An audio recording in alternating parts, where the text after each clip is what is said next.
God, he's a fly! Whoa! The best of the game!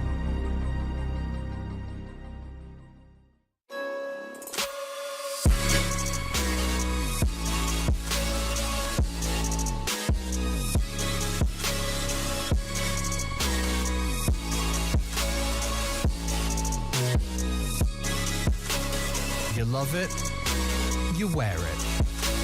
What's your style? Get your merch at shop.eslgaming.com.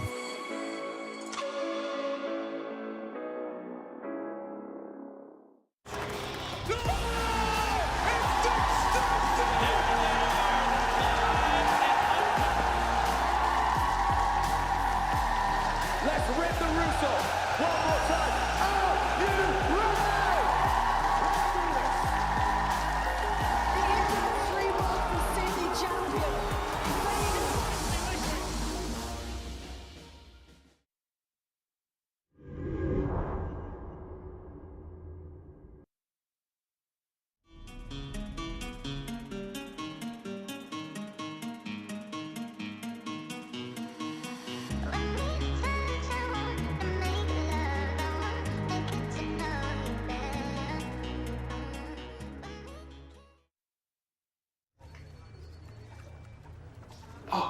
Trace, that's a wonderful pin. Don't tell me. Cologne 2016 limited edition? It looks so soft. Your compliment was sufficient, Hugo. Hey, Harry. Nice pin. How the hell are you? Chad has mistaken me for this dickhead Harry, which seems logical because he also works for ESL and I cast with him regularly. Harry and I also go to the same barber, although I have a slightly better haircut. Chad, congratulations, man. I saw the reports. Titan game went well. Thanks, yeah, great stuff. ESCA tonight? No can do. Got an 8:30 res with the pros, man. Trying out a new crosshair, though. I'll swing it over.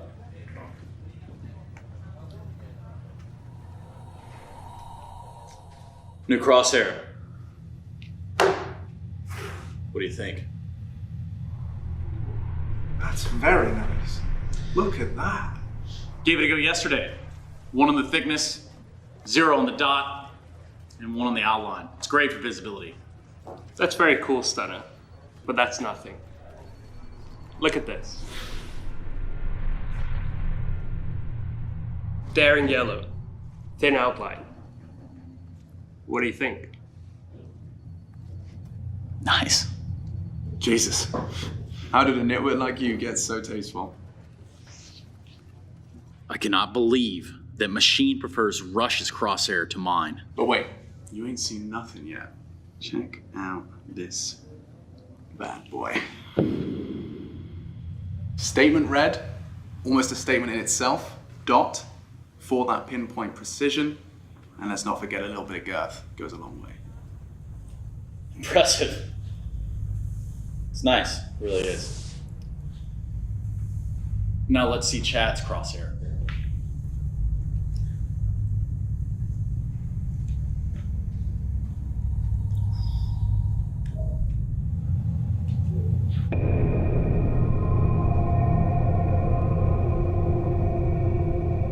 Look at that subtle neon coloring. The tasteful thickness of it, oh my God. The gap is perfect. Something wrong? Stunner? You're sweating.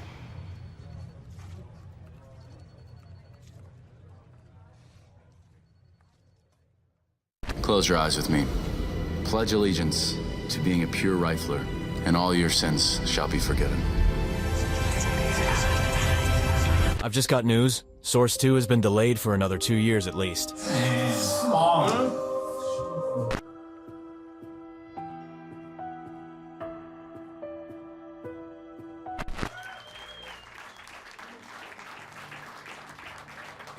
Hi everyone, I'm Chef Rush, and today this is Getting Baked with Rush. I'm joined today by my sous chef, Chad B. Birchall. Yeah, so Chad, what we're doing today is actually making some banana bread.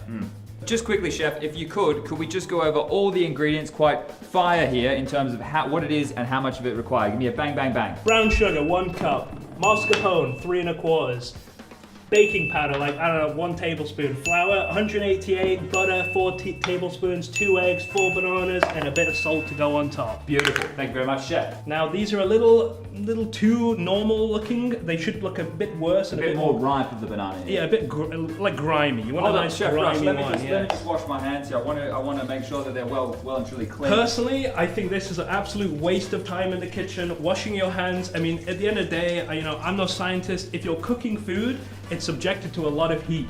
And Sorry, germs. Chef Rush, I just wanted to show the difference between these type of bananas here. So you were talking about the types. Now this one here, would I imagine is a bit too ripe? Yeah, I would eat that banana. Let me put it that way. Well, let's see what would happen if I was to my cleanly washed hands. Go if I for was it. to Go try for and, it. try and go for a bit of a squish on the banana. Now look, it looks alright, but this here. Now that is a dank, dirty banana.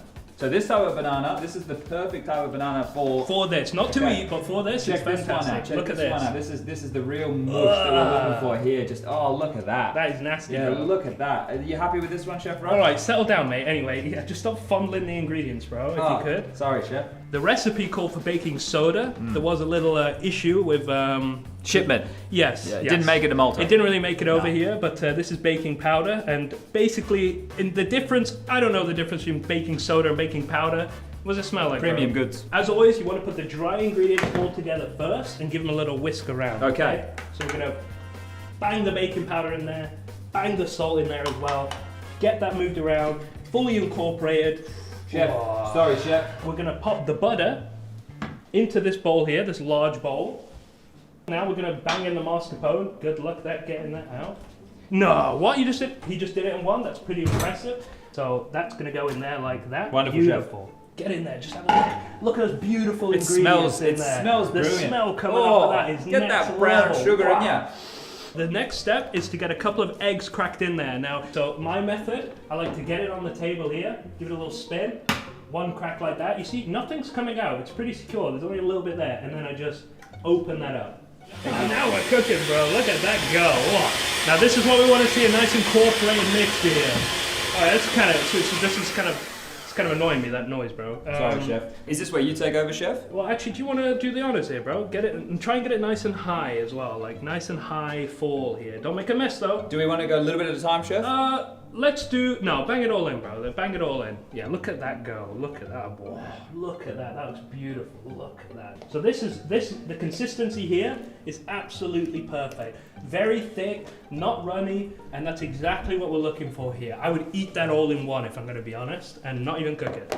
So this is looking okay. A little bit more mix going on I'm here. having some issues with some lumps, Chef. Yes, try and get the lumps out. We want some lumps. We don't want it to be buttery smooth. We want a little bit of lumpage going on. So how much lumpage would this get out of 10 right now? This is a good solid 8 out of 10 lumpage. What are we looking for? We're looking for a 10 out of 10 lumpage, but as with everything perfection, it's not always obtainable, you know. Yes, Chef. We both know that very well. So now give this a tilt here. We want to get this action fully Yes, here on Chef. the camera. So now we're just going to empty this banana mixture in here. Look at that. Just pure banana goodness going in there. Bloody hell. Glorious. That looks absolutely, vile kind of looking, but that is what we want, honestly. Look at that. And we're just going to fold that in there. Just big folds. Chef, I'm loving this. I'm absolutely loving it too.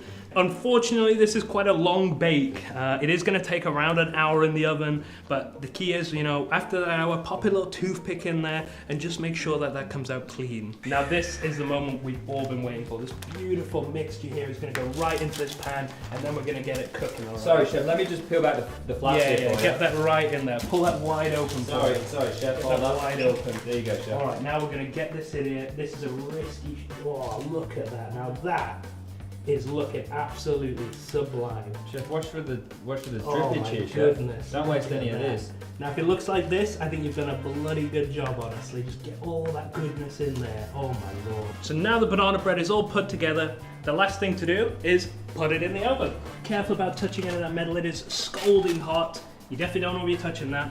But that's the banana in there. And I'll tell you what, you're gonna see it in just a moment.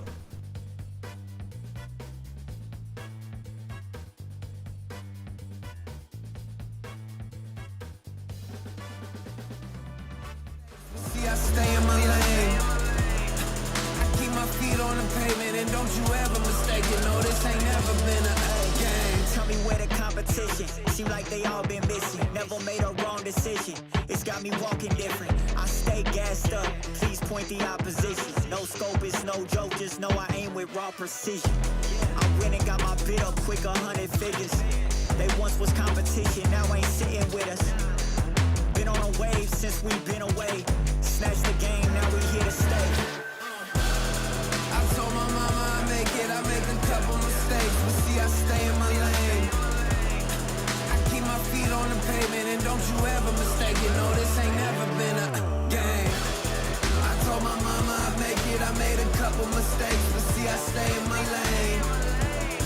I keep my feet on the pavement, and don't you ever mistake it. No, this ain't never been a game.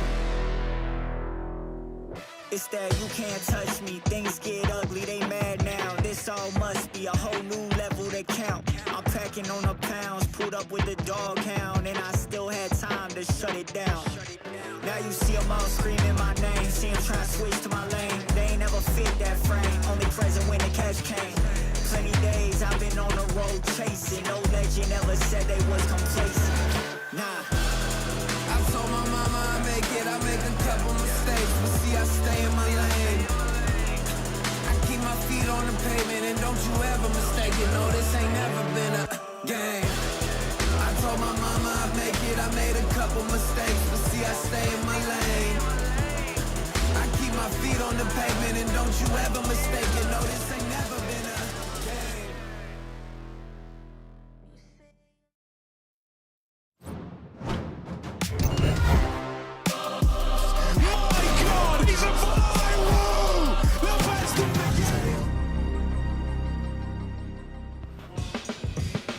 Yes, welcome back. We had quite the Baker's Club, and we're still a little Never bit saw of the end of the bread. Oh. Straight out of the oven, hot and fresh, freshly Ranger, Chef Rush. Look at that. Whiff of that. Yeah, let's get a close-up. Show it to the camera. Ooh. He doesn't have a microphone on him just now, but we will get him sit. Don't drop it. Oh, Don't drop it, it looks now, like Rushley. a nice crispy top. We do like a nice crust. Whack it on the table, mate. Put it on the table? Yeah, there you go. Let it cool down I've a got bit. a microphone here for you. Beautiful. Thank you so much. Would you like to take a seat on the end with us, Chef Is that Rush? right? Can I squeeze in Yes, here? mate. Yeah, come on, man. Hello, everybody. Hey, man. I just came over straight from Chad's place. We made this beautiful banana bread How together. long have you been baking for? Quite a long time. Probably like 20-something years or so. Really? Yeah, something like that, yeah. 20 years. Family, Yeah. Does it run in the family baking? A little bit. Like there was always a little bit of cookies going on at home and stuff like that. So a little bit, yeah. Why do you have quite the infatuation with banana bread specifically? I was just good at it, to be honest. Like I don't know. He's right. He's Good in it. He is right, yeah. Okay. Do I you also like carrot cake and stuff like that, you know. So that's maybe we see that coming up in the future. Rush, what's one dish that you'd like to prepare that you're kind of like, I don't know, like maybe a little bit timid about? I've never made croissant. Ah, oui. Never ever made. Yeah, Oh, okay, yeah. croissant. And I kind of would like to make that. Well, Harry does a bit of cooking. I know that him at home, he likes to get in the kitchen. Yeah, Okay. more of a Mostly to the fridge. More of a cook than a baker. Which per se. is a controversial subject Yeah. to begin with, because as a cook, you have some flair, some input. As a baker, it's more formulaic, right? You're basically following a chemistry set, Yeah. and So- you don't really have to have any input in there. Saying How do you feel about that, Rush? It's not that, man. Hang on, yeah, I mean, this is come on. quite- I do cook as well, bro. Like, fair enough. Yeah. I'm just saying, there are cynics out there for the baking community. That's And that's okay, fair to yeah, say. well, if I want right There here, is yeah. cynicism in the baking community. However, I think it's a fair argument that a lot of the very best bakers are the ones making the recipes, and they're making the recipes by eyeballing, freestyling, You ever heard of lumpage experimenting. before? Lumpage, I think it's a new... You don't want that. You Yeah. don't want. Well, maybe you want a little bit of You that. said you want want a an little 8 bit out of of that. 10. But Harry, as a cook, do you Yeah. look down your nose at a baker like Rush? No, I respect. I mean, I'm still a bit of a baker in my spare time, right? Okay, And so I okay. think Fair. you always respect other fellow bakers or just Right. people of the kitchen in general. You know, anyone who kind of dwells around that, you got to have respect. POK. I respect it. Do you Getting have... baked with Harry, maybe? I was actually curious though, Rush. So when it comes to like having a good baking sesh, like Henry said, you kind of follow like a good preset list. So how important is it when you're trying to really, like get baked with Rush, to pick a good flour or something like that? I mean, flour and stuff like that, you really have to they don't recommend it. Personally, I like to open the flour in the store and just like give it like a feel and a little taste. That way you really know like if you're getting quality. Is it true that some people grind their own flour? That is true, but yeah, I don't see the point Yeah, of like that. as in, instead of doing it at the flour mill, they actually straight up bring it home and do it themselves. I think honestly, if you're going to do that, that's good for a bread or something like that because it's untreated. It's going to be a bit grimy and very yeasty. And there's a whole sequence of processes required. I've seen people that kind of do that with their own butter and stuff. It's just really kind of phenomenal, I guess. Make their own butter. Churning. I've seen that. Can you give us one kind of demonstration of how the? I saw a video on the TikToks recently of a nun demonstrating how she churns. Could you maybe give us a demonstration? Sure. So you want to get both of your hands wrapped around. So this was a nun doing this. Yes. Okay. Right. Yeah. And you want to kind of slam the wooden. Stick down. Yeah. Okay. There's no appropriately churned. It's a pace thing. It's you've got to have a kind of a good understanding of the viscosity of the butter. Yeah. Sure. The friction levels, is pretty important. Yeah, well, definitely. Yeah. Okay. No, but it's mostly technique. It's mostly technique. Yeah, it's all in the technique. It's all in the wrists and kind of a bit of the lower arm, I guess. Yes. Well, forearms are definitely getting engaged. I think she looked quite buff, so I'm sure. Could we it's not see the size of the stick, but how you use it. Yeah, it's about how you churn it. Could we see from Chef Rush here? Could you stand up and show off your lovely apron here? Yeah, I was admiring that. What are we looking at? These are actually the doors of Malta. No. Yeah, they're quite iconic. I don't really know what the doors of Malta are. Every door in Malta. There are a lot of doors in Malta. Are those the only options for doors? Yeah, you have to go and choose every time you build There is a a house. few. I see some repeating, though. Well, we do have some very interesting architecture here, and townhouses, I think, have those sort of doors, like the Maltese architecture. And they're always very vibrant with the colours. It's very thin houses. They normally go very deep, though, and they have multiple floors, basements, and they're made out of stone, so instead of bricks. Yeah. Can we try the banana bread, by the way? Yeah, well? what the hell are we doing here? Can we try this? Rush, How are we going to serve it? What's best to drink with banana bread? Can we try it? They wouldn't let me have a. They wouldn't let me have a steel. I'll hold got a it. wooden You stick. cut it. All right, hang on. This is going to be a. Rush, can I make a request? The other night, when we did the trial run, the slices were too big. Can you just do little chunks? Little teeny slices. I'm a big chunk kind of guy. But there's a lot of people around. A lot of people would like to try the banana bread. Yeah, true. Yeah, all right. Okay. Do we want to take it out first? Let me do this on the table, I think. The table is... We might try and get some plates and stuff I'm trying to organize something right now, but you do your thing over there, Mr. On his knees now. Matt, can you hold the mic for it? Thank you, Mac. Thank you, Mac. I'm going to probably annoy someone here, but I am going to put this down. This is going to be a bit cutting on the desk. crummy. What in the hell? we got vacuums in here in the vicinity, surely. I wash my hands, bro. Yeah, they're mine, bro. Those are from your actual house? They're from my house, yeah. Oh, they're yours? Yeah. Imagine set, though. Yeah. That's very nice. Hey, look at this, man. Check that out. Rush, there you go. Cut that up into a bunch of little pieces. Yeah. Look at that. Wait. That's a shot. Look at that crumb. Look at that crumb. That's the lumping. These are some bananas. Oh, he's flicking the crumbs everywhere. Too. I love this. Rush, now cut that up. Wait, cut that into a couple pieces. Let's pass one this down, down pass it around. And Rush, you said the secret is not Moist as washing your hell. hands, right? Is that what you said? Okay, perfect. Yeah. Add flavour. That's flavor. Yeah, it's fresh from the cast. It's just been on the Observer keyboard, bro. I mean, yeah, it's fine. Not a communal Germs space can't live at on all. keyboards anywhere, I think. Chatty. Thank you very much. I do love a good banana. You know, bread. production's the one cleanest of place to be. Yeah, it's true. I want the middle. Okay. Oh, lovely. Thank you. Anybody want It's second? getting more moist as we go further in. I'm going to be worried. It's getting floppy. We know Honestly, it looks Soggy. perfect. It's Oh, dear. soggy. What happened? King is going to want all the banana bread this here, is, so let's oh my God. make sure. Oh, Is that healthy enough? Give him another something. That's a little janked up. All right, we're getting That's into a like crumble. apple crumble. This reminds me of Sorry playing to whoever gets that, honestly. DayZ with Rush. Here you go. Yeah, thank you. Great. Daisy with Rush. Yeah, there's a lot of germs there, I tell you. Germs, straight up. One big germ over there, right? Hey, there he is. That's it. There you go, Harry. I wouldn't want you to miss out. Oh, Are we waiting for Rush to be done before we try it? So Are we can... cutting the whole loaf? No. Just for we'll sort that out. We'll call it here. If you could please cut the entire loaf Live equally television. across. And there's just one more plate. One more. Yeah. I can't bounce on my knee. Wait, can we get a... Is there sound to this? I don't think there's any sound. Oh, he loves that. There's no sound. All right, hold up. Rush, you didn't answer me. There you go, What's the best drink with banana bread? Wait, what? Best drink with banana bread. Maybe something like a nice chai tea. Chai tea. Yeah. Something. A that's glass got of milk, maybe. A glass of milk would be absolutely. I feel like that would but there's a probably lot of lactose Monster. intolerance. Yeah, Monster, I reckon. You never had Monster and banana bread? It's lovely. You know It's a go-to. Oh, then do it. There's a can right here, Matt. Go ahead. What is the... I actually like the white. I like the white one better, so I'll be back. What's the secret to the mascarpone? What role does that play? The mascarpone, it's like it adds a little bit of like sourness in the bite, but only a little bit. Like it's like you can use yogurt as well, or yogurt as we call it in England. Yogurt. They do say plain milk as well, but I don't think that'll have the same effect. It just gives it a little bit more of a tanginess, I believe. Okay, tanginess. Some reviews though. What are we thinking? Well, Harry looks like he's really. I see Yanko's wolfed his down. He's loving it. It's great. Thanks, Yeah, man. it's great. Okay. It's good. The brown sugar makes such a difference. Yes, there is a bit of brown sugar on the top there, which will Harry doesn't like bananas. No, but I do like Rush's Did he banana not eat bread. No. No, look what he did. Trace just didn't have any, so I've So had Rush some, is offended. I have a and long, then short story passed it here. down And the line. first time that Rush came out and said, "Hey, I'm a baker," when you try one of these muffins, I think it was a cupcake or something. Oh, at yeah, Media Day. in Cologne.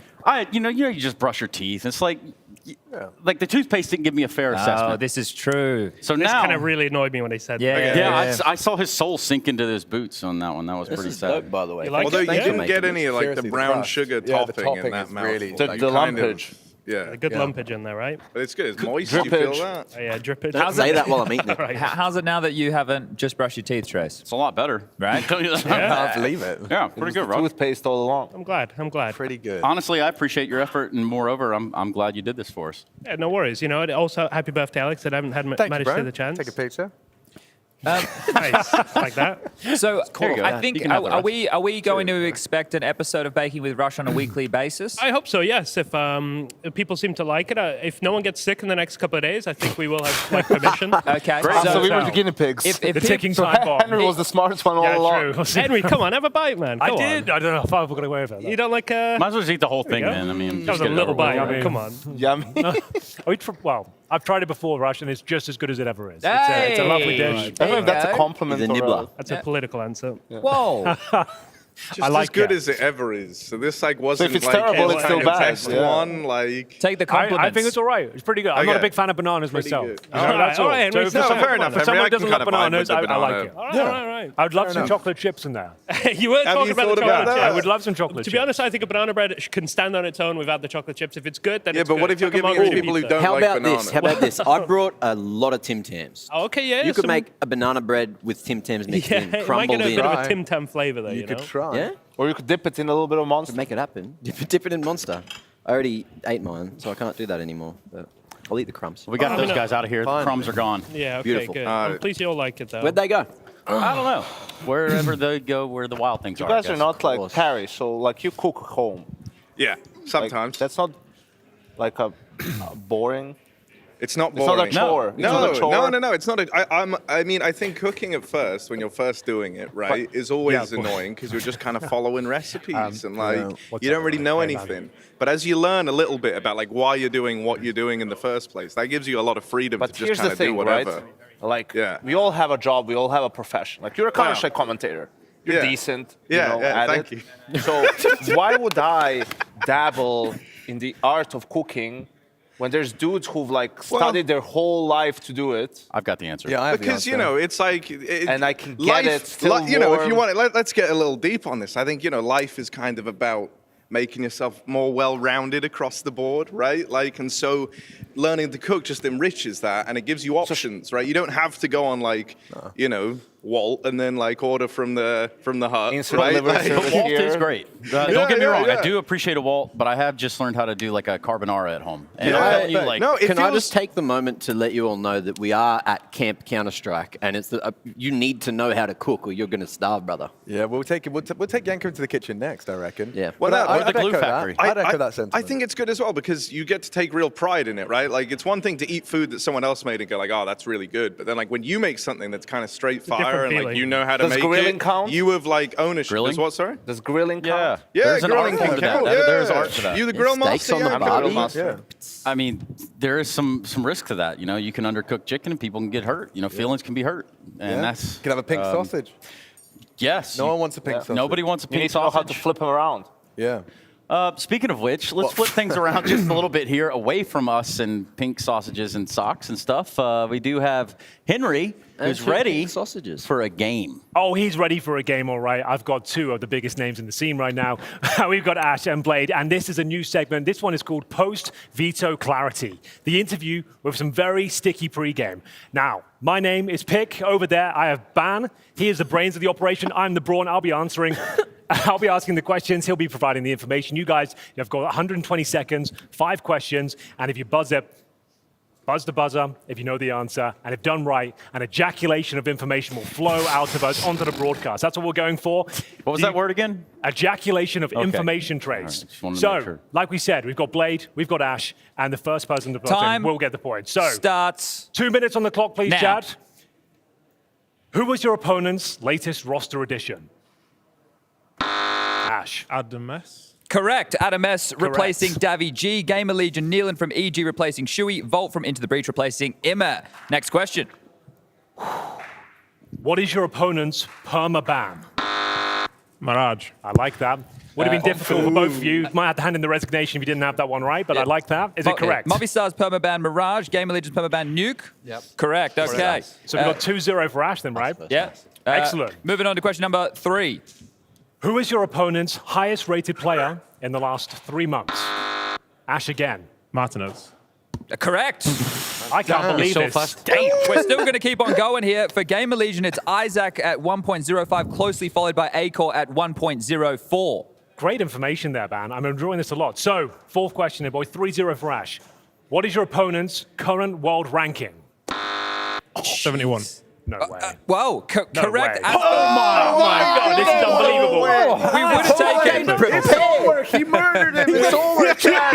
It's all work. We would have taken Throw in the towel. either HLTV or ESL World Rankings. Now, Ash has Holy given us smokes. HLTV at 71. By ESL World Rankings, Movistar are ranked 50th in the world. Gamer Legion by HLTV number 7, and by ESL's World Ranking number 8. My God. Final question here. There are some bonus points available. You can still win this. You can still You bring can this still back. win. Winner takes all. We're going to say As double always. points going forward. Yes. Okay. Who won the last time you played? And bonus points if you can tell me the maps and the scores. Ash, We just- won 2-0, and the maps were, I think, Ancient and Inferno. And what was the score? No idea. Okay. Okay, to steal here, Blade, do you have an opportunity to steal? If you can get the scores and the maps correct, because he was off with the maps. Could be Ancient and Overpass, maybe? Incorrect. Here's the information. Took place 5 months ago in the semi-finals of the Illicit Invitational Winter. Sossel and Davy G were still on Movistar Riders. Emma and Shu were still on Gamer Legion. Gamer Legion won 2-0. They then went on to win the tournament. There was Nuke and Inferno, 16-10, 16-12. Well, unfortunately, Blade, you didn't get any Unbelievable. points. I think that was a great episode of Post-Veto Clarity. Do you have a message for your opponent, though, before we get into this? Just have fun. Ash, after a 5-0 whitewash, are you feeling good about that? Yeah. Good. Any messages to Blade? Same to you. Good luck. Should be a good game. Extra spicy. That's what we like in the arena here. And it's going to be Post-Veto Clarity. I've been picked. That's been banned. We'll throw it back over to the couch. Yo. Thank you so much. Oh, well, I was a little early on that one. Yeah, that was actually very That was impressive. I'm not actually going to lie. sick, That was pretty good. Also, in continuing with impressive stuff, I understand that Rush has brought something very cool to the table today. Some sort of show and tell, perhaps. Yeah, so I heard about this show and tell segment, and we're going to bring some legendary stuff that we've done in the scene. Any clips that we're very proud of. So I mean, I've observed a lot of games in my time, and every now and then you're lucky enough to capture something. So I did. I got a little clip prepared just so I can show you Your highlights? Yeah, Are you best showing your moment. real? These are Rush's best of an moments. observing rounds. It was the Chris J I thing. remember this. It was. Oh. Wait a minute. Here we go. What? So you did Wait a cover minute. the It was Chris supposed J? to be the Chris J one. Oh no, this was the show match. I said, no matter what, they cannot show this on air. This was in Katowice, right? On land in front of the entire I don't world? want to talk about this. It's been Holy played out. I don't want to see smokes. this. That's the major. Isn't this the game mode that you play the most? You're dying. Yeah, you have 0 HP. That means Did Reese put this in, the producer? Boys, it's a I'm blunder. sorry about this, man. I mean, I did not expect this to happen. I'm sorry. This You is gotta- this is a bit Rush. unacceptable. Reese, I'm coming for you. He's coming for him. He's coming for him. Yeah. Running straight to him, actually. On that note, perhaps we intimidating. make That sure looked no one pretty loses are angry. cool. We go to a break, we come back, and we get the game underway. Holy smokes, what a Reese is show. defending himself ESL right now. Pro League, let's go. How you feeling, man? I'm feeling okay. Not thank you? Not really, no. Kind of shit, but it's alright. I mean, I'm cool with him role-playing a North American persona, just as long as he doesn't frag like a North American offer. You should choose me because I'm really beautiful. And I think that's important, being beautiful.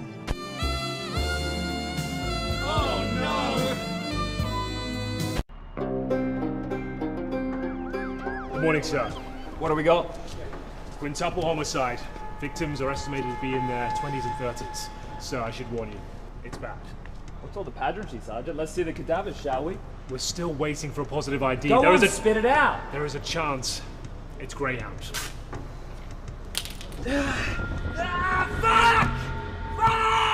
Look at how they massacred my boys! We have leads. Alice is working. They with were Prince. great kids! They were the best of us! Great fucking kids! I want the whole scene swept. I want everything checked. No stone unturned. Yes, sir. Let's go see the fucking Legion.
You got something I can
Thinking, moving, touching, and well, all of the other things, all of the other pieces that you need to compete in Counter-Strike Global Offensive. Welcome back to CS Psychology 101.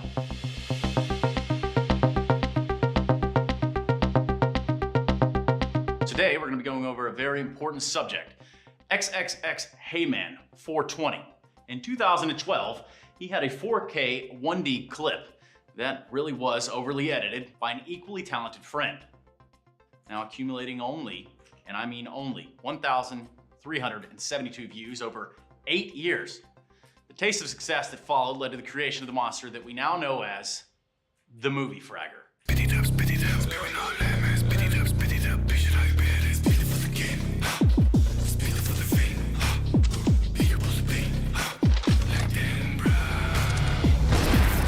Clip baby, this one is going viral. Top 3 Reddit easy. Zai Wu, Zai Hu, more like it. Check out this shit. Oh, don't you worry, Movie Fragger. We are definitely watching. In fact, we'll just start on the appearance. We'll note that the cap is backwards, albeit he doesn't have a headset on, but don't let that sway you from the idea that this guy means business. Oh, is it serious business? Yeah, we can edit that out. It's all right. Some general traits about the gameplay can be observed, such as the famous buy an op, and then use the deagle. Take this example. Where an ordinary player may see this round win as a certainty, the Movie Fragger sees it as opportunity.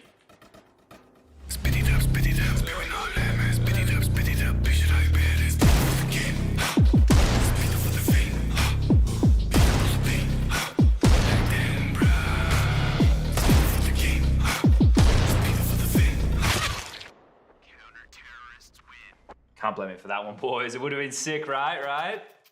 You are dog shit. Everything he does is for Reddit.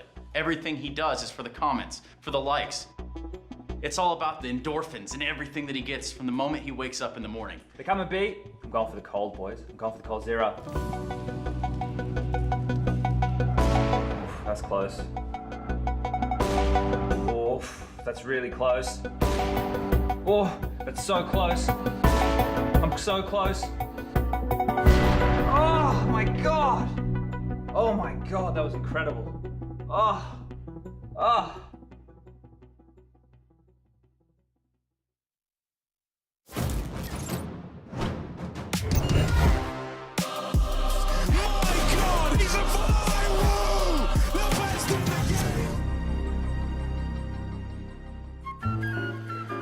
All right, welcome back, everybody. You know the routine, you know the drill, you know where you are. It's ESL Pro League Season 18. How many I's is that, Yanko?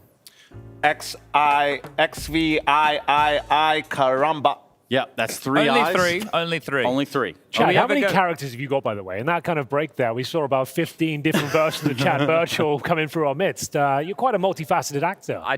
They say jump and I say how high around It's amazing. Here. The clown show. But we do need to give quite a hefty PSA right here. Because there's murmurs, there's conversations. People are like, guys, why is the next game not live? Why aren't we straight into the action? Why aren't we into another Counter-Strike match? Well, we spoke about this last season of EPL. We need to speak about it again. Okay. We do hard start times around here, guys. So the matches, when they're scheduled on HLTV and you wake up in the morning and you go, what games of Counter-Strike am I going to watch today? You know that if you decided you wanted to watch the second series, it's going to start at the time the second series is meant to start. And it's just a happy coincidence it gives us as much camera time as possible. Well, we're trying to fill. Look, we're trying to Yeah. fill this because we're trying to fill this. There's 4 p.m. the game goes live. We're trying to fill the time between series 1 and 2. It's quite a fill. With some fun stuff because right. otherwise you will just look at pictures of Malta. So we'll let you know. We don't decide the schedule around here. We just fill the gaps. That's something we do around here. We do love a good establisher.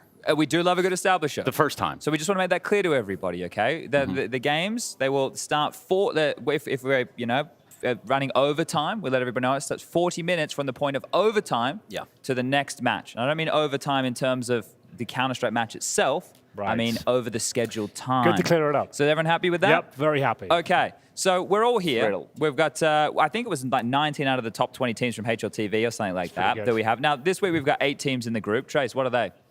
The 8 teams in this group? Yeah, scroll back up. Yeah, let me go on back Get up. them up there. Get them up there for everybody playing Come at home. on, man. Yeah, they're at the top. There they are. Yeah, we got close. Okay. Vitality, Oryx, Astralis, NIP, Furia, Movie Star Riders. Greyhound. Gamer Legion. And one thing we like to do around here is throw that too, but throw labels on things. Oh goodness! Thank God you closed all the other tabs. Put people into put people into buckets. We like to do that around here. So I wouldn't mind putting some of these teams, the 8 that was just mentioned, into some buckets. Now Yanko and I did a bit of this last season. We'll do a bit more of it here today. But let's power rank like in-game leaders of the group, AWPers of the group, teams of the group. Let's start.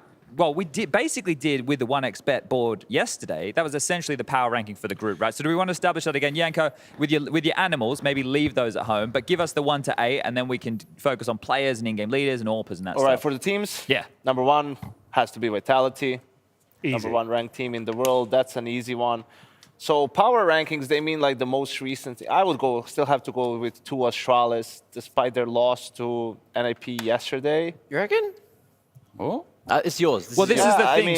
It's like based off of recent history as well as what's happened here, right? And the games yesterday obviously affect some of these, but I still agree with Yanko's sentiment. I think that the project overall, even though yesterday was a bit of a car crash, is still probably the second most promising. Let's just pretend this was before. Okay, all right. Yeah. That will be easier, right? That's way because easier we only for me. have 1 game for some team. Number 3, Gamer Legion. Okay. Oh, okay. That's gonna rise some. With the world rankings, though, you wouldn't say too far off the mix. Number 4, NIP. Okay. 5, Furia. Yep. And I guess if we're looking before the tournament started, I'd still put Riders 6. Yep. Uh-oh. I guess you have to put Greyhound 7 before Yep. Orcs, but after hearing their confidence is high, maybe put them over Greyhounds. Maybe put them over Vitality. Yeah, right? We put them at number 1, the Orcs, right? Okay, but I think that's the general status quo. Does anybody have any real gripes with that if we're pretending it was yesterday? Oh, so this is pretending it was yesterday. Look, everyone go back in time. Hindsight. Yeah. Yep. So we're happy with that. I would say, I guess, if I had to give some criticism, maybe NIP above Gamer Legion, but that's just because I we actually don't really know. like the Gamer Legion at numbers. Here we go. I think he's on the side Maybe it's here. a conversation and why you like it. That would be fine. Well, I don't know. Well, man. the better question is why would you put NIP over them? Yeah, I feel let's start with you. I feel like, we haven't seen the most out of them yet. I feel like we're not doing it after the game yesterday. I would say, that's fair enough. But after seeing that they've had time to work together now, Hamper seems more integrated into the squad. It feels like it's all coming together. I would say, in terms of this team, eventually, maybe not this event, maybe the next one, I would think NIP's chances are higher. Their ceiling is higher. I think so. Yeah, and I think that is a fair. That is probably fair. Game of Legion is still rebuilding. We're not really sure what we're going to get. Like they're going to be in this honeymoon period for a while, I think. But overall, I'd say NIP would have my vote. Look, I know we're pretending this was before we started, right? Yeah. But that game show with the coach, it's over, man. Like I feel like you have to put some stock in the team on that notion, and I put so much stock in there. You mean with Ash? Like he just owned. Yeah, I got to. Trace is the biggest Gamer Legion fan out there. He did get the 5-0, didn't he? Big fan. The clean sweep. Clean sweep. I mean, he wasn't stopping up to the point where we got maps, but like, come on. Well, Trace got the message. Everyone was saying respect underdog, and now he over-respects the underdog, and he's got them as the favorite. You got to be careful about respecting underdog too. Because you end up under. No, I don't It's know still where a dog at the end of the day, right? So you got a little bite. dog in you. Yeah. Got to have it. Well, we had the barking from Mac earlier. Okay, so that's the teams. Let's go like this. We can establish this. In terms of the in-game leaders for this team, now doesn't have to be a power ranking. This could just be a ranking of who we think is the best in-game leader in the group, right? Who do we, as a collective, now we'll have some debates here. Well, here's also the thing. What has to be said, this has an asterisk. So it's the best in-game leader considering the circumstance, right? Obviously, they don't all have the same players to work with and the same level maybe of support and whatnot. So you're just like looking at it and saying, like a good example would be, let's say 6 months ago, people would still name 5 guys before Snappy, right? As the best in-gamers because, they had better results or whatever. But what Snappy was doing more with less, and they played really good, so he should have been rated higher. So it's the same thing here, right? If you feel like a team is playing really well and they have less firepower than some of the other teams, then maybe you would put the in-game leader higher. So like Nealon, for example, what he's doing with the team. Because when we spoke to Carrigan in that interview we did, he said that he was stealing defaults from EG, and Nealon was the in-game leader at that point, right? I think he was. I'm pretty sure he was. So, looking into some, here's the thing. At the moment, they're the best team in the world. You'd have to keep Vitality and have Apex as number 1, right? It's Apex still, and I think especially if you look at the last couple of tournaments, I mean, Flames, he hasn't been on the team for long. They're still managing to win games, win tournaments. So I think that also has to be a testament to Apex and his skill as an in-game leader. Does anybody want to refute that? I don't want to refute it. No. I don't want to refute it. I just want to point out how fun it is to watch Maniac watch Apex play. It is one of the most entertaining things I've ever seen, mainly because he makes a really great point that sometimes Apex is just looking at that radar and maybe just kind of running around out in the open, get caught pants down. It does happen. It'd be like that. No, I mean when we were at where was this? I don't even remember where it was. No, this was back at the major. We even spoke with Apex outside. Yeah. Learned a bit about like kind of how his philosophy has like changed. And I also did the sit down interview with him in Cologne, talking like specifically about the whole journey to become an IGL in the first place. You know, like what's had to happen to get there. And I think even just from talking to him, it's so clear that he's got like a super defined vision about like, you know, what he thinks are important, even down to like the maps that he feels like are kind of the most important if you want to dominate. There are certain maps that you should be really proficient on, and those just so happen to be the maps that Vitality have lent super heavily into, right? So I don't know, I think it's really cool, and I think even when you look at him like individually, there was this time period where for me I'd watch Apex and it would make me nervous because it felt like he was trying to take a lot of like the opening fights and play for the info, kind of how like someone like a Carrigan or whatever, you know, like doesn't mind leading from like the front of the pack and going out seeking info, but it didn't really feel like it was working. I'm gonna let him finish. And I'm gonna let him finish. But Harry, like, here's all you need to say about Apex. Yeah. He's the in-game leader of the best team in the world that just won the bloody major. Case closed, done. Well, yeah, but I mean, yeah, we're talking like... Yeah, but we got to work out the other bloody 7 in-game leaders. We got 20 minutes here, Chad. You know, like, come on, man. We could just sit here and go, oh, well, you know, Blame F's pretty good as well. Yeah, but put him in as number 2. Give me some rationale. Give me some rationale for number 2. Yeah. We all agree on number 1. Okay, we talk, like, historically, though, we're going, like, throughout the history of time. Make your argument. Okay, I would go Fallen number 2, then, if we're going to be all right, throwing names around. Let's get in there. Let's get some in. The power. Go on, then. Okay, No, I'm not trying to do the hard sell. Like I said, if it's an all-time in-game leader thing, yeah, Apex right now, but we've got to have Fallen probably in there. No, it's like within this team, you know, like in the last. But then within this team, like you could even make an argument that it could be bloody Alex from Movistar Riders, right? Like considering the circumstances. In terms of in-game performance and being able to frag, like he's really up there. Yeah, there's a lot of names that could go into this here, so we might need some more qualifying criteria here. Right. So we need to define this a little bit narrower. You know, or we could get off the in-game leader train and go to the AWPing train and discuss who we think is the best AWP, because in-game leader is a little bit more. I think that's probably quantify AWP is a little better, I suppose. See, look at this. We're thinking on our feet. We're staying nimble. We're staying moving around. All right, so Apex best AWPer, number 1. This. Apex best AWPer. Zywo. Apex best AWPer. Well, Okay. At least we can keep Zywo there, I suppose. The best AWPer in this group is Device. That's true. Oh, well, that is true. Are we talking about current form, though? The power ranking from the last 3 months? Would you say that's true? I'm talking about an AWPer. Zywo plays probably more with the AK than he does with the AWP these days. And I think that's the thing. Like, Zywo is not a full-time AWPer in the same way that, like, Device for a team is a full-time AWPer. Is Zywo the best player in the world? Yes. Do I think Device is probably... Well, if Zywo was to AWP all the time, then we could have a conversation. Unfortunately, we can't have that conversation because he was happy just to work with the AK a lot of the time, whereas Device is a lot more focused in that role. So I'll agree. I think Device is the best AWPer right now in the group. Who else we got at the names here? We do have Zywo. We have Hedrick. We have up and coming. Acor, He's impressed me a lot. Alistair. We've got Martinez. We've got Fallen, of course. I think in terms of skill, Acor should be number 2, but we don't see the consistency I would like out of him. I think he has the raw ability to be the number 2 on this list. Can we put him number 3? Yeah, I think that's totally fine. Because I think Zywo... I mean, we have to put Zywo 2. We have to put Zywo 2. You know, this argument works for him not being number 1. Yeah, like, that's fair. We have him number 4. Further down the list. Like Acor above Zywo. It's like... All right. Now, I don't know if I'm just a... What did Rush put in this banana? I don't know if I'm just a Martinez stand. Martinez, every time I've seen him more, he's been really good, bro. Okay, so we got one here for Martinez in potentially the third slot. I mean, the one thing I'll say about Martinez is, you know, like when he came in as well, he was obviously replacing like some Pius who kind of left on a real. Thank you, Henry. On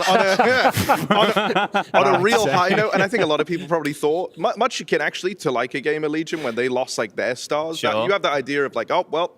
You know, it was fun while it lasted, guys. Like, GG, you know, like an it's kind empty of over feeling now. almost, right? Took it 3 years to get to here. Yeah, exactly. And I think it did probably, and you know, when we spoke to Movistar last season, they said that like it did set them back and it did hit hard. But I think Martinez has done a fantastic job of kind of slotting in and trying to live up to some sort of the same hype that a Sunpius can. Well, look, I'm happy with Hedrick at 4, to be fair. But yeah, I don't think he should go as high as 4. I'm thinking maybe like a 5th for Martinez. 5th? Well, okay. Then you got to go. Oh, yeah. All right. Yeah. Okay. Well, are we going to leave Acor and then Hedrick? I think this is an argument that's a here. hard one. Yeah. That's an argument there. Head trick, I like what he's doing recently. I just feel like in terms of raw mechanical ability, Akor's up there. Been to the major final now. Sure. Had a better year in that sense. Head trick is still on the up and up. We're still kind of learning more about him each I'd game. put head trick before because it's the power ranking. So it's like recently, right? It's not like who has the higher ceiling. Head trick has a high ceiling. Since the player changes for Gamer Legion, Akor hasn't been playing. It doesn't feel like on the same level as good as like he needs. Like he's still needing some time to maybe adjust. Yeah. And head trick, despite NIP struggling, has had like consistently. Was it you, Chad, who said yesterday one good map out in of a a series, best of 3 series every he time. He dominates, and Yeah. I mean, I think at this moment, yeah, I think he's doing a little bit better, but it's pretty close. Okay, All so right. we're in. Surely Fallen is going to be in this conversation. Is it in terms of recent form against Na'Vi at Gamers 8? He was looking better than Simple at times, right? So well, you know, so there's a couple of good performances here, there, and everywhere. like it was a really remarkable shocking performance. The that context of Furia him being his age and performing like that was great. Look at the Panther. What could be with this roster if only I've never looked they were at to it this change a intently little bit before. more. Just a little bit more. I've never. Okay, so we. Maybe we put hard. He played more with the Ob than Fallen on the nuke. Well, I feel like if I was, I think it would probably be. Yes. Like this. Who's the Orc sniper? I actually don't know. Milky. Milky, okay. So that's I don't. You know when we had we had Sorry. Ago come in season 15. Ago were here, Yeah, and he Milky was was with them. part of that. But I don't think Milky was AWPing then. I think it was this guy called Ultimate who was muted all the time, and I kept calling him Canary when we were casting. Oh yeah, his in-game alias is Canary. It's like a Valve mute. So you love that when so the sanitized command is kind of Bulldog important is then. normally the one gets me. Blame F's always muted. He always called Bulldog for some reason. It always kind of works. And the Bulldog's making his way. Wait, why would Blame F be banned? I think when you play Face It, like everyone reports you and tries to just troll you. They get a match reporting you and get you to that point you get muted. So it happens quite a lot to pros. Most of the time it's like people trolling. There's almost one a game these days, especially the younger guys. Like when we have MIBR, Breno and Insani are both insta-muted. So, you know, it's not ideal for those guys. The young guys. So we would have gone with Device, Zywoo, Head Trick, Akor, Martinez, Fallen, Milky, and then Alistair. I don't hate it. Yeah. I would lock it in. We'd lock it in? Trace, we locking it in, Eddie? I think so. I think you lock it right What in. are you doing there. here? Just a little craft, bro. Don't worry about that. Makes me sick to my stomach. What's going on? Nothing changes. Carry on. We guys. can put him higher. Harry? Maybe like a Maybe maybe it's the like a banana bread. second. Maybe we swap him and Zywoo around. Who, Fallen and Zywoo? Yeah. Well, okay, here we go. Let's power rank. Fallen and Zywoo. Which team? I was going to go with the cultural zeitgeist. You know, has made the biggest impact in the Counter-Strike cultural zeitgeist. What Oppa has the most defined So style? you're trying to find a way to put Fury on number one. Yeah, right. I'm trying to think. Hey, hold up. Let's power rank the best Brazilian team on the board. All right. Most influential Easy. Fury team, number or one. Most Yeah, influential definitely. That's a lot. IGL. Most history. influential IGL. Okay, so now we would be going over history. We Then could you do could that put here. Fallen towards the top. Yeah, that we could get him towards the top there. It would probably, in that case, if we were going to go Have off to be of the top. off of accomplishments, it would be Fallen, right, as in-game Sure. leader, right? Like that would put him right up the top here immediately, right? Then We're after really that, find a way to put Fury on one spot. then after that, Vitality would be number 2 with Apex, right? Yeah. Yep. Can't be blame F. And there. then And then Alex, because what he has done for the Spanish Counter-Strike scene. That's true. That's cultural actually, impact. That's a good Influential? shout, yeah. sure, yeah, okay, I'll take it. Then blame F for almost ruining JKS's career. Would you go blame F? Would you go blame F over how he survived? He won a Katowice, two Katowices at Cologne. He's all right. He survived it. He survived it all. Got through it. Do we go Hampus? Then we put ahead of- Neil and he had to be in EG for a while. Actually, yeah, that's fair. That is fair. Neelan, you've done your time. We'll give you number 4 here. Good stuff from you. Now it's Hampus or blame F at coming in at number 5 here. Influential. This is a good one. This is difficult to call. I think you put in blame because he killed Glaive. Okay. And that's one of the greatest we've had. Okay, all right. I see Like, where we're going. Glaive is dead because of blame. He's just so everyone knows. We hope that Glaive is doing well. Shout out to Glaive and his family. We'll check in on him one time. Hope everything's going great. Actually, to be fair, Blame is ushering in the new era of Astralis, which has gotten us excited in moments, right? Yeah. Yeah. I think there's something there. It's just about you need to get consistent performances from either Buzz or Stare, right? Because Blame and Device are doing it. We've seen it online and all that stuff. Borup, he's a Zipix. So it's mostly down to Buzz or Stare. Who's going to be the one who's going to be the third sort of, or the three-pronged attack, Harry? The third prong. Yeah, and then having Which all prong three. are you? Which prawn are you? The middle one. The middle one. Yeah. Okay. Why? All right. I don't know. I just had to pick one, didn't I? That's so Question, true. you know, That's so like. true. Have you, Trace, you select? I see you're busy there, but have you selected your champion for the 1v1 today? I did, and they don't know it yet, though. So. Okay, nor does mine. Yeah. So I guess that narrows it down a bit. Nice. Interesting. Yeah. Okay. Well, funny that. We'll see how this battle goes a little bit later today. Yeah, shall I mean, we will definitely see. Can we take a look at what you're doing? No. I know what he's up to, Chad. He's trying to earn badges. Yeah, but the badges is fine. We'll go badgeless. I'm peacefully doing something over here, and I'm also participating. So you don't move. He's in his I'm happy not place. doing anything. I thought you were drawing him, to be fair. Don't move. Oh, God, it's me. Of course it's me. It's always him. Yeah, the simple one with all the tattoos. Big teeth, the massive nose, glasses, crazy hair. The iconic burgundy jacket. Yeah, like exactly. All All the classics. Yeah. I'm not quite there yet because this is a lot harder than I thought it might be. Do you want to? Okay, I'll stay still for you. Yeah, thank you. And if one of my French girls, if you don't mind. If everyone could be quiet now. Well, we don't have to do the that. two of you. How do we fix Australian CS?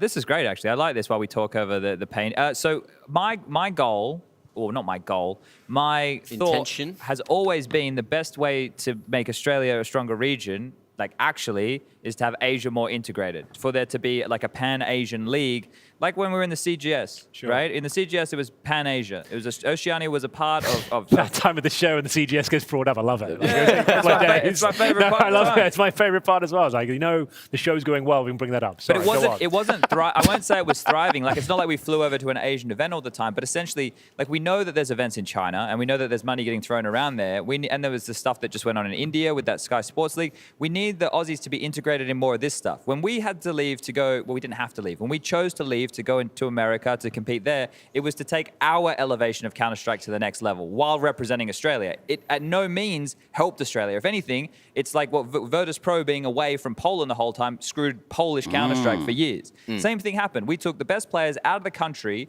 had to come back, same as they do now, fly back in. Every now and again you play an event. Feels like you're gatekeeping that spot because you never really make any dents overseas. Sure. Right now I'm outlining all the negative things. Right, but I think that if we could play more against Tai Lu with your boy Emmy in it, right? No, but like they suck. The Cyclone guys, Someone right? better, yeah, or the Mongols guys. There's so many great Mongolian players. If we could have a way to access Where that, are the great Australian players, Chad? This is the question. Maybe Matt can tell us. They exist. They exist. We're just sort of ironing it out. Like, my short-term answer, they've been trying to make this Guam server happen, which is supposed to link like Asia. Guam. And yeah, wow. To me, that's like in the middle of the ocean. Yeah, a little bit okay. Yeah, I'm thinking, pretty give far us out like there, an Indo server. That's if there's kind of like a good interesting. Indonesian server, that's really like. So you can't actually put players in Asia right now. You can't from feasibly Western play against Australia. them. So if you get people from Singapore to ping to a Perth server and people from the Eastern States to ping to a Perth server, you can get the people from the Eastern States with, it's probably like 60 or 70 these days. It'd be slightly better, right? Yeah, it's like 50. Yeah, okay. Oh, geez, that's great. And then coming down from Singapore, they'll get the same because there is an internet line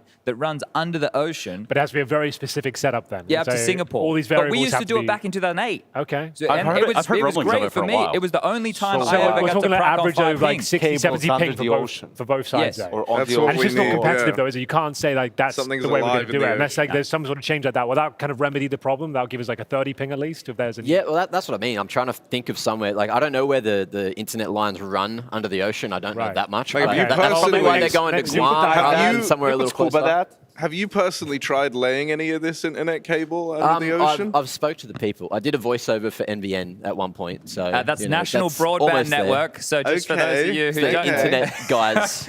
Yeah. That's when Australian internet got saved. Sure, he's laid we some could start pipes and downloading stuff. things. The what? Yeah. I think I was mostly looking to something more micro, Chad. Like, for example, all right. Well, yeah, like we could redo the Australian infrastructure. Instead It would of like work, actually. building like a 8th wonder of the world and have Maybe like a high-speed rail link. I was starting like here, like a cruise ship. Like get a coach. Well, that would be a good place For to start. example. Get a coach first. Like, Yeah, get a that's coach. a good Use that idea. to travel around Australia. Like a coach class. Oh, the coach. Like a, like a, Great one, Harry. yeah, there you go. That was a 14 riff minutes on to the go, guys. We're coach. doing really great. I'm not on the inside of it, right? So I don't know how to fix like Greyhound and get them better results. But ideally, it looks like even though Inns is doing a decent job as an IGL because they need someone to be the IGL, it's been this conversation for almost like 2-3 years. Yeah, it's right? been a Where while now. Someone has to be the IGL.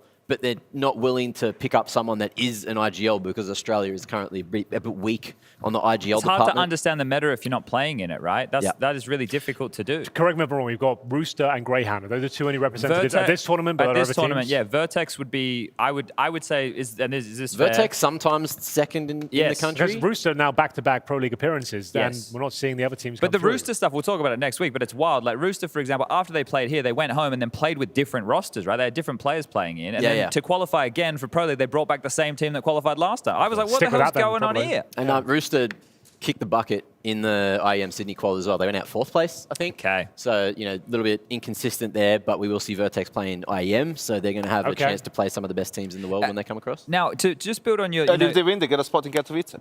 Okay, that's great. Yeah, so simple, They're right? just got to win IEM Sydney. The spots are there. I don't know what people are saying. Slightly to your point Just get again, good. or with the question, I think the worst thing that could possibly happen is just an influx of cash comes in, and then all these kids in like 4 teams now get paid because it'll just be the same problem. It's not like the experience is going to trickle Can I down. ask a It very needs to be- sensitive yeah? question? Yeah. What's the Valorant scene like in Australia? I don't know. Bad. Dead as well, or?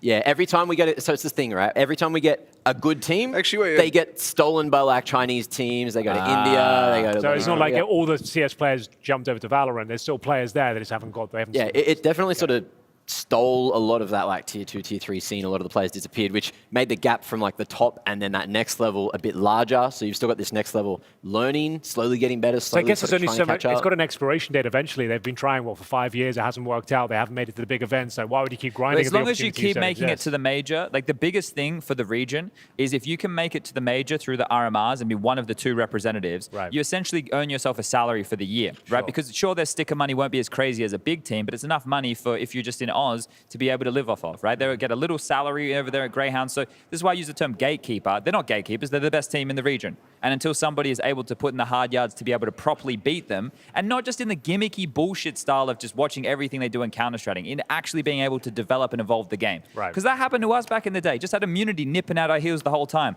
They weren't trying to be a better Counter-Strike team than us. They were just trying to beat us in a match to go overseas. Right? And they're 2 completely different things. Like, and the biggest issue from Greyhound is they have that same experience I'm talking about back in Oz to return to every time, while still trying to play top tier. So you can't really evolve when you're back home because everyone knows how you're playing. They can't find it's a stress- scrims, bro. Right, exactly. So Trying to everyone's walk super them stressed. away. They haven't evolved at all in 2 years. No, they have, but exactly, they haven't. Like, what is the excuse for that? I guess- the Mongols are playing with 120 ping, practicing against on Europe, Face yes. It against Dude, European I've teams. played them in Face we played It. against We've them. played them. They've sort of got like they all of a sudden 9-10 is like the next stopper. He's hot. Oh, I was part like of that. I remember. Mongolia Yeah, on has Nuke. more Yeah. talent than Yeah. some much bigger regions. But So I think will it's put a more of socio-economic thing on that if I'm going to be honest.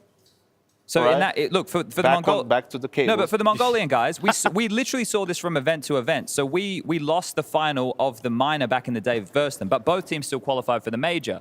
So essentially, we had already qualified. We were waiting for them in the grand final.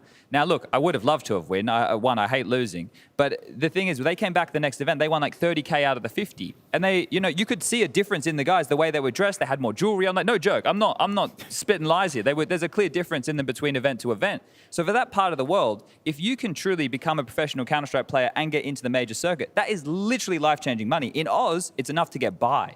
It's the same issue North America has, the same issue the UK players have. Sure. We're just used to having too much bloody money, right? And that's the issue, right? You're too comfortable. It's super we're too opposite comfortable. from where we started. That's for damn sure. That Yeah. like as everybody knows, like that has been around or seen Counter-Strike for an ultimate amount of time. There wasn't a whole lot of money flying around. Yeah, not 20 years ago. I mean, What we're if- talking salaries. Yeah, like, right. that's What just laughable. salaries? Laugh at that, right? And this is why like the Mongolian scene was so strong. When we went to Mongolia for the RMR, we found out, the whole country, the whole CS scene is in Ulaanbaatar, right? Everyone's there. So everyone goes to however many little internet cafes they have. They all play LAN, they all play together, and they foster this scene. They learn off of one another. And everyone's just in this community, and you don't have that in like most other places in the world. Maybe some other smaller European countries, but like North America, Australia, they're large land masses. But what you're talking about here, so I had one of the blokes. I wasn't allowed to have a computer when I was a kid. My grandma had to talk my parents into letting me have one. But for the first 2 years of me ever playing Why CS, did Grandma know more about the computers? Grandma, just don't skim over that. Why Grandma is she pro PC? She would do whatever I wanted, right? I was the favorite grandchild, just spoiled rotten Okay, type did she thing. buy you the PC? No, but she would, for the better part of 2 years, take me down to this LAN cafe every day to play. That's right? a nice grandma. Yeah, she was. Did she hang around while you played, or was it like? No, she'd then go to go get me lunch or whatever, and To the market, like bingo next door or something. Yeah, but anyway. So back in the day, back when I was 14, 15, 16, Oz CS in Perth, in Melbourne, in Sydney, in Brisbane, there was 1.6 LAN events with 16 teams.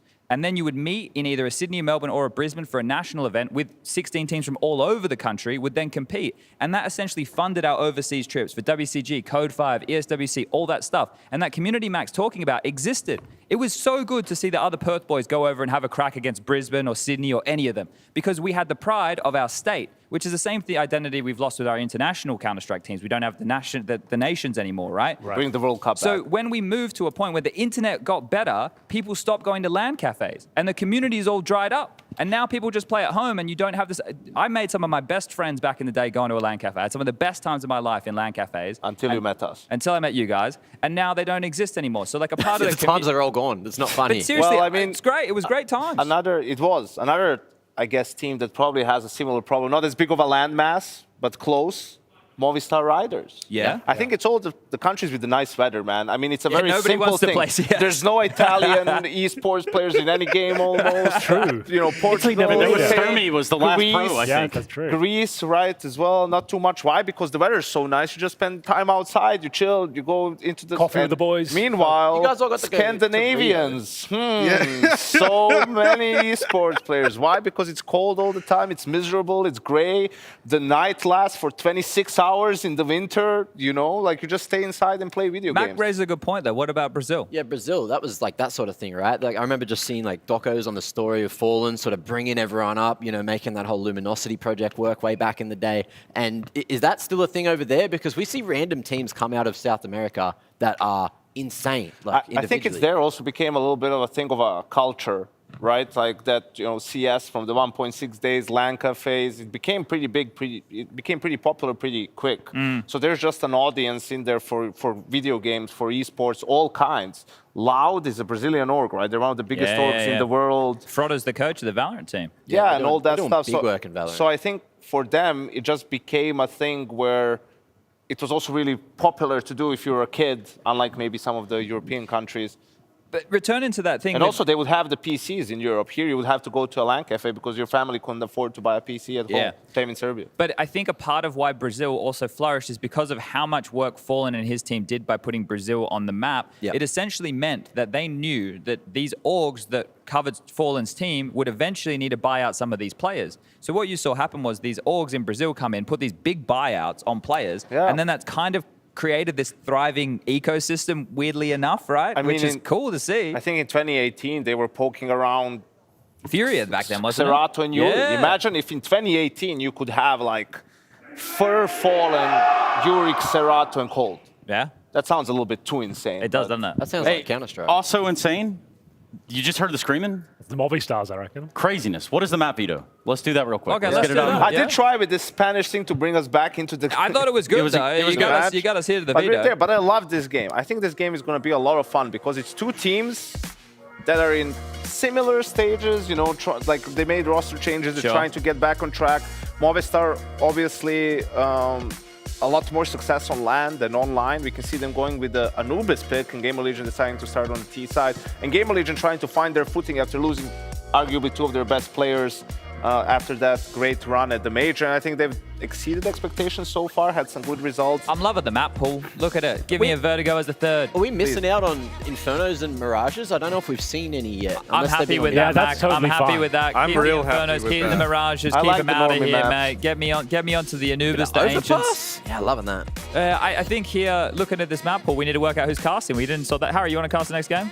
I'll do some casting. I guess that's kind of my... Bianca, you want to join? Yeah, I can do Movistar. Well, we need a third. Get a Hugo Byron in there, maybe? Well, Hugo could. Do you want to get Hugo in there? Here? You guys He's around here somewhere. He'll come over. We'll get him to come. I've I've messaged him telepathically Oh, right nice, now. nice. Is Well, that he's telepathetic? It's a work in so- progress, but this is becoming a portrait of. That's what those are the fruits of your labor.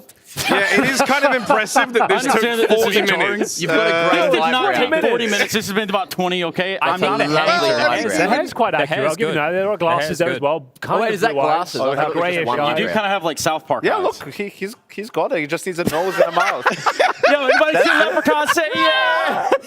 All right, let's get into a game. I'll leave that up there for the. Why you done him like that with the chin, man? Like, I mean, I have got quite moving, I've got a like- cartoon chin, to be fair. Like, it is a bit strange. Look, I think I don't even know if we're going to break. Let's just get in the game. Yeah, break sounds good. We go to one of those. We come back, Henry and I, and we get the ball rolling in our next game featuring two teams in ESL's Group A of Pro League.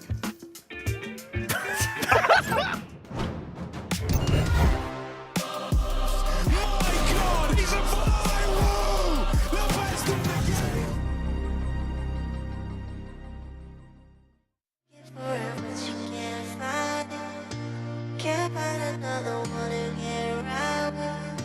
You try and try, but never find someone who's fine.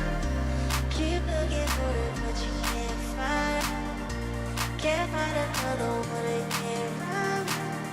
You try and try, but never find another me.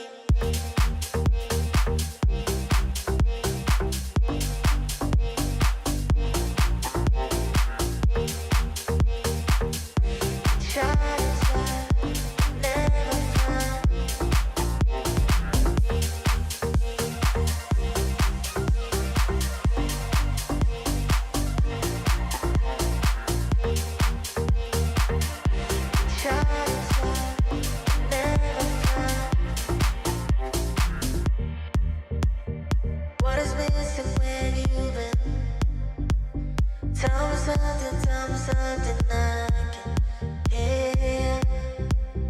Body screaming. You won't admit that you want me close. I know you need, you know I know. When you're with me, you feel it the most on the low, low, low. You say you're looking.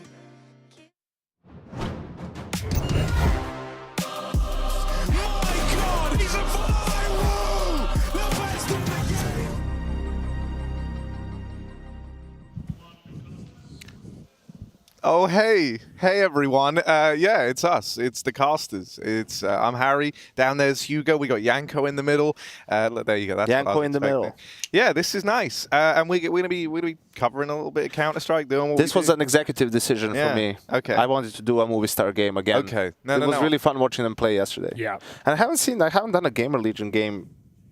I think I've done a single of their games actually since in Cologne. Yeah, I was on the other stream constantly. So outside of trying to keep up a little bit with the results and all that stuff, didn't get to see them in action all that much. They had a banging Cologne, man, right? We were talking about them just yesterday. What, this is a 2 team rounds that, away? yeah, 2 rounds away. They lost an overtime game against Cloud9 in map 3 to go to the playoffs, right? Think about the brackets, the side of the bracket Cloud9 had. Not easy by any means, but Gamer Legion could have made a run with a new roster, with a new in-game leader as well, losing their star player from the Paris Major into the playoffs of Cologne. That would have been quite a debut, and that's why I kind of hold them to some high regard, some high expectation here at ESL Pro League. They can't come through with nothing. I think they should be a shoo-in for the playoffs, and when I talked to them on the lobby, on the media day as well, they seem to feel the same, that playoffs were where they would find themselves. But this is not an easy game. However, it will qualify you at least into that playoff spot and with the potential quarterfinals as well. And like you said, Yanko, Movistar,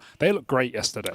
Yeah, I think it's just, it wouldn't make sense to you how well they're playing if you look at their performances, you know, online, even with the last lineup. If you compare online to LAN, it's just different. But there's just something with this team, you know, and this is not a good thing. I mean, it is that they're better on LAN, but you should find a way to be better online because they're in this position where they need to qualify for tournaments. You know, they had that great run in Pro League a year ago, I feel like it was, but then they couldn't even make it out of the open qualifiers for the RMR, you know? So there's been a lot of inconsistency between their LAN and online play, but hey, they're here, and what matters is that they're playing well. They're just playing solid CS, good as a team.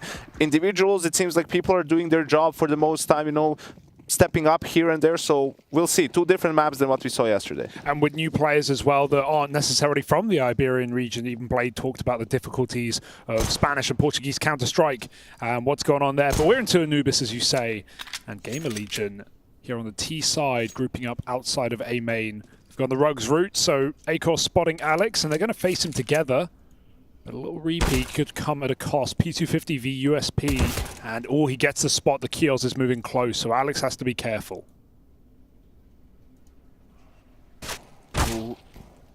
Kios is right here. This is a well-timed push out of Mopos, but he's not able to get away with the kill. Isaac gets out unscathed, and so Gamer Legion, they've been spotted over towards Dark. They've been spotted out towards B long, but the real objective right now looks to be this A play with the bomb. And that's where you see Adam S moving over towards the B bomb site, right? They had some early contact, so this is good timing for Gamer Legion. Exploding now. They've got this smoke down and in the way. Vault. That's a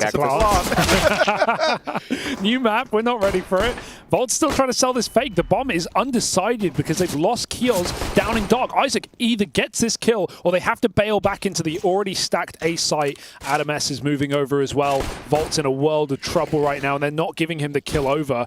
Martinez does find his shot off, and this is going to send them right back into this bomb site, but he can't even close the low health player. Volt finally will, but it feels too little and far too late. Yeah, what's Isaac meant to even do here? As he moves in, probably just going to get shot once and then die, and then Movistar will be one up in the pistol. Let's see if he can make it any more interesting. He's got 5 seconds to make it more interesting. So just forces the swing, doesn't let them kill him after time. I like that decision at least. And there we go. Pistol round found for the Movistar Riders. We're getting fired up from the get-go as well. Yeah, they were loud yesterday, right? Screaming down the house against Furia, and really strong starts as well was the key for Movistar Riders, right? They won 3 out of 4 pistols in that 2-0 affair, and they just looked really, really solid in the early. They went, what was it, 10-1 up, or 10-0 up on Nuke against Furia as well, maybe even 11 rounds in a row. So once they have that momentum, Gamer Legion... No BS. Something to be scared. Blocks should be easy, though. I just love the initiative, right? Okay, maybe they force, hey, let's just send 3 rifles there, try to do something. Even this is like, who cares? Well, now it's a little bit, two guns are a little bit too much, 3 guns. Okay, now it's getting dicey. Now it's getting... The initiative was nice, right? The initiative was nice, but maybe just try to... Oh, well, that's 4 what's guns, happening. 4 guns, you know, suddenly it's Nice not... initiative. Now, Mopos should never get checked here. Right, you never get. No one's ever checked this angle before. I didn't even. He's know on the this beans, existed. Harry. He's on the look out, lad. He's on the beans. He is sitting on the beans. That's a lot of beans. British people and their beans, man. So sensitive. They're delicious. A hearty breakfast here for Mopos as he chews through that second round with ease. Not even close.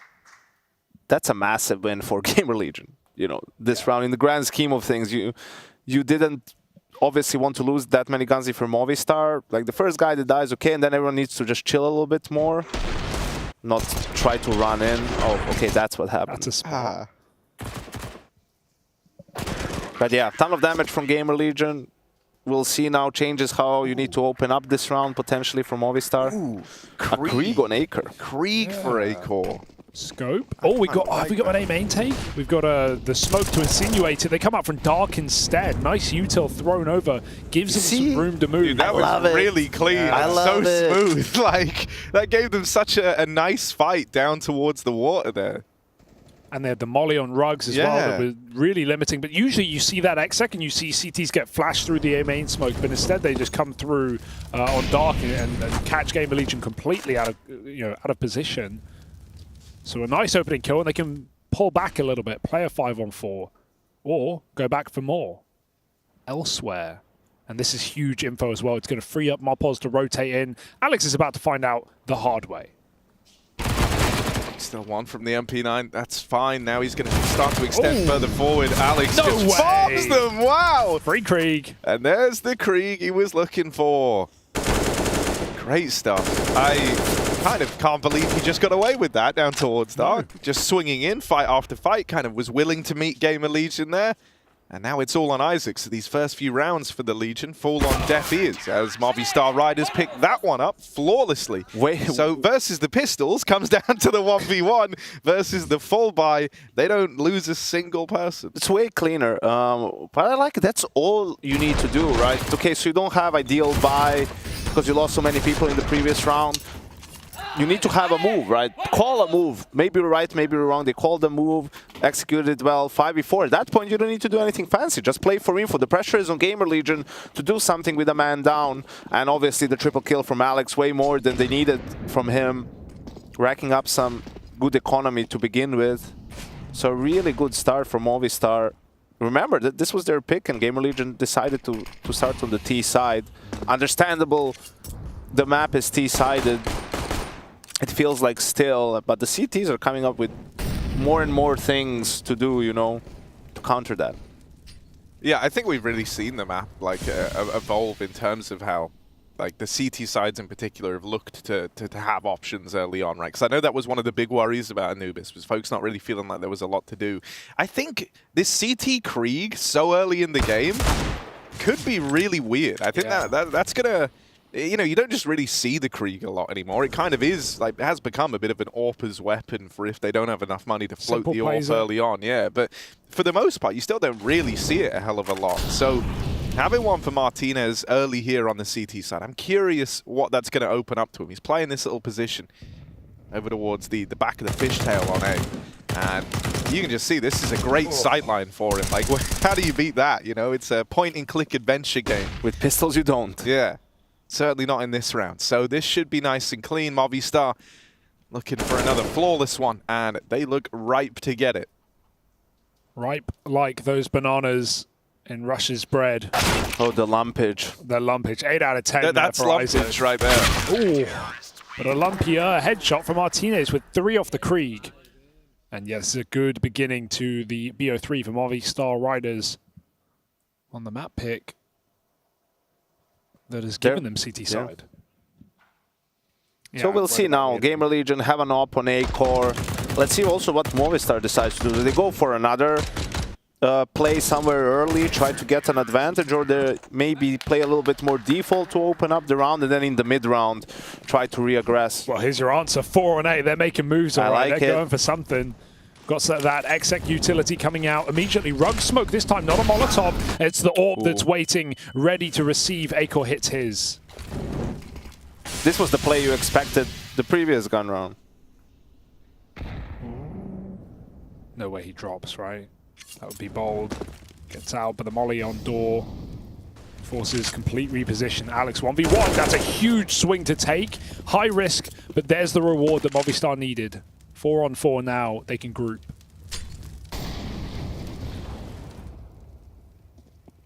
They want to keep taking real estate. They're coming in with another one of these pushes over towards main. Teed up by the flashbang from Adam S. And now the other two look at the clothesline vault. They're going to get rid of him. And now they're taking a lot of map control with this. Acor comes back to try and get an eye on it. They'll just drop a smoke.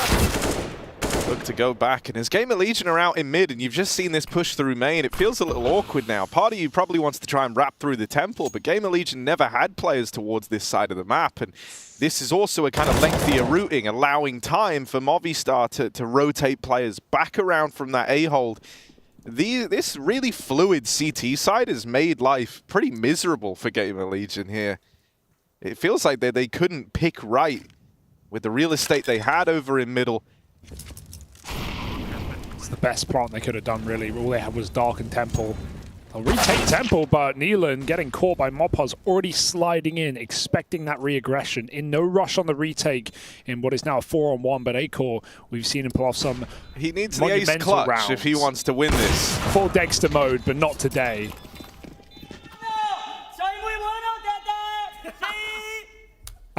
Yes. Exactly. I did remember a Gamer Legion game I did at Gamers 8 against Heroic.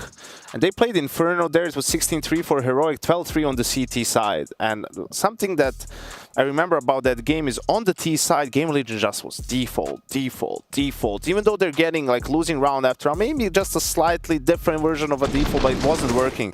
And I talked to Neelan later that day and I'm like, listen, why don't you try it? Just try something else. Like he's like, yes, but it's very predictable for them that if they're shutting down our default, that will do a set round. And that's true. That's correct. Like he's right, 100%. But it's also like, if you're down 9-0, I mean, at that point, you've tried your default many times and you have to change it. And there's, you know, it's just a matter of perspective, how you look at the problem. You can either try to force to win a round with the default and then try to change something, or at some point you just give it up. So point being, he's very adamant about playing a default style. And if that's something that you can expect, that you can count on if you're playing them, then you can devise a game plan to shut that down. That's why. For me, the great thing about CS is nothing is OP. It's just about figuring out what your opponent is doing, and everything has a counter. So what you're seeing with all these openings for Movistar, they're designed to shut down a default style of play.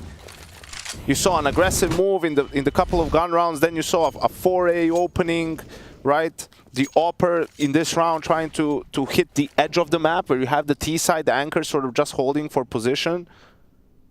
So that's all good ways to, if you're at home and you're struggling against a team that plays a lot of default and you feel like they're strangling you. Oh! Yeah. That's a good thing to do, but you see now it's all about cat and mouse. Okay, so I'm going to flash in. They're trying to fight for the side. Here's a flash. Try to clear it. Oh, he's gone round behind you. Here's a jump. Nice. Free kill, and they weren't even ready. No one was here to help out. The bomb has to go back. This is the other downside, right, to being on the default in the first place, is because you're spread out. When you get gifted the double kill like that, it kind of takes you a little while to get everything together to actually launch the commitment into the site. And so with that move, Adam has really kind of uprooted the round, and he knows the impact that's going to have. The fact that Gamer Legion were looking to pick up the pace and commit to the A play, and now that's all thrown up in the air a little bit more. Alex has even taken real estate pushing down through dark, and so Movistar have painted a pretty clear picture that this is still the A play. Now they're looking to shut it down and deal with it. Mopaz doesn't swing, instead waits just a moment. That bomb not yet retrieved, and that's going to betray him. Kioz out through middle. Well shot Mopaz down, leaving it all on Alex 1v2. And they never even knew about Mopaz, you know. That was such a patient round for Kioz. He sat in the middle of mid for about 30 seconds and finds the perfect time to make that play to cover the plant. Alex, he has util. He certainly has a shot in this clutch, reading the heaven position, but it's a left-right 50-50, and he's looking everywhere but the target. Isaac will close it, and it's going to be the first round here for Gamer Legion. A nice double opening for Volt as well. That flash play welcomes the AWP back into A main and sends it out with a bang. And default, the reason people play default is you want to gather as much information as possible before you want to make a decision where you want to go, right? You don't know what the CTs are going to do, so you wait, cover everything. So this was an example. Hey, they're playing a little bit aggressive towards A. Neelan comes in, offers the flash, or Volt asks for it. Hey, give me a flash, I'll clear this. And without having to call anything really, you get 2 entries. Like that's the strength and the beauty of playing default style on T side. Molly trade. Alex doesn't want to give up dark for free, but Neelan says no, closes the door. Alex says, no, it's my door as well. And has he got a nade? No, he doesn't, just Neelan. Alex will still remain in this position playing anti-flash. But a bit of a chess game down in dark. Volt respecting the molly. We've seen these re-aggressions on A main. He'd rather call for a flash from A core to take it back. Here comes the flash, and the AWP is pushed off. So it's good info for Gamer Legion. He definitely saw the AWP there. Finally, Alex has conceded dark control. They're going very passive on this B bomb side right now, looking to play more of a retake round perhaps. Adam trying to get here in time. The only remaining blocking utility here for Movistar is now on the B site. So it's in the right place at least. That molly coming out, blocks the push out through dark. A 4th player coming in towards B. Movistar has a good read here. I know what's happening, but will they be able to put a stop to it? Adam has them lined up there, but doesn't get away with the kill. Mopoz attempts to make a bit of a hero play with the flashbang, but it's just a shutout for Gamer Legion. They deal with all those attempts to push through the smokes as they're just littering the site. Even though there's flashes to complement it, it's pretty chaotic. And for someone like Mopoz, he kind of struggled to get much of a bearing once he comes through that smoke. I think it was just a bad... He missed the sound cue. He thought the plant was closer up. I think that B site is also pretty claustrophobic. When you run out of utility, despite Movistar having 3 players there, you know, if Gamer Legion has some utility, you have to clear out a couple of corners. Then you can see it's some difficult fights. The flash play maybe just a little bit too late. And Gamer Legion does the most important thing, right? Being able to win rounds in a consecutive manner. It's just the sight of off angles for post plants. You know, when you're T-side, you're just standing in the open. There's one pillar, really. There's that sort of jail corner you can hide in, but so many players are standing with their backs to the wall, waiting in positions you aren't hard clearing. Gamer Legion waking up at the right time. 5-0 start for Movistar, now starting to drip dry. Timeout called by Blade. Yeah, just probably a bit of an economy decision too. Wow, Adam S actually buys an M4. Are they going to hold by here, or they're just going for... But I don't like it, because I think he should have just went for a pistol, saved a lot of that money if they lose this round and Martinez dies, so he can drop an op to Martinez. I don't think the 1M4 is going to do that much, so you can thank me once he gets an ace after this round. Always the way. I mean, the other guys have only pistols, not even upgraded armor. That's kind of weird. Maybe it was miscommunication. Or maybe Adam just wants to flex his muscles. Just can still drop the AWP over in the next, right? But leaves them with a little less. Let's see. Let's just see what Adam's able to do with it. Like you say, feels like it's always the way that you bring it up and then this M4 is going to be the saving grace. There's one from Adam S. Oh, there's the second. The M4, that's what it was here to do. Delivers 2 and gives Movistar a chance in the round. But with Alex now dead, Martinez doesn't really want to risk losing this AWP. The 3-on-3 might have enticed them. But I think the doors have just closed on that. He's going to set up over towards CT, so he's going to give himself a chance to play into this. There was the chance. Yeah. Couldn't pick a target. Team damage, nothing from the AWP. Just how has he not been seen? Kios will win this though. Okay, Nealon just spams it instead. And Martinez, deja vu, saving again. And here's also the thing, like with this default playstyle, great. I feel like you want to be the best team in the world, 70 or more % of your gun rounds have to be default. You can't count on having a good read from spawn every time in freeze time to just outposition your opponent, right? There's so many things that are happening nowadays, people going for plays, as we see Nealon get rid of that AWP, that you sort of have to do that and then be able to adjust mid-round. But this is like perfect timing for Gamer Legion to change the pace and call something faster, or at least use heavy utility towards one of the sites early to draw out the utility from the CTs, and that will put pressure on those players. You know, when there's a minute 10 left and you don't have any nades on your side, like you just start feeling stressed. So every team, I feel, needs to sprinkle in a little bit of set strats just to keep the pressure on their opponents and so also have that element of unpredictability. Oh, this one's contact. There's no util to give it away, and just with a jump up, does catch both kills. That's a sick position. Just hops on top when he spots Akor from far away.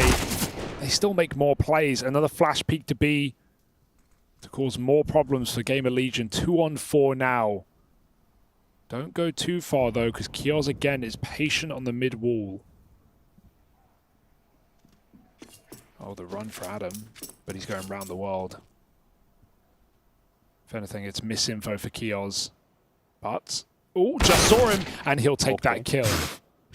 That looks crazy. Kios had just sat there as well for like 30 seconds waiting for that. It's a 4v2. You're going for that fire peeking in. Yeah, I mean, but I think that was actually the case of a lot of moments in this round from Movistar felt like, you know, even when they go and they make that aggressive move over towards main, right, and they shut out those 2 players from that default, the Gamer Legion are looking to hold over there, right, the 2 guys kind of anchoring it down. They both get removed by Just. And then immediately, what did Movistar do? They flash peeked B main over towards that side of the map. Like usually when you kind of get yourself into that 5-on-3, that's meant to be, you know, the hard work done. You kind of chill out a little bit now. They just went like aggressive on both sides of the maps, both sides of the map, one after the other. And it felt like Game of Legion was just not expecting it the second time around. And that, I usually say you have to pick one side if you want to be aggressive because, I mean, you're trying to have it. It's a numbers game. You're trying to have numbers where they don't have it and use that to your advantage to get a man advantage. But if you just push both, I mean, they have to be somewhere. It's right? So you're not gonna, you know. That's really nice. It's also like the right as the comms are coming in, like the two push A, you know, that's when you catch them off guard, right? When everyone's feeling a little flustered. The last thing the B main players are ready for is that. And a 1-for-1 on a flash swing out B long when you're 5v3 up, you'll take that every day. And also at this point, if you're like taking a timeout, I hope what's being said is okay, Isaac, bite the gun. Yeah, nice. Is okay. So now they seem to want to go for that sort of B execute, but Martinez has moved with the op. Maybe anticipating this. 3B at close position, but he only hits a tag. Sees a lot. Flash again. Mopo's back for more. He needs that molly down. Grenade will do. Smoke in the face. Game of Legion locked out of this set piece. And you kind of love it, man. They're so relentless, it feels like. This should have been the whole previous round, I feel like, from Game of Legion. But here's the thing, like at this point, if you're a Game of Legion, you have understood these guys are keen. Like they want to do something every round to break our default, especially towards A main. So okay, you don't want to do something set, you want to stick to your default.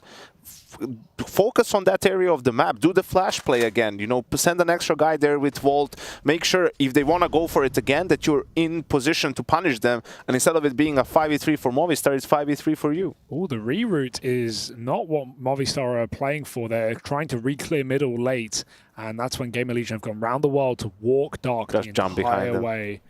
Mopos on the AWP. They probably will, man. Yeah. As soon as they find out. And they're about to, but Mopos actually won't get... It's only Sound Cues that will give it up. They are already on default right now. He has no idea. There's the bomb going down. Mopos hears it. Alex has great timing, but Isaac's still holding for this flank, knowing how active Movistar have been. 4-on-3, I would save. That was, yeah, definitely a save call is best here for Movistar, completely out of position and still have enough to full buy next round with the drops. That was a great mid-round from Neelan. Sort of a... Not what you would think first in terms of rotation, right? By the time has passed, or they're going somewhere else, but actually brilliant to just go to the same side through a different avenue. Here's my question, Yanko. Is Neelan underrated as an in-game leader? I don't know. I wouldn't say he's underrated because, you know, getting a job after the whole stint in EG and how it felt in terms of results means that he was at least still rated to be picked up by a team that was in the final of a major not so long ago, right? So I think he's rated fairly. Is that the thing? Is that what you say? Yeah, and you know, I don't think he's overrated or underrated. I think he's fine. I think he still needs to evolve as an in-game leader, sort of. But it's also, I think it's maybe, this team just needs more time. They have to get drilled in the default first before you can sprinkle in other stuff, right? Everyone needs to get comfortable with that. Similar like VP, you know, with James and his style of calling. I like that answer. Oh, mid-take. It's typically just been Kios lurking. Martinez, wherever they go, he's sat back, ready and waiting, and there's a double setup in play. Adam whiffs his opportunity. That's a collapse tag. Two players hit for 50 and 30. Nothing to note here from that. But they'll take the 5-on-4 again. They just scare Game of Legion out of middle. They have to drop. So every round is just patching wounds for Game of Legion, starting on the wrong foot. And you can barely blame them. The AWP read has been perfect. Even though that's not a hyperactive play for Movistar, having an AWP, having a rifle tucked close that he's baiting for, yeah, Adam misses his shot, but every round seemingly has thought behind it here for the Riders. Yeah, and it's been ever since as well. Like you've seen Game of Legion trying to be a bit more involved early, like grouping, and you know, like in the previous round when they go towards B, they had what, 4 players there trying to take long. Now they're going to commit over towards A. Like Mopos is pushing out. Now they know that's why Martinez is coming back. This is really good CS. Got everyone here. They got that info from the B push, and Game of Legion as they move in. They've got a lot to contest with here. Alex ready to move in through camera. Martinez looking to lock them out with the AWP, deals with that player back at main, and so now it's just the guys in the sight for Gamer Legion, and they are pinned in. Movistar, a 7th round appears on the scoreboard, and this is fantastic. I'm really enjoying watching They're this, not just miraculously on A, you know, at timing, as this round is winding down, Mopos makes the call, hey, I'm going to try to push B. Martinez was towards that side, because if he pushes and dies, then he's there to also punish if you're just trying to speed up on that bomb site. Instead, they're able to rotate back, clean retake. I like to touch on what Hugo said about Martinez and being in the right place. I was like half trolling Maniac about this in the green room when we were watching Vitality play against, in the grand final, I think it was in Riyadh. Yeah. And he was like, oh yeah, Zyvo again in a 1v4. Like, why doesn't he win this round? He doesn't have any impact. I'm like, but he hasn't seen anyone this round. Like, why isn't he where the opponents are? Why didn't, you know, like there's a little bit of positioning yourself at the start of the round. Of course, I was exaggerating it to him to make him angry. Look at this. This is mad. Mopos just contact warp the whole way up B long at the start of the round. And in doing so, okay, chill, bro. So far in the back line, he's already taken the bomb away from Gamer Legion. Now, this is still a little weird for Movistar, right? They have Mopos kind of lost back in the spawn. He's just roaming. Never mind, they found success on this same main push to try and alleviate some of that pressure. They're just crouch peek. He does love it. Kios is, as a result of all this movement from Movistar, in a very odd spot, but Martinez... Kios, you just got to get it. There we go. That's opened up the route to the B play. Suddenly, Gamer Legion are sprinting in with the bomb. They've got a chance here, in spite of how this round started. Just happy Acor gave them the kill, really. CT plant. Kios is taking space for the cover, and Isaac's got it down. He's even got a Molotov left to buy time on Temple. Won't be forever, though. I wonder if Movistar can piece this one together with Kios so deep in spawn. He doesn't have the clock to wrap around Temple again. He just has to play for that bomb. Isaac, one will do in this position, but just capable. We know it. He hits the head every single time. What a pickup for this Movistar team. Pride of Portugal looking to close it. He's read Kios' position, but the AWP fires back, and Kios has nades to boot as well. Molotov will not be enough. Adam, oh, he's sitting in it. Kios has to smoke that molly, but it was all a fake. If only he stuck that bomb. It's not enough time for Adam. He's had a great game, but Gamer Legion still find 5. That was a chaotic round. Yeah, it really was. I mean, I'm talking about Maniac and Zyvo and Oppers, and it's 142, and Mopos is in T-spawn almost getting a kill. That's wild. Even those moments, though, get weird, right? Because when you drop the bomb as deep as he did, and there's like 140 left, and you're all alone on a solo push, you can't go play around that, right? Like, he just kind of has to go do his own solo lurking thing deep behind. But this round might be the difference between a 10-5 half for Movistar or an 8-7 for either of the teams. Money is all emptied out. These are some of those swing rounds that we like to call them. This round probably counts for 2. Let's see who's going to get it then. And another default. And probably the slowest round yet for Movistar in terms of not making any opening moves. The AWP allowed to solo mid. He was peeking deep, though. So he's got a lot of information early. But you see, you know, the flash play is there. But here is the good thing now for Movistar is just to play to hold nades. Just shoulder pick, hold nades. Because you've done so much. Oh, he's doing more. Oh, he can't escape. This is a nice surprise play. But I mean, just, you know, they're so expected to your aggression. They have to spend more time clearing, like using these flashes and everything. And they have to spend more time because of what you did in previous rounds. So you'll buy time just by doing nothing. And then when they come late, you see Martinez has a smoke molly. There's a molly on Alex. And Adams doesn't have anything. He's alone on A. Oh, he's fine. Oh, they swing wide as well. With a flash, Mopos sets Alex up, and it seemed like they wanted to go back to that dark play again, around where Gamer Legion, the game plan is pulled apart. They're still going to go for it, but Alex has early warning. Kind of awkward now, right? Because, yeah, they were hoping that they were going to own this real estate on the rotate back over. That is a big kill to have found, but Mopos is still a threat over towards B. He's just going to try and draw this one off the clock for as long as he can. Just be a nuisance, keep the numbers in the 3-on-2, try to slow down this plant. He knows that if he gets the timer any lower, 1 kill in the right place wins the round. He can jump up, he can spam, and he'll check over the smoke to close that one out for Movistar Riders. It's all good. It's all good. And so that was one of the swing rounds. That was one of the important ones. Yeah. And you said that this might decide the difference between a 10-5 or an 8-7. Movistar pick it up, and now they're now sprinting towards that coveted 10-5 scoreline on the CT side.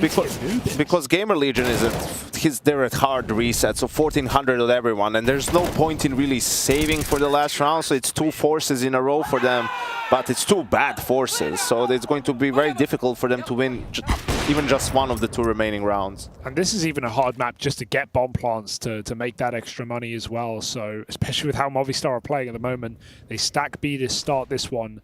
Martinez did eat a scout shot from Acor in middle, so that may be a way in, but close jail for Mopoz's position that hasn't been used. I also think Movistar is well prepared for this map, for the style of how Gamer Legion likes to play. You know, that previous round, it's 4v4, and they're using nades to pressure A with 2 guys and no one moves. They still clear the player in water.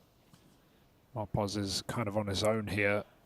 Alex is committed down in dark. It's a multi-kill. Oh, it's the start, but then they line up. Oh, no, and Kios kills his captain. Mopoz will mop them up indeed as this force buy goes by the wayside. Acor just having to be scoped in with the scout hiding in a corner. Oh, they got him. He's just like me for real, man. Like, oh, run down at the end.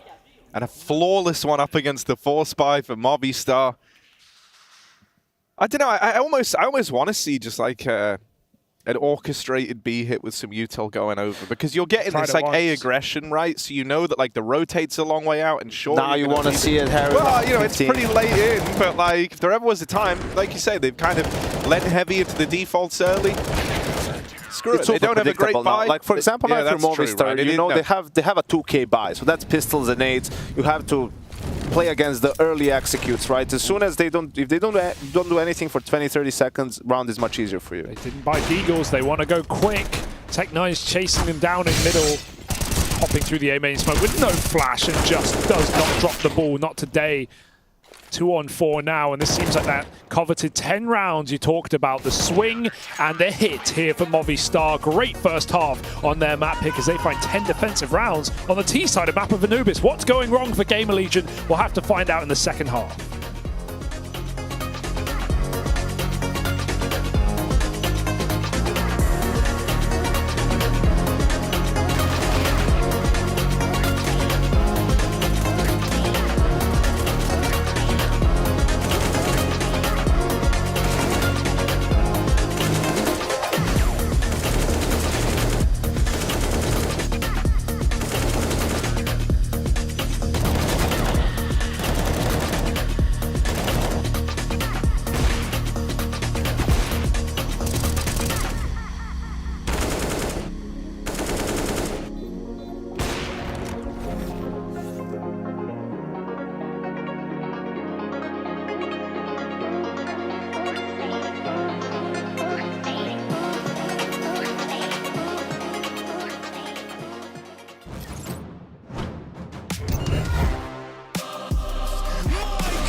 down bad.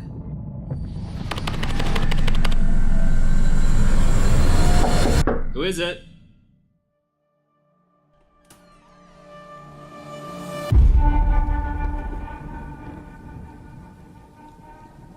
I know you fear this prison. A prison you cannot smell, or taste, or touch. A prison for your mind, for your soul. I want you to break free. And I know you want to. You want to feel the taste of victory on your lips once more. And so, the choice is yours. You take the blue pill, and the story ends. You wake up in your bed, and you're coaching that spawn-based Counter-Strike you've always been dreaming of. Or you take the red pill, and I show you how deep the casting rabbit hole goes. The team you're coaching? Cloud9.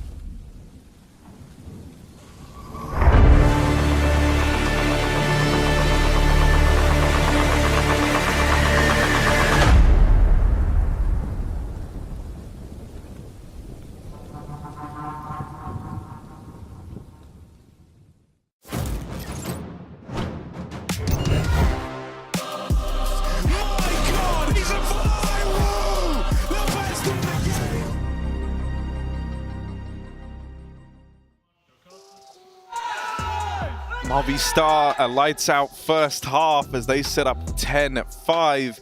They're lights Harry's out. stealing all my thunder, man. Yeah, man, we said That's it, not Harry. cool. He said Yankee's going to do the intro. He's going to bring us in big. I was just waiting. and It's then the you tell cool me the music. I score. was waiting for the music to come There in. was just a bit of silence. You're still new at this. You're still new at this. You'll learn, Harry. You'll learn. the Do you guys want some bad news on this great game? I mean, we're not going to get to see Movistar on LAN, really, for the rest of the year, other than here at Pro League. So I guess Oh, it's great, good, it's good Hugo. news. Thanks for that, It's good news man. that we've got them We here. were riding high. But it's bad news that...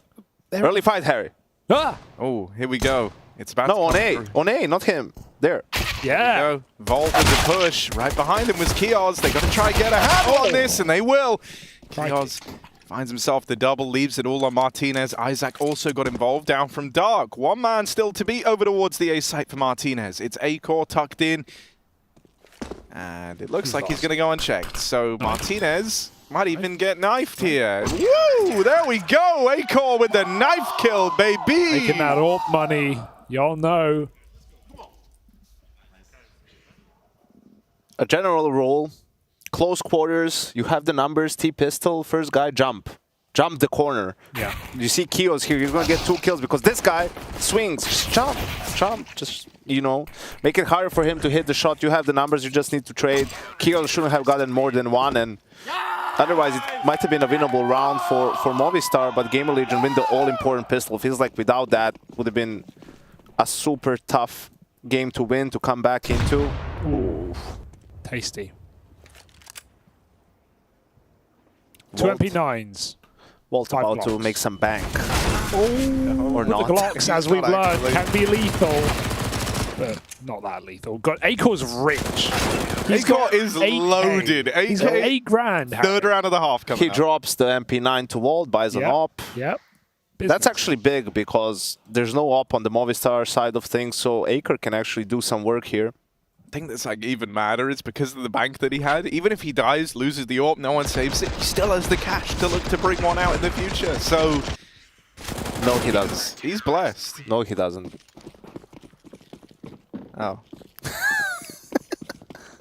Yeah, he'll get 1400. Never mind, Harry. We'll get that. That's for like week 3. Fast maths. Ooh, Nealon already down to 5 HP from the early nades. That's going to make his life difficult. What did they throw at him? A piano from the top floor. It's close B, and he's on 5 health.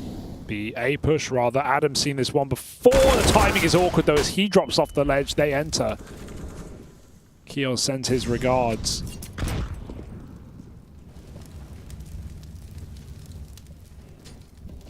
Two players in mid here for Gamer Legion. Looking good for this. Tucked to the right side, might go uncleared. Kios will check, but he misses his shot. A bridge too far. A-Core does cross it. 4 on 3.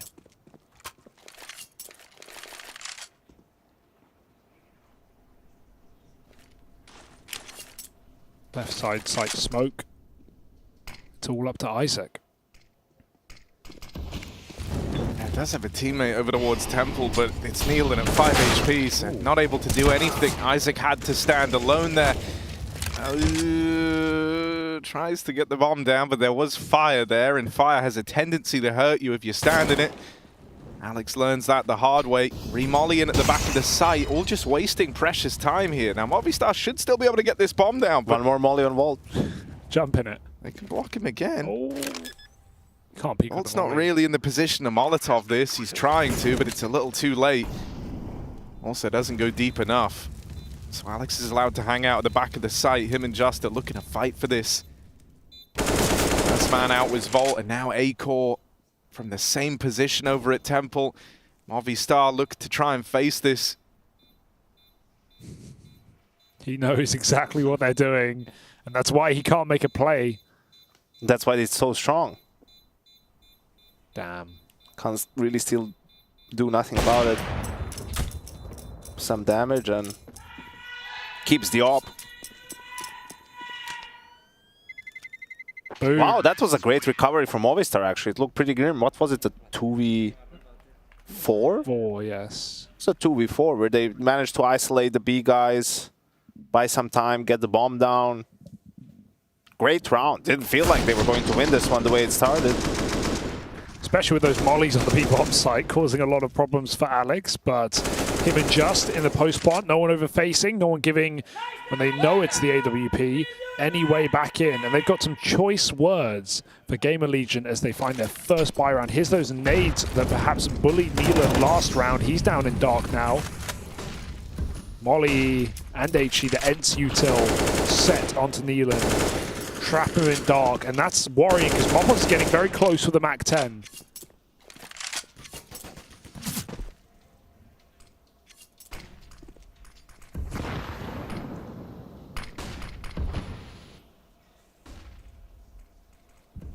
Movistar made a lot of noise over towards B early on, but the rest of them have all grouped outside of this A site. And right now, Gamer Legion don't have anyone there. They're flying pretty blind in this round as well, right? They're smoked off over towards B, so they don't have the info on that side of the map. Movistar are actually changing their mind here. It's the Nealon mid-round. And he's ready for it. Nails that first man. They're going to try and deal with him down in dark. He did have some... Oh, that's nearly the triple lineup! A-Core, collateral found, the third even tagged. He's a madman. That is kind of crazy. Psychotic. What just happened? You just put him on a skewer, man. It was like well, that's a way to lose a round if you're Movistar. Yeah, right? Why would you do that with the AWP? Like, you're so lucky they lined up. What if you just go 1-for-1? You've given them an AWP and That's you let them mental. rotate back out. Like, I don't know how that worked out for him. He could have gotten the third as well. Yeah, he hit him. Just unbelievable. With a rifle, I kind of get it, but A-Core... deranged play, and it works for Gamer Legion. Adam cannot win this round. So what was that, like 290 damage AWP shot, something like that, yeah. right? That's kind of crazy. I want to see that again if we can. That's Gamer Legion using Movy's tac timeout to just shout across the building. Not using it themselves, not chatting to Ash. Just having a screen. This was tough because you can see that the loss bonus still isn't great for Movistar. They only get 1900 after that round. So here they really have to go with a Glock equal. That's ridiculous. The turnaround is quick, but it doesn't really matter. How did that work out for him? This is like if you're a coach, you're like nice job, actually terrible job, but it worked out. You know, never like, do that again. Like, well done. You don't want to encourage that, but hey, it Mission worked. failed successfully. You know, like that's the man. Oh, we nearly had a triple collat. I mean, it was a triple collat. Yeah, I guess like count, 3 players were hit, but only no 2 one of them remembers the died. damage. Damn. Oh, good timing. Boom. Any more? Ow. No.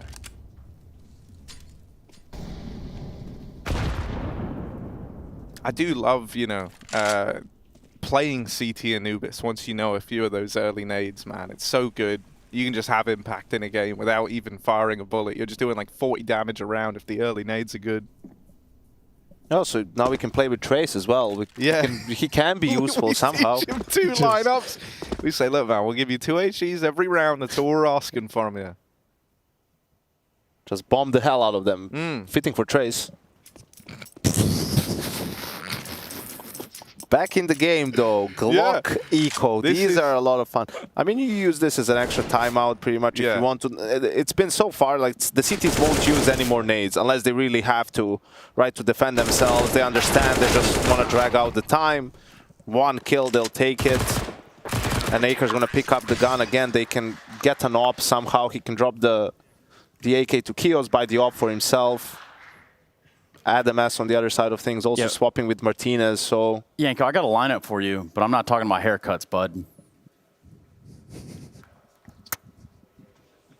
All right. Is that it, Trace? Yeah, I don't know, man. Yesterday I said some things on air I wasn't like super proud of, but you know, at the end of the day, they were said, and you can't really take that back. Do you like when you go back to your room? Do you still listen to the broadcast? Like, I'm listening all the time. Can you just sneak one past the goalie? Nope.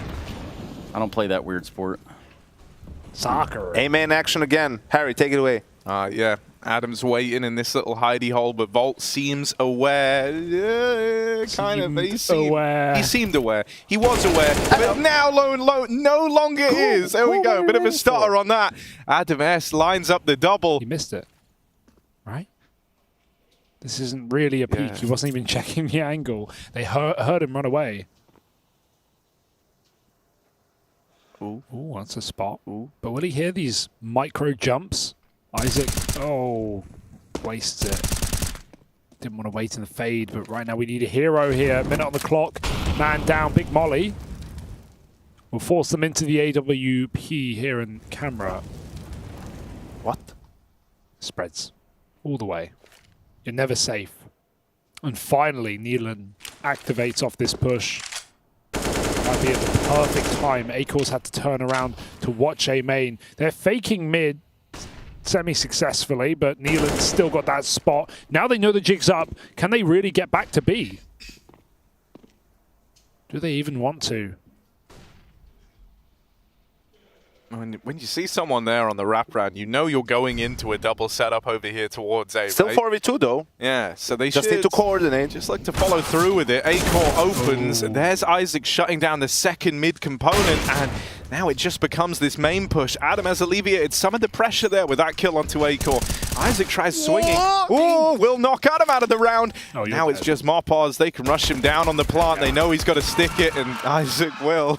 Eventually. Eventually, it got scary. But he gets it, and that's what matters. Great round from Isaac. And I think that round is a good example of Movistar being a young team together, right? In that 4v3, it took them just a little bit too long to really organize themselves in the round, sort of figure out where do they want to end the round once Neelan showed himself on the flank, right?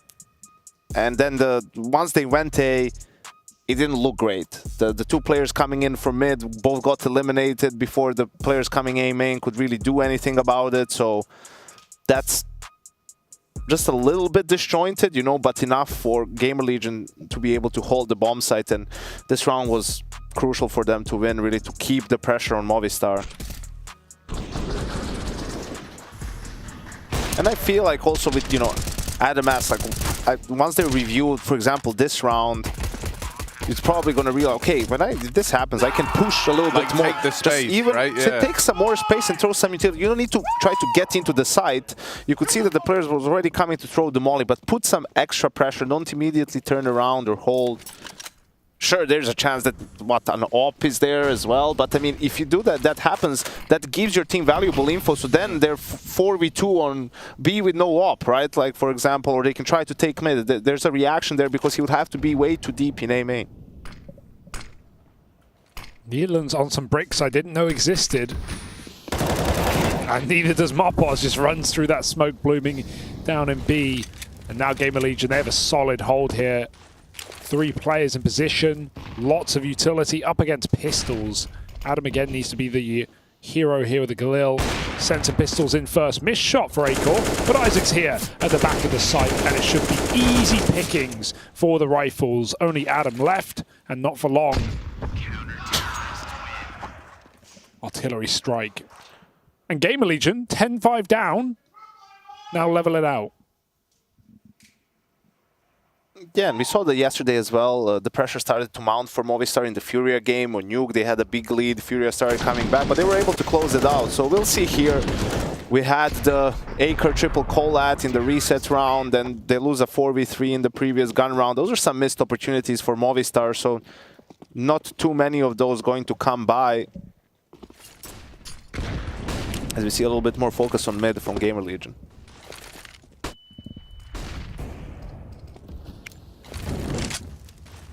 Yeah, a lot of attention now towards the canals as well.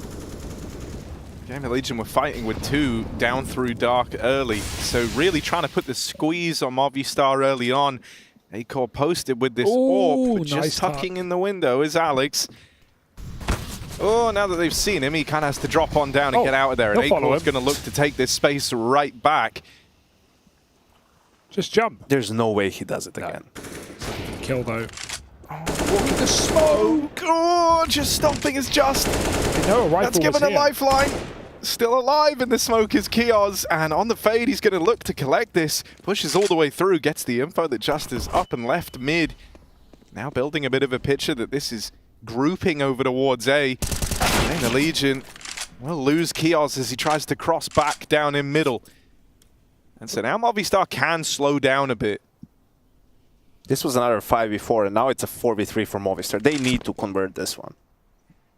Volt in a good position for a 1-for-1. Would love a flash, but nothing available here for GL. Contact through main. Is anyone going to clear this? Someone hold pillar, please. Oh, Nealon, this is... No, he's making noise at least, but now he just souls himself, and he doesn't even help Volt. That was a disaster. Was that a missed jump? He just... I don't know if he's trying to make noise, maybe, but he gives up the angle. That he lets them close in on Volt, and he only gets 1-for-1. That feels like a massive error for Gamer Legion. That could have gone horribly wrong. I mean, these 4 guys, just one needs to hold the line while the rest keep walking into the side to eliminate that sort of a play. But okay, they find a way in, group up, just play the numbers game. Don't overthink it, don't overcomplicate it, and it works out well this time. He sees the leg, Alex. Damn. Very strange, and Nealon did not look happy with that. He realizes he messed up, and that's a crucial round here for GL. They'll only save 1 gun in. They have a healthy buy, so now for Movistar, it's about winning this round. It's always about winning consecutive rounds on the T side. Most of the time, unless there's some heavy saving going around, you need 2 to break your opponent's economy. That's what Gamer Legion was able to do in the first half. You know, once they won their first round, they won 2 more. That gave them some breathing room. So Movistar needs to be able to replicate that. This Molly, they're just going to chase it anyway, right into the doors with it. Will gets a repeat, but not for long. Double entry. Alex loves a Molotov. He'll stay away. Volt going to have to smoke his to fight through it. How is he still here? Jumps out without a care in the world. Nealon comes through another smoke. He's running. Oh, they turn back at least. And that smoke provides cover for Just, who will die eventually. 2 on 3 now. Gamer Legion just throwing every player they can at this problem. 2 more in the bomb site spotted. 1 in the camera. Volt going to get shot in the back of the head. And Isaac falls swiftly after. Movistar, an explosive round, moving away from the default. And it does them justice. That was explosive, Harry. Yeah, that was exciting. I got scared for a bit for Movistar after they got the 2 clean entries. You can also just chill. You can chill. You got 2 entries. You're a 5v3. They decide to speed up, and you could see if Alex doesn't turn. He heard Nealon running. If he doesn't turn and get that kill, that could have been a completely different round. But they just decide to go for it. Manage to find the trade kills. Another couple of important kills from Alex, and they get it done. They get all 5 kills. Gamer Legion has to save. feel like Game of Legion have to just let whoever's going dark know. By the way, they throw this nade at the start of every round. It does like 50 damage if it hits you. Because every single time you see a new person go there, I feel like they're, you know, A-Core is the unfortunate. Yeah, exactly, right? Like just delay. Just go there like 1 second later if that's available. A-Core's now a little more wounded, and this early attempt at pushing A with the pistols was spotted, so Movistar are just waiting, seeing if Game of Legion give any more of these fights over towards main, and when that doesn't come through, they're going to start to look down towards Dark, where A-Core, who was tagged up right at the start of the round, currently resides. Oh boy. Oh, that's huge. They are going to go through B now. GL know what's up. They've got a big flank on Neelan. They've got 3 CTs here. A-Core's burning up.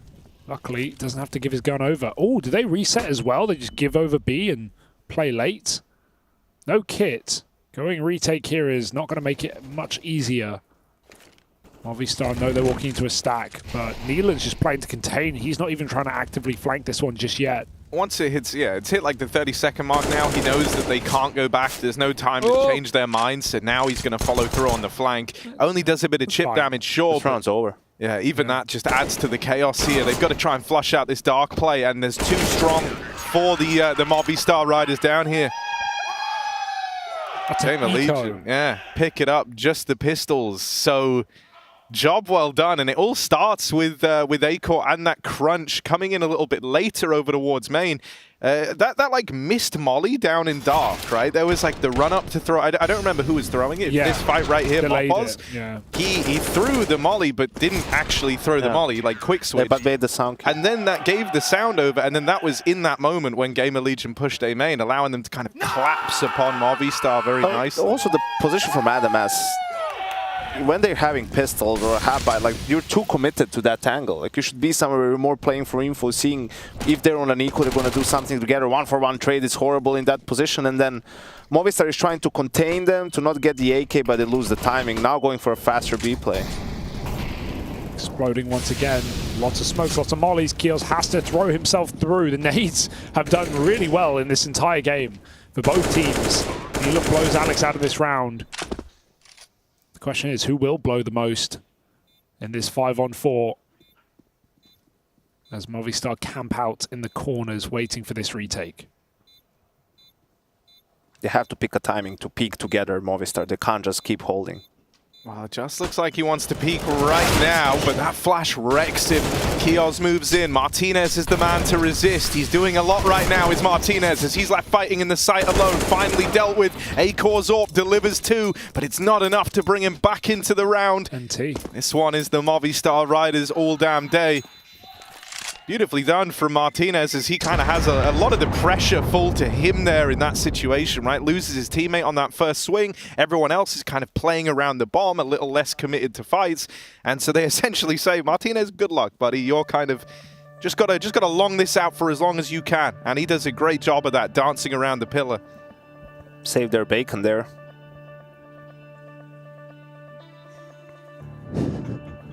Trace Tanasarantis now showing us his completed work of Henry G. You guys, has it gotten worse? You guys do not want to miss that in the break. Yes, that is a work. It's actually not terrible. It's actually kind of Mona Lisa-esque. Sure, in the sense that it's a painting, I guess it is kind of Mona Lisa-esque. And that you don't know what the facial expression is. Yeah. Galil fans unite. 14-12, map 1 of this series. Game of Legion have picked Ancient to follow up. Looking at the buy from Movistar, we might see something similar from them. 3 MAC-10s. Also, the player's not spending money on, you know, there's only smokes for the first 2 guys. This is an A-rush, boys. Plan for the worst, hope for the best. That's the goal here. They've got a bit more in the coffers. Volt will hear these steps coming, and let's see how they react. There's no help outside of Kios, who's not super close. And smoked off. Oh, that's bullshit. Oh, but it's so true, it is.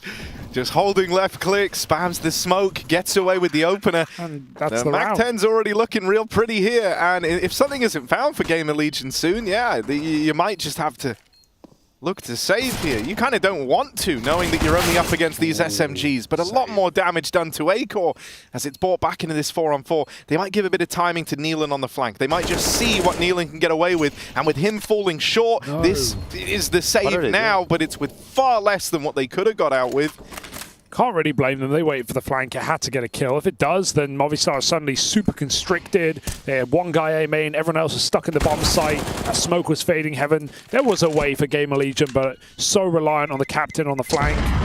He's had a couple of crucial kills that he couldn't convert in this CT side. An explosive A attack.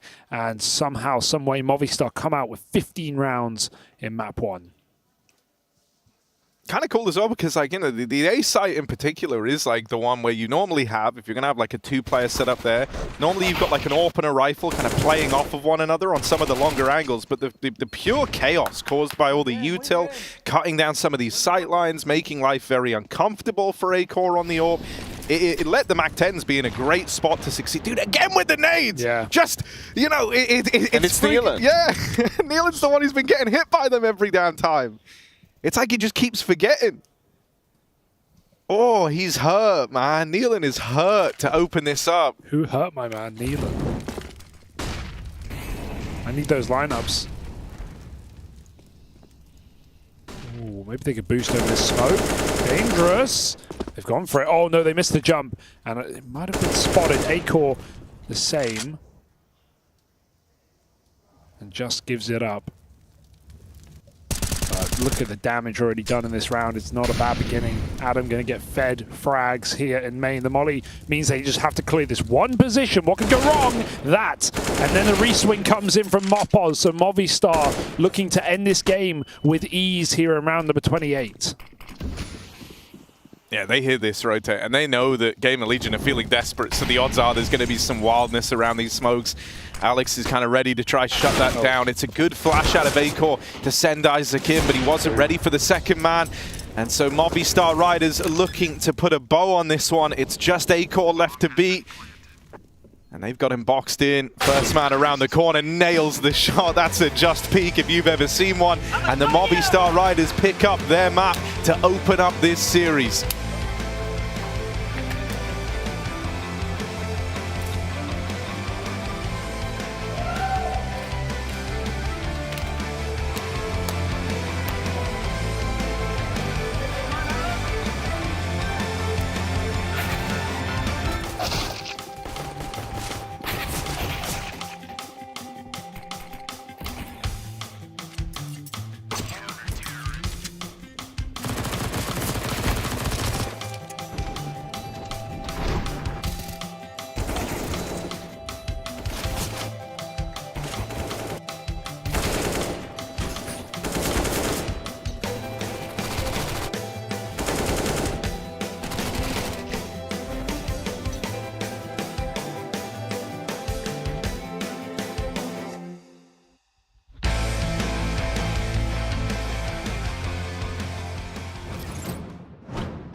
Are you rolling? You rolling? Is that Robs? Let's go. Let's go. Let's go. Let's go. Robs. Robs. What are you playing? What are you playing? This horse too? Robs. Wait. Come back. Go. Go. Go. Go. Holy he's fast. How is he already outside? There's no way. He's so fast.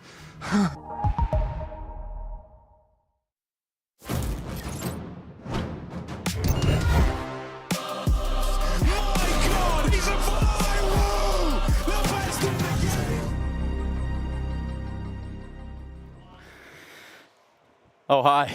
Didn't see you there. Just kidding. That one's been used 100,000 times. Unlike some of the strats that we have seen over there on this first map of the series, what is a playoff qualifying series at that? And if you zoom out just a little bit and take a look right here is the key that you need to know about this matchup. Playoff qualifying series, Movistar Riders versus Gamer Legion. It was Anubis. It is now 1-0 in this series.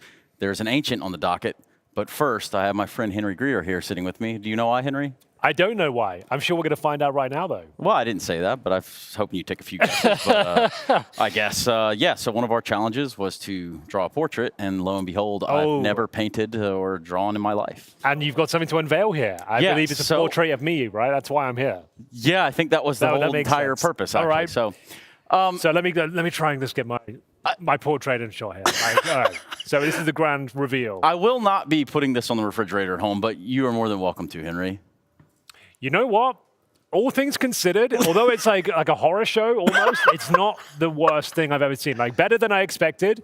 Oh, there's paint everywhere. I can see the creative decision as well to give me like the palest face possible. I enjoyed that. Well, it's more the nose that I kind of struggled I like with. the hair. The glasses look good. You got some blue eyes there. The mouth, it's quite a maniacal smile, I would say. Is that a tattoo on his neck as well? Yeah, I've noticed you have a tattoo. One of those? Yeah, a small one. So, but you know, sort of like a 2D. You've been very generous with how broad my shoulders are as well. Like I'm just kind of swallowing the whole thing. Team counter, signed by Stunner as well. You know what? I do like that a lot. I'm going to take a selfie with it. Oh, great. Just to make sure we can remember this moment. So let's get it. Thank you so much, Henry. Okay, I think that's perfect. And now, if you want to get involved, this is not going to be auctioned away, but that could be a very interesting idea should there be any bidders out there that I guess you kind of earned the badge there, I would say. Yeah, I would say that so. you made a decent effort. You didn't do it in 5 minutes. You actually made a decent effort. It's not bad, to be fair. I don't think I can be the one awarding the badge, but I think it deserves one. Well, like I said, you can use the hashtag ESL Pro League if you'd like to get involved. And perhaps if you could church this up a little bit too, using that hashtag, I would appreciate it the most. But in the meantime, the in-between time, there's Henry Greer and himself. Yeah, that's better. That's actually much better when you do it. I actually like it. I might keep this if that's okay. Yeah. Yeah? Yeah, absolutely. Go for it. Why don't you take it with you down yonder? I've got to go play a game, haven't I? Because it's time. Be careful, that's wet paint. It's time for what exactly? Yeah, it's time for Who Am I V2. Because if you tuned into the broadcast yesterday, I don't want to throw around the word cheating. It's a good word but for there was a little bit of tomfoolery going on. Yeah, no, wasn't we can call it whatever you want. It was captured live on camera, and the authorities have let us, the team, counter know that there Which was authorities? cheating yesterday. I haven't heard from any authorities. You haven't, the independent adjudicating body of badges. Is the adjudicator, you mean the guy that went to your house and you baked bread together? Now, look, what I do with the Talk about tomfoolery. What I do with the adjudicator at my house, Yanko, is none of your business. More like Tom Greenery. Now, I'm happy to give this. I'm happy to give this a crack. I've stepped in today to replace Machine. Yeah. And we've brought Yanko in to replace Harry. Yeah, instead of yelling from the sidelines, we thought, why not just bring him in and you can put your money where your mouth is. I think this is a great matchup now. I think we've got an equal bout here. It's going to actually be exciting. Okay, let's reiterate the rules because maybe I wasn't totally clear on exactly how this game was working. Maybe it was my bad, some of it. Yeah. We're going to get 3 statements for each player that you guys have to be guessing. Okay, 3 statements for each player. The points you earn depend on when you guess the player. So if you guess it on statement 1, you get a fat 5 points. Oof. 2 means you get 3 points.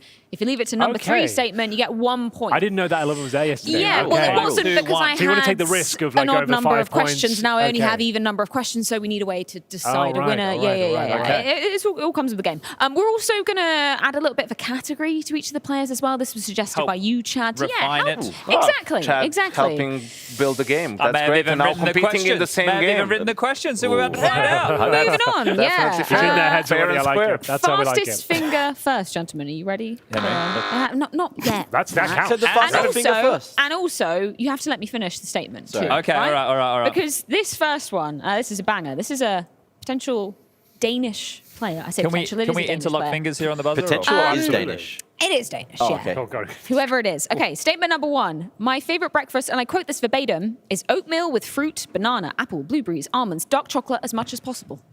It's a Danish player. Yep.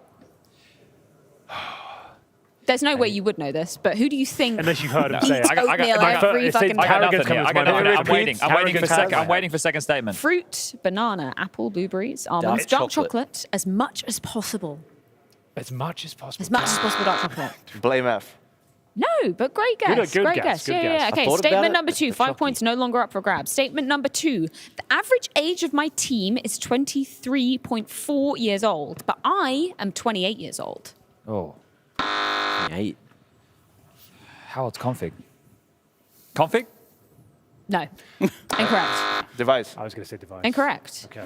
Come on, guys. Okay. Final. Yeah, let's have a... Wait, let's have so a- average age 23, Yep. likes oatmeal, Danish It's a heroic player. It's going to be a heroic player. Isn't Shit.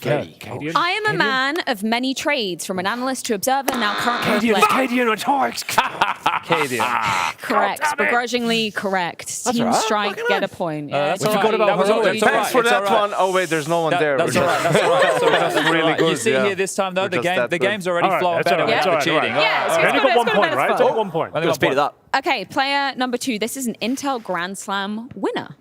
So that narrows it down. Okay, narrows it down. Carrigan. Statement number 1. I have spent 2,030 days with my current org as of today. 2,030 days. 2030 days. That's 2,030 that's days. 6 years. So we have to go An back Intel Grand to Slam winner. 2017. I thought there was no conferring once they buzzed. Yeah. 5, No, that 4, I didn't say 3, anything. Quick math. 2, 1. Have a crack. Nico. no, that's not fair. You buzzed What do and you mean we're it's not not fair? answering You the buzzed. question. What are we talking about? Fair. 6 years. It's not damn simple. No.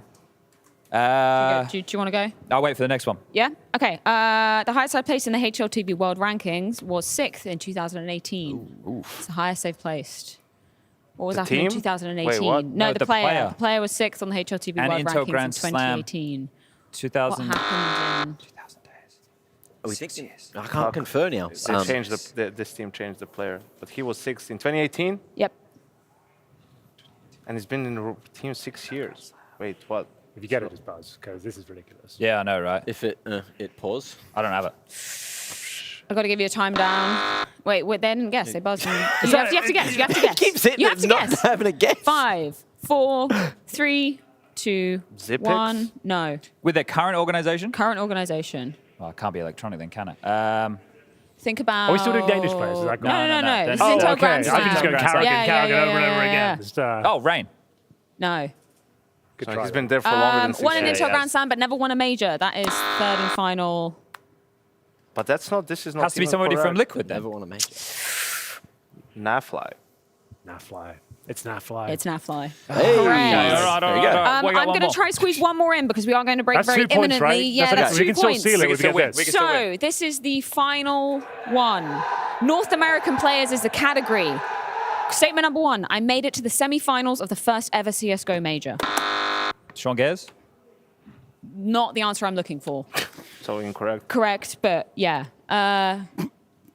Statement number 2. Jordan Nothing Gilbert. You only get one. You only get one guess. guess. Yeah, them's the rules. Oh, okay, so we won. That was 2 guesses, 2 statements. No, because they could still get 3 points. I haven't done the second statement yet. Second Right. statement But on the is... same But they team, gave 2 don't forget answers. that. I'm just going to ignore that. I didn't hear that. Second statement, I am now a coach. Memphis. Correct. Hey.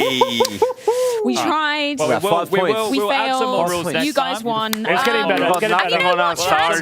Maybe They got there's nothing chance of on us. redemption because we do have another quiz coming up, don't we? Oh, yes. The name is Have You Been Paying Attention? I don't know. Have you? You haven't had a chance to yet, actually, because it's about the next map, which is coming up after the break. Have you seen how big Semphis is? Look.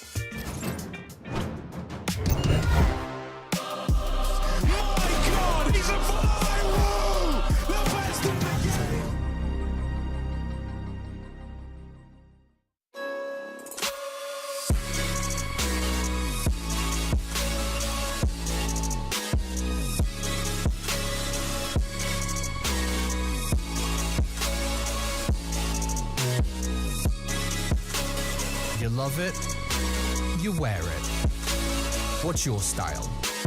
Get your merch at shop.eslgaming.com.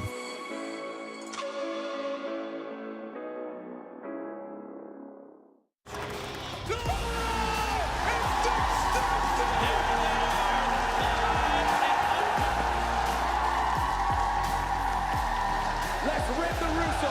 One more time. Are you ready?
Movistar Riders breaking a 4-map loss streak over on Anubis to start the series and start the day off. Here is the Spanish roster. The core of Spanish players look to lead their way to playoffs. Winning this game would be at least into that playoff spot and maybe with a chance to fight for quarterfinals. We'll have to see if they can get there in 2 or if Gamer Legion can bounce back on their map of Ancient. I'm here with Harry Russell and Charlie B. Burchill.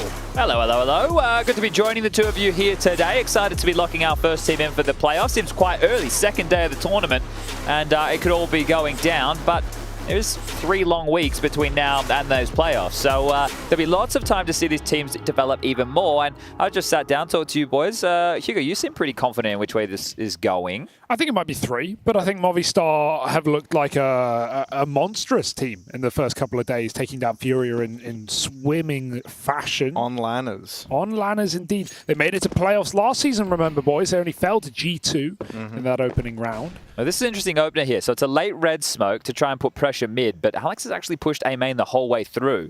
So they're going to be able to rumble the fact this isn't actually an A split. He can get some early information. The head not spotted yet, but the brick, the tap, the miss, and Alex needs to back off. The jig is up here. Yeah, but he's heard that donut crawl, so he knows where Isaac is coming back as they're forced to hit B. However, we don't have the resources on this bomb site. Adam's still scared of red because of this mid player, and they will actually bail. Go back to a donut hit late. This is a mid-round call. This is not off the pocket for Gamer Legion, and there are numbers here. Gonna try and death ball. They join up with Isaac, and he will get shut down. It's a little awkward here as they're fighting for control of the A side. They're heading back. The bomb's going back. Yeah, they've up and left with the bomb, have Gamer Legion. Ooh. Volt dies, but maybe it's not in vain. Well, maybe it's not in vain. Here. You take this every day of the week, right? The fact is there's no kit for this retake right now. Sure, the Julies are there, but they're going to hightail it over here as a pack. Alex likely to come through CT spawn, join up with Justin Martinez, and Aiko has a chance here. He's got to get a pick, though, because Neelan's a dead man walking. Aiko needs to thin the hood, and that's one way to do it. Another chance to do it again. Death, and Aiko, 3 bullets. Well, the third won't connect. 2 taps, and Alex 2 guns in the 1v2 clutch. Oh, look at that. Look at that little dance right back around. And Neelan's going to put a stop to it. 3 bullets fired off to close that for Gamer Legion. Beautifully done from Acor on the P250. But I love that game, right? And the 3 of us, like, we can lean into this while we're talking. We play a lot of Ancient together. Just a bit. The kind of our map. The only map. We play a little bit of Anubis. Sometimes we go, hey, hold on, we could try Inferno. We could try Nuke. And then we quickly learn that no, we can't. But right there, we know how like treacherous it can be trying to rotate mid to late round ahead of those players, right? So the fact that they get towards A, they take that resistance and then get the free plant back on B, you're thinking that's it. Acor hit some absolute crackers of shots there. That one was so difficult to win. So great job to Acor. That's impact. He really does put himself in a spot to succeed as well, right? Like that long fight down towards CT with the P250 in particular. Oh, it's so good for a T, especially if you can hold that real estate in the post plant, right? It makes life so miserable for Movistar as they try to rotate in. And how do you even question as well that rotation from Movi? Because they see everybody coming through Donut, right? Hell yeah, that was the A play. Right? Even Gamer Legion thought it was the A play. Oh, there was just no contingency. I heard you guys with Yanko starting to love these crouch peeks into shots. Yeah, oh dude, just peeks in general. Like he'll just kind of wide swing, little jiggle, little crouch. It's like the Nike slogan, but instead of just do it, it's just peek. Yeah, that's kind of him all over. There was even that round where like Kios was just sat mid for an eternity waiting for a fight and then just gave it to him, gave him the fight he was waiting for. But interesting having an older lad like him joining the team as well, like the team turning towards more of a veteran style player, someone who the likes of Alex and Mopos would have played for a long time with the Spanish and Portuguese scenes not with. I guess they would have been in the server together, just not on the same team. The young blood coming from Martinez and Adam here, but this is one they're going to have to salvage Gamer Legion. And Adam, he has been the star of the show for me, at least the latest edition, alongside Justin, putting on some phenomenal rounds in the Pro League so far. Volt, big clear, had to check behind the boxes, but will that enable a plant? He seems to think so. They seem to disagree, trying to hunt him out through Temple. Volt wins another fight, on for the ace right now, 1v2, but he's read it wrong for the moment, playing towards the smoke, and they catch him crossing out. Gamer Legion cannot celebrate long as Movistar find their force by. And yeah, you talk about adding in an old dependable player, someone we're familiar with, who has made those runs, who has almost touched the glory of majors and been in semi-successful teams. Don't remind me. I know. You had to bring it up. The Outsiders, one of the favorite games I've ever cast to this day. But yeah, the other addition is really exciting. This young Romanian player, and Adam, to my understanding, speaks Spanish, has played in Iberian teams before. He's been there, or he'd been there for 8 years. I think he said he moved there when he was 14. Yeah. So I got to talk to him during the lobby content. So he speaks Spanish. Even if you go look at his record, he used to play in like Iberian family and Spanish rosters. So yeah, Romanian by blood, but the fact that he can speak multiple languages opens up the Counter-Strike world to him, which is amazing. The rise of Romania has been an interesting one in recent... true. Volt changing his flag. Yeah, both teams, but also Regali as well, his recent success. TSM with their new pickup, Modo. Modo, yeah. I'm unfamiliar. Is he from Romania? I thought he was from Belgium. Maybe I'm completely off the mark here. I'll double check. All right, Mopos forwarding cave on the fade he's here. Romanian. Yes, oh, okay. Well, that's are the colours of the flag the same? I'll take that. No. Damn. I'm not even... 2 of them. Oh, okay. 2 out of the 3. 2 out of 3. That ain't bad. Actually, yeah, I can... Moto's an AWPer as well, red, though, yeah, it's just the blue and the black. It's the blue and the black. See, you give me that. You let me No, they are different countries. Oh. But you tried. That's all that matters. Talking of Belgians, we got Kios as well. I spoke to him during the lobby. He speaks... that's who I thought we were talking. Yeah, of course. Yeah. He speaks 3 languages. multilingual, having played with Nealon in the past, made it to a major. These boosts getting hard cleared now. Cello, when we had the Furia game before, just hard cleared a boost like this. That would have been heard. They know the jig's up here. Ooh, but M4 spam. Not as good as Deagle, apparently. Wait, where? He's bottom ramp. But what? What? Oh my God! Isaac's having a round with the Deagle. This is his D ground. Volt's moving in. Isaac's now dead, but Volt's got this one on a platter. You don't mess that up. And there's the killing blow dealt by Nealon. Let's see those Isaac kills. Show me Isaac. Yeah, I really want to see that POV. What? That was wild. One was through a smoke, so I'm curious. Yeah, I'd have a bit of a grin on my face as well here, Isaac. Here we go. Crikey. Okay. That's a nice one. That's the Yeah, unreasonable one. man? That's Come on, the mega unreasonable one there through the long smoke. Let him off the hook a little bit, huh? I like that. Don't do him like that. I think the ramp fight up onto that like angle it's short is actually like a pretty easy pre-fight. It just looks good when you do it, but like it's the second and third that are chef's kiss there with the Deagle. Why do chefs love kissing? I'll never get to it. Maybe Chad will ask Rush later. Oh, they just like things in their mouths, mate. Interesting. Can we blame them?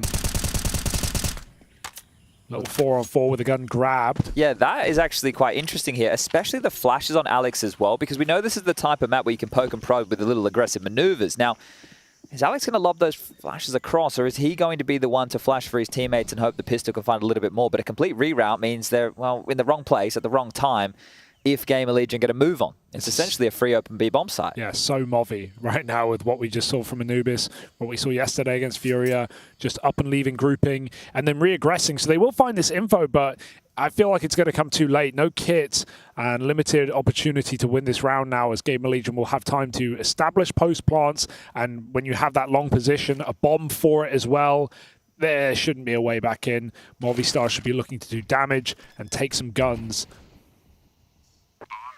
So ever since we discussed in our little group, when we scale up the ramp and we have one guy pause at Rat, do you think that's made our B takes slightly better? Yeah, you know, because often you're going to get a swing, right? Sure. Like you're going to get a swing from Pillar behind or default short or out short or out long. Yeah, it's good to just have someone worried about just that fight. It's like a safety net position, right? Because you can pivot and help everybody. I think before, when we would just scale into B, we'd all just run in like headless chooks, right? And we'd just get cleaned up. I think the only time it ever gets awkward is if the first few players in don't survive the journey, because you can get cleared from long on like an angle where you can't actually see them, right? Like, so if the round kind of slows down and you're in Brat, then it's like, then it's a little rough. You know, the going's not good. We need to work on our theory when we are pathing to site on what is the best way to deal with those fights, because otherwise we're pretty good. I think the thing that we do that I like, you know, we do the classic just boost on the box and keep the AWPer watching long. Yeah. You do that, you have the rifle scale at ramp, right? At that point, once you get a guy to rat, if nobody's fighting from long, that's when the AWP can come up ramp and watch short, and then the rat guy can attack. Yeah, I also, you know, I like the variations where long is left open. I think you kind of have to take it. Like, it's so powerful. If you do, you can just win a round on the back of the B kills, right? Like 4-on-3 with long control, you win. You don't really see full BXX anymore with like the full short and long smokes. No, smoke. it just removes too many options. So you need kills. You need a fight early. Yeah, you don't want to be stuck on that site, right? Like if you're getting spammed through the boards, and when they retake as well, they can block off ramp. They can molly into any of the key positions. So yeah, it's not fun if you're not fighting for territory. But this is another freebie here for Gamer Legion. It should be up to a 4-1 start with ease. Keo's just to find this ring AK of Alex. Okay. I like that. Took his time. Yeah. They're like the ones where it just kind of, you know, the crosshair like drifts across the screen in a very cool fashion. Yeah, like that, you know, like nice and smooth. Majestical. Is that a word? Do you have a pair of Majesticals? Majestic. Oh, your Majesticals going. You make sure you're checking your Majesticals once a year with the doctor. Yeah. I call Harry the Doctor where I'm from. Oh, yeah? Yeah. Do we want to get into that right now? Or fair enough. The implication is enough. Well. You know, we were talking Romanian CS a moment ago, and obviously a lot of them having come from the same team. We didn't even mention Lonks. Yeah, the same Zello? team in Nexus. You're already nailing it. You're naming some of the players I was going to bring up. Like some of the guys from Nexus, Adam S, Lonks, MH. Oh, wait, no, that's the wrong person. Ema. Cosmin, if you remember, if we want to go way back. There was a guy from Romania who moved to Australia. Maybe it was temporary, but I remember his name was like Kidor. He used to play back in like the 1.6 days. Maybe some of our Romanian listeners might remember him. I don't even know if he hung around for early CSGO or not, but I do remember a Romanian individual in the Counter-Strike world of Australia at a certain point there. All right, well, this is the exciting stuff here. So, Harry, do you want to get excited? I'm kind of permanently excited. I'm kind of permanently right there. That's great. We don't need to turn the knob too far. No. Keep the knob where it is. That's what I always say. Okay, Doctor. Game of Legion, 4-1 up right now. That's the scoreline. I've just read that from the top of the board. So now they're teeing up for a little A play here. Martinez is lying in wait on this AWP. Going to be that first point of contact, but comes up a little short, and Volt finds the opener. Suddenly just is on a bit of an island here. Has to just duck back through that donut smoke. I'm curious what sort of timings they throw in these smokes on. If they're going to look to try and take Donut away a little bit later. CT is swarming with Movi players. Bomb plant comes in. They decide they don't need the Donut. They're going to try fight the Temple. This gets a little weird as both teams look to move past one another, exchanging territories. Movistar are now in the bomb site. Game of Legion, this is very claustrophobic. This is so claustrophobic. They are trapped with the majority of players out on Temple and Big Box. Got a swing in the right order, and they've nailed it every step of the way. Wow. They make that look like those were the best post plants to own.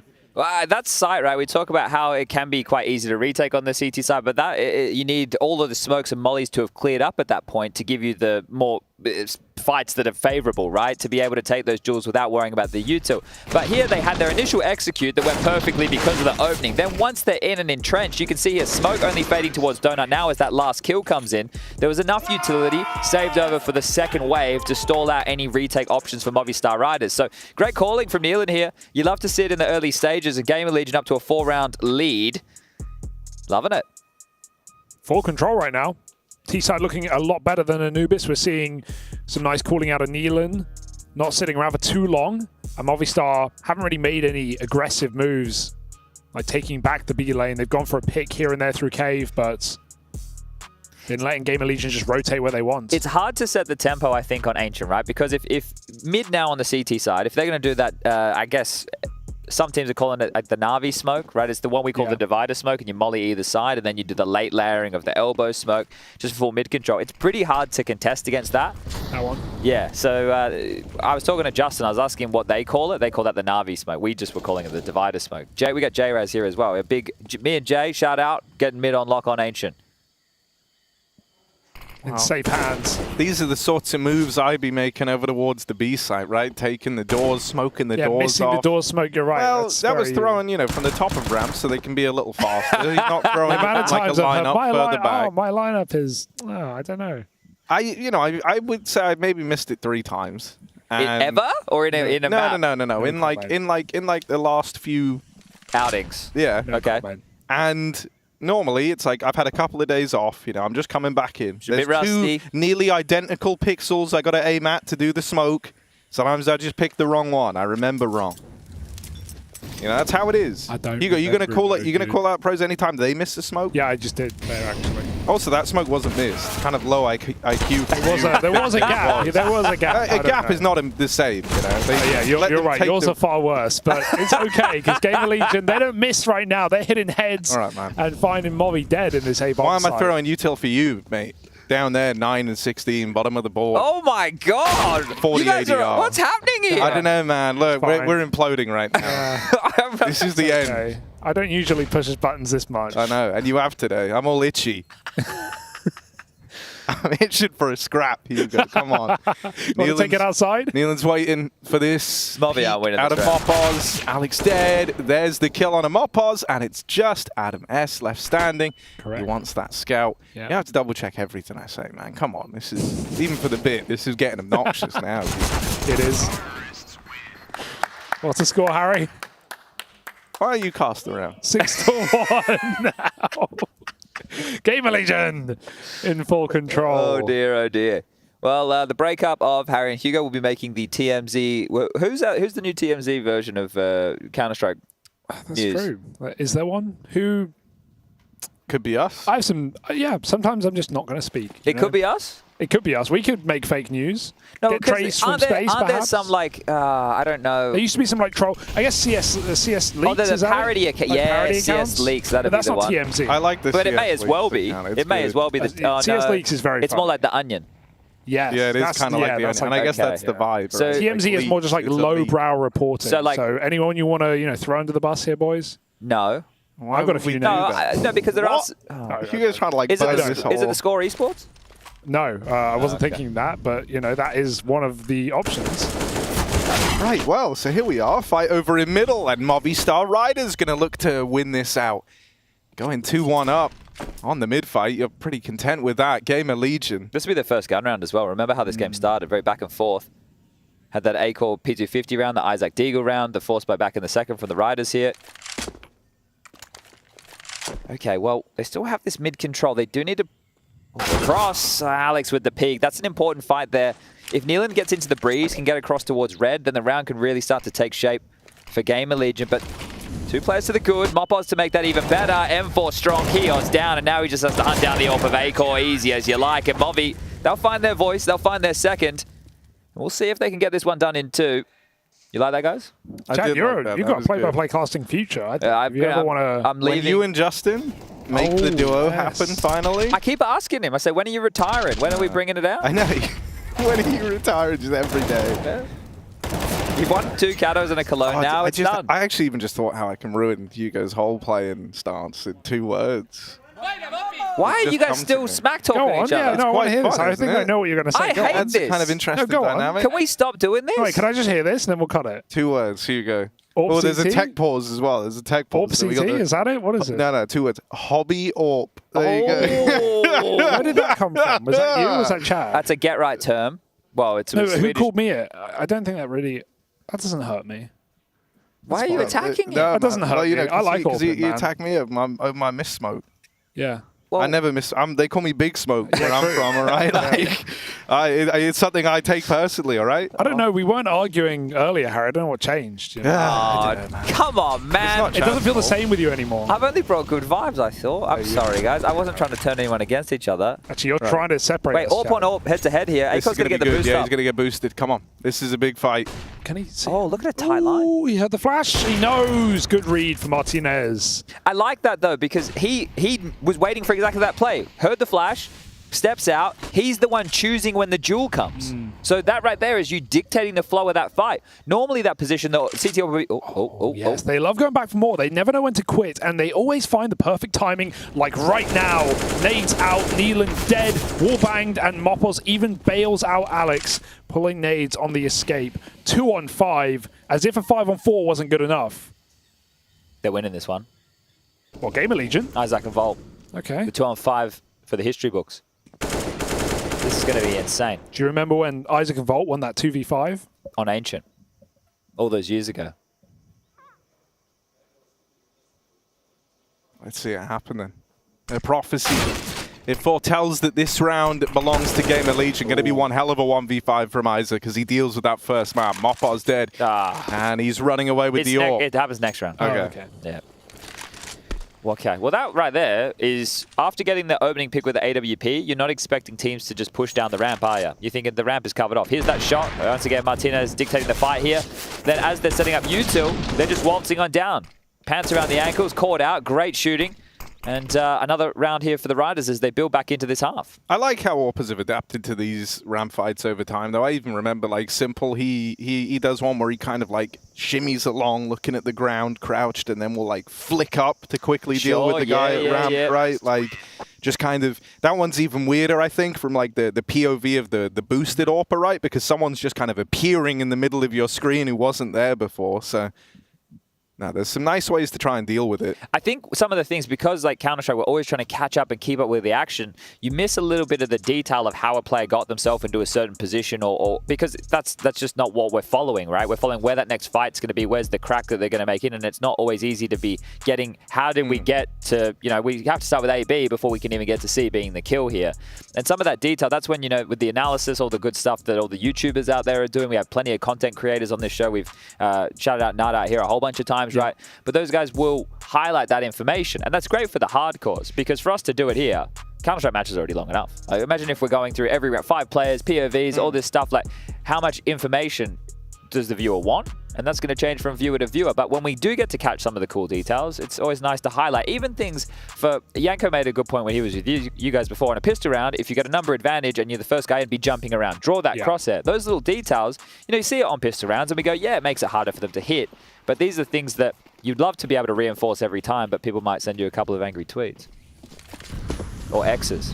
But we've already got a couple of those. So... why are your X's tweeting you? Great question, actually. Great nade in mid. And at the same time, Boost is nice timing as Adam climbs up.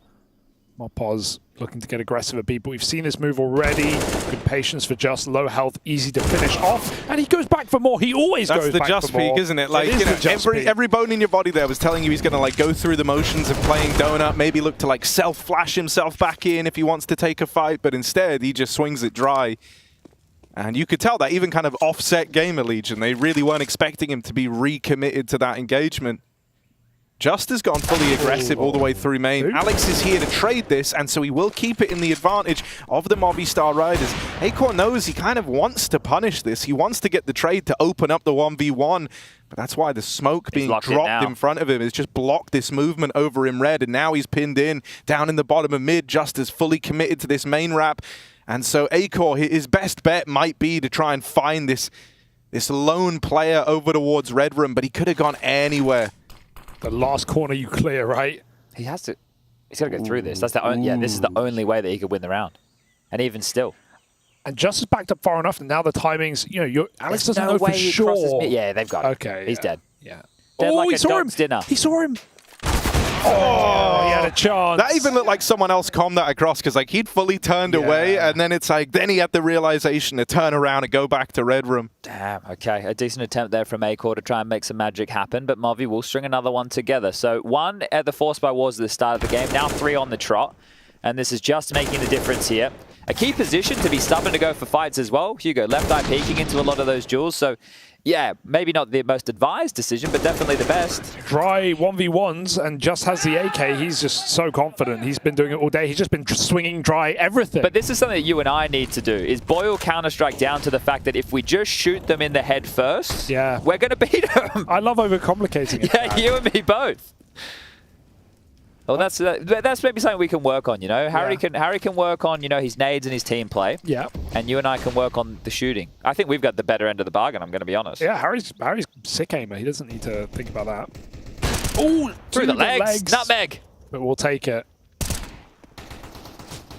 Do you think you can shoot between the legs in CS2? I haven't tried that, because if you shoot someone between the legs in this game, I'm pretty sure they still take the hit, right? Do they? No. I don't think so. Well, I don't want to say unequivocally, but I'm pretty sure. No, that's just, that defo. I don't shoot my teammates so much.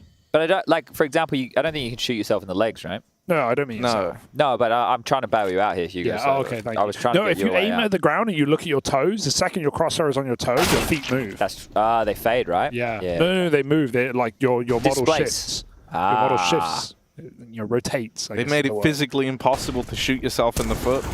But Gamer Legion are trying anyway. There'll be crunch, and they're getting chewed up and spat out. What a recovery in this game for Movistar, who are down 6-1, now fielding back-to-back gun rounds, throwing an eco. They're only 1 behind Gamer Legion. I know I sound like a broken record with this, but really, when you think of that spree of rounds, after the Force by Wars end, which technically is not until round 5, right? Because you think about the type of buys that follow. So Movi win, Gamer Legion win pistol, they lose the Force, Gamer Legion force. Gamer Legion win the Force, Movi try and force back to keep the Force by Wars going. They end up losing that round, so now they've lost 2 consecutive. They have a saved AK. At that point, the floodgates of rounds open for Gamer Legion. So it's all just off of winning the early game, where these 6 rounds have come from. But Adam, this aggression, they just want to brawl. He goes back through with a flash from spawn, and he was blind on the initial mid take. Martinez has missed his shot before, but it's a closer peek for Isaac, and it might not even appear. Just clears main, goes back. This is a good sign, though, for Movi in this comeback. It's just Malpaz and Alex who have been making the difference here. Nealon's found a gap. Nice shot. They're in for this. The bomb can scurry on. Oh, maybe it can't. Could be an aggression from mid and Donut here. I like this. So they realize, yeah, okay, I could just try and run B, but Movistar Rider is probably going to go for a play here. So Akor's in no hurry. He lets them come to him. Has to fight. Volley is in, just must swing, and he will die. That's great patience for Gamer Legion. They don't worry too much about that open B bomb site. They let the kills come through. And Martinez is dead here as well. Okay, well, they know where he is. He's going to be able to have a lease of life, sure, but they can box him in. The 40 seconds has just been thrust onto the clock. Do they want to try and take this away? This is risky to lose players at this point in the game. You don't have any money. Sure, we're near the end of the half, but you want to be able to guarantee future full buys if you lose that next rifle round.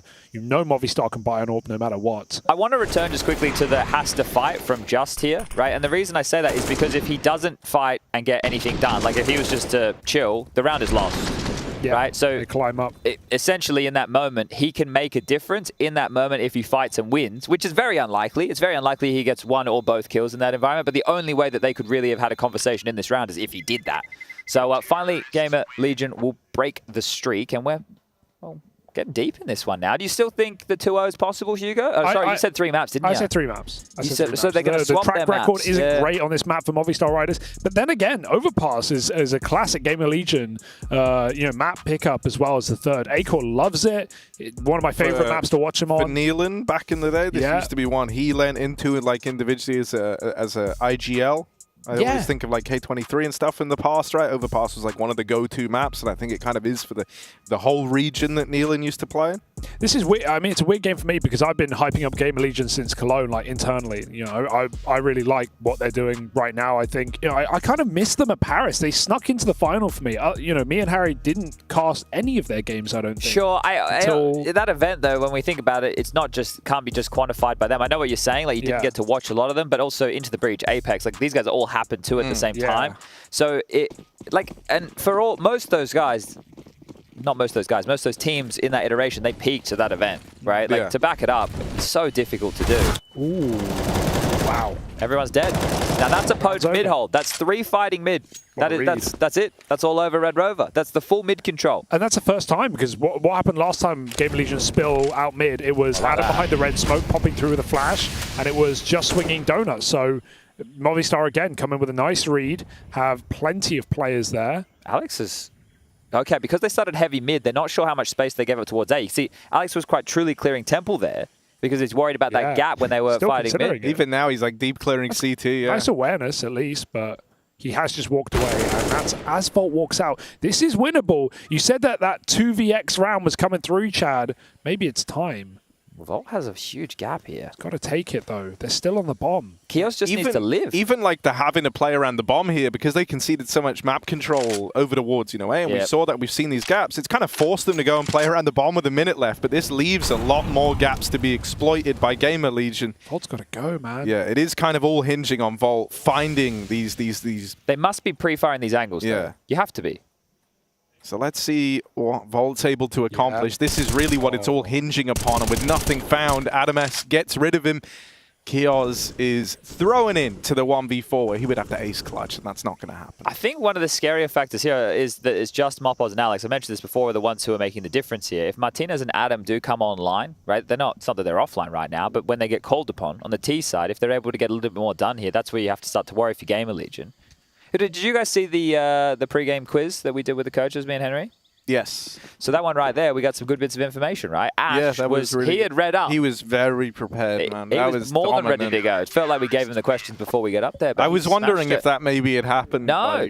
But he knew. He knew when they lost last time, when they won last time. He knew the matchup head-to-head. He was like buzzing in before the question was even fully done. So got through some key details from them. We did, but so far, a map to the good for the Movistar Riders. So starting to look better as well, Chad. I mean, still 7 rounds, fantastic half for Gamer Legion, even if it ends at this score, but they want more. Yeah, 7's great, I would say. They'd be happy with this. It's weird, though, because like as a number, 7's great on this T side. It's like the fashion in which that went, though, right? Well, like you open 6-1 and then you end up with 7 on the half. Well, this is the deciding round. More so for Gamer Legion, because if they win it, Movistar can still buy number 15. That doesn't extend the other way. Oh, Martinez has been having issues. That flash knocked him off, and then he gets dinked.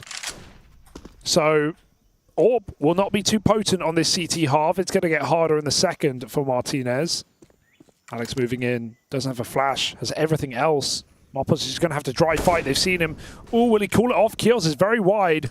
This is getting scary right now. Gamer Legion are not in a hurry either. They've got full mid control. They've just been blocked here, right? There's an exchange of smokes over towards Donut. You're going to have to go red. So this is a wild call. I like this. Why does they go through red? Tap out of Adam, and Alex follows up with another on the smoke spam. One more out of Alex. Oh dear, Gamer Legion had an idea. They try to go through red. They try to push through the smoke, and there was no one from Movistar actually anchoring the red room. It's this, you know, rotate out of B, looking back at it, that's thinned the herd and left it all on just Volt and Neil, and now he said the 2v4 was coming. This kind of needs to be it for Gamer Legion. Nealon's going to go back, look to play around that bomb, right? Needs both. On to see if anything comes out of main. Meanwhile, Volt's got this happening over towards red, and he can't find a thing. So now it is just Nealon. He's got this main position, sure, to try play around the bombing, but plenty of util for Movistar. They can just cancel him out with that. He won't even really have a chance to be involved here. They're on the bomb, they're sticking it, and Nealon can't do a thing. I think one of the best parts for Movistar this whole event for me has just been their retakes, right? Not just how how many moves they make on CT side and how they're always coordinated. Think about that Anubis round where they take A main, but then as soon as they get that entry off A main, they pop through a B, they pop through B main at the same time. They just discombobulate GL. But their retakes are so succinct. They're always moving together. The pack groups at the right time. I think that's key, though. It looks like communication is good because even in that round's the perfect example. When they were hightailing it, the team seemed to have a good grasp of what was open. I think that there, like from Gamer Legion, that was a wild call. If there was only 30 seconds left on the clock and they got blocked B and Donut, then sure you have to run through red. You don't have another choice. But I swear there was about 50 seconds left. So they could have waited out the smokes. I understand that they were trying to pip a gap, but when do you ever see top tier teams with 4 or 5 guys running through like just one smoke and one avenue? You don't really see that. I think it would have been fine if they just didn't take those long fights. They were like even had a smoke. Spamming the smoke is crazy to me. That's not that good of a fight for you. There's 5 of you jammed into this little area of the map, and you're spamming the smoke like you're asking to get spammed back the other way. Yeah, so that one right there, I guess they thought that they knew where all the players were across the map, right? And it kind of just congregated them in the death bubble. Double molly, defense on mid this time, so we'll save the smoke. Just quite aggressive here. Oh, we haven't seen this at all, but it's being held. Still just clears it. The crouch peek, man. That's the just crouch peek. Just crouch peek. What, is it patented or something? I don't know. I think he has. He's made it a bit of his signature style in this one. Martinez finally gets the better of Nealon. Yeah. Do we might have to get Justin the post-game interview to ask about the crouch. It's the way he kind of like shimmies and moves at you. He's like he's like from The Exorcist, you know? He's kind of crawling on his back and lurching towards you. It's terrifying. But he will fall here on the A plate. Adam S going to try and deal with it. They line up for him. It's a good bit of damage, but Kios gets out the other side. Can't take it any further. And so from 6-1 to Gamer Legion, Movistar then go on to win out the half 8-7.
Movistar Riders looking good as they recover from that 1-6 start. They go on to win out the half at an 8-7 scoreline. We've been pretty impressed with the Movistar Riders today. For Gamer Legion, this one, you know, we said 7 rounds. You're always going to be happy with that. When you start the game with such an advantage, to go on and only get one more round once the rifles come out is always going to feel a little disheartening. You're always going to be left with that feeling that it could have been so much more. That's the momentum swing that we sometimes talk about, right? But they got the assignment in on time. They've got the passing grade. 7 is enough here for them to get through to the next semester, Hugo. So let's see if they can get it done in 2, and you and I can avoid doing the have you been paying attention quiz, because we'll then ask the players the questions. Have they been paying attention, Chad? Well, let's see. That is we'll the question. Find out. Someone must be in this pistol round. We've got nades flying high over the A side, and that's a CT smoke rather. So Donut will be open for business. Donut smoke does land straight after. Default so Molly. Gamer Legion going to have to be retaking this round, and with no kit, this will be a problem. There's a lot of room gifted for Movistar. Oh, okay. So this will be the opposite of what we saw in the gun rounds, where there was extra utility for Gamer Legion, and that right there for Isaac. Sure, bomb goes down, but that's a freebie. Yeah, now these smokes are going to start to fade, and so Movistar have had to try take real estate over towards the temple. It's the only route that was really open to them. Just goes unaccounted for, but only 1 kill from the man. Kios deals with the next one in, and Martinez is left in this alone. Going to have to tap him out with the P250. Trapped behind the big box, but he's making it work. Will get run down eventually. Should be plenty. They've got it. So Gamer Legion grab that pistol round. I'm fully trusting you both. They've got it. They've got it. When do I ever get this wrong? Never. I normally stay away from it. I really need it. I like the thrill of the hunt. I need to hear it at volume 1 pumping through my blood, right? That's how I need it. Like it's the ESL's bar, you know, I'm so used to it. The bar at the top, I feel like I don't trust anything, even myself, anymore. What's your order at the ESL bar? Tequila Jack, typically to start off. Okay. And then a couple more rounds of Tequila Jack. I do like Henry usually shows up. He'll have a Tequila Jack with me. Mine's a Shill and Tonic. A Shill and Tonic, I like that. Yeah, I like that. That's good, yeah. Fast out mid. They got the Galils, but the FAMAS will reign supreme. Who do we speak to about getting the Tequila Jack recognized as an official orderable drink? Orderable drink. Well, you can just ask for it, you know, just a bit of tequila. I always wonder, because I wonder, like, what will they make you? Yeah, hello, excuse me, bartender, could you please make a Tequila Jack? They're just going to look at They'll you know like... what you mean. It's with jackfruit, obviously. Yeah, here we are. Vault. He's ready to go as they try to take Cave off of him. He just goes through the motions, right? The info is what's important to him here. There's no point facing a MAC-10 up close in Cave. Like asking to give the kill away. It has kind of forced them into a bit more of a retake setup on the site, though. You can see a player transitioning back towards red, only 2 players on the outskirts of the B site here. So giving up a bit of real estate while taking some elsewhere. But the execute starting to trifle on in here. Volt isolated from this. Akor's low. He needs to be very, very sure that he's not going to get spammed through that smoke. Silence then 4 making it possible. Steps out. He's so low. What can Akor get done? Oh, he eats a bullet as well. Somehow still standing. They are going back to chase these flanks. No and the bomb way. is already committed. Can the bomb get out? Does it even want to? Volt will not let that exit route be available. Mopos survives the night and goes back down to the ramp. This retake is on. Alex just stuck out in the open right now. Teammate trying to cover him, but they line up. And Volt's doing a lot of damage in this round. He knows where both players are right now. And Mopos has to pick up some bangers very quickly. They're low. Ooh, 1 shot. Mopos hears that tap, tries to force the kill, but it's the spam back for Volt. He does so much damage and finally converts the round here for Gamer Legion. What a massive attempt there from Mopos, right? It got very funky with both of them jumping up ledge. He gets the double up on that timing. That makes things seem a little bit possible. Actually, to be fair, it was a 3-on-3. It did feel possible on the site after that double kill, right? This was the opening exchange. This is where Kios comes on in and takes down Martin. Oh, we're not going to catch it from the Mopos POV, but after that double kill, the round is actually set up in a very winnable position for Movistar, I would say, on the 4-spy. But if you put yourself into a 1v1 like that on the T side after losing the pistol and getting the bomb down, and you get the bomb down again, well, you know what's going to happen, Hugo. You're going to get out the Galils one more time. So they're in a better buy situation come round number 3. Big buy. Just keep them coming. Buy till we win. Kios dodging flashes, looking at the ground. Oh, switch off. And there will be a trade. This time around, there's a second player, and thank goodness there is, because Alex has found both mid players climbing back up towards B. Acor smoked off a donut, doesn't even know if they made it red. The unknown here for Gamer Legion, as they must consider the CT spawn as an option. It's really just Volt now, going to re-aggress down on ramp, but 2 rifles here ready. He should be a dead man. Lining up, and easy done for Movistar. That should be their 9th. The forced back does work. Yeah, it's interesting that they weren't together there on that B ramp push, because you'd already lost out in the fights in middle. You could have tried to do a team bait. Like, so I guess what we see from a lot of teams when they have like 2 or 3 players left alive and there are number disadvantages, they'll, on the CT side, they'll gamble stack certain sites and hope, hey, maybe they navigate in here and we can get those kills. Or you're better off grouping up just for the trade factor, right? If you wanted to get away and save, do it as a bit of a unit here. But this was all Alex, right? The trade that he gets, he avenges Mr. Adam S. Good shot here from Martinez on an already low Vault. And I guess Kios just thinks it's the same round again because he kills the first player out mid like he did in the previous round and pulls a nade, not ready for a second to swing. And now this is even worse for the CTs, right? So now we're 3 rounds deep, about to go into round number 4, and their loss bonus has just been reset. So they're going to be at 1,400, bottom of the barrel. They have this 1 M4. Acor could drop something. You are going to force by here. This would be the great time to take a... You're seeing a lot of top teams now take timeouts when the money is a bit all over the place. Just knifed Mopos to death. Oops. At the end of the last round. Oops. After the bomb had gone off. Oops. He just knifed him. Killed his teammate. Love tap. After the round? Also, I get knifing out of spawn. We get one of the opening kill badges. By the is way. this a classic where you're not looking at them? Oh. That's so... Come on. That's unreasonable. Gabe, man. What's new? What's Gabe Newell doing? How's that in the game? Nah, we all know that. We know. Don't be swinging your knives when team kills on, guys. Yeah. And face it, you can do it all you want. Are you set badges? Yeah, 6 openers for Isaac here. You can have it. I think Mac already claimed one of the last series for you guys in Inns as well. Wow. We're not playing for petty badges, man. Come on, man. Damn. Lost day 1. You guys can have it. We're out here for the big stuff, like the 1v1s. Yeah. Which that we went drew really on well for yesterday. Yeah, didn't it?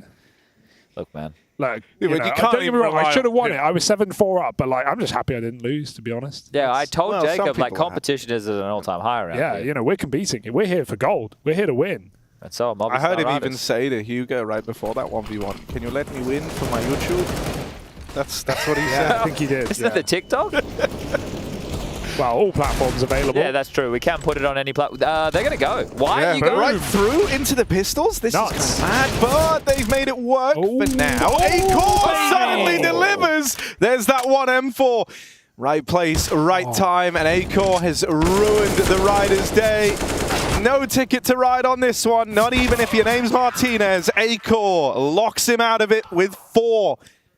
Calling Acor's bluff. Apparently this is his calling, right? They just get lured into the site. The smoke, they think, we can brave this. It's just 1 or 2 players we have to fight here, and it feels like the whole team. So the saved M4 does an awful lot of work, and this is starting to feel very similar to the first half of play here, Hugo. Have the force by wars going back and forth early, and then now this is where you essentially get break point for Gamer Legion. I thought they would have been over. I thought they would have been done. You know, 1 rifle, but in the right place and put to use, despite that double entry. And Movistar just put their hands up and say, fair. We'll give it up. Eco comes through, playing for the next. Acor, little flick ski. Ooh, it's the MP9 instead to do it. Through the smoke, why not? Fault is just hoping. I like how he's trying to bait the run through the smoke. Fake reload, spam, do everything you can. So you see now for Volt, it gets really hard because mid-cross and jump up is possible too. So he has to worry about both entrances of, well, both sides of cave entrance.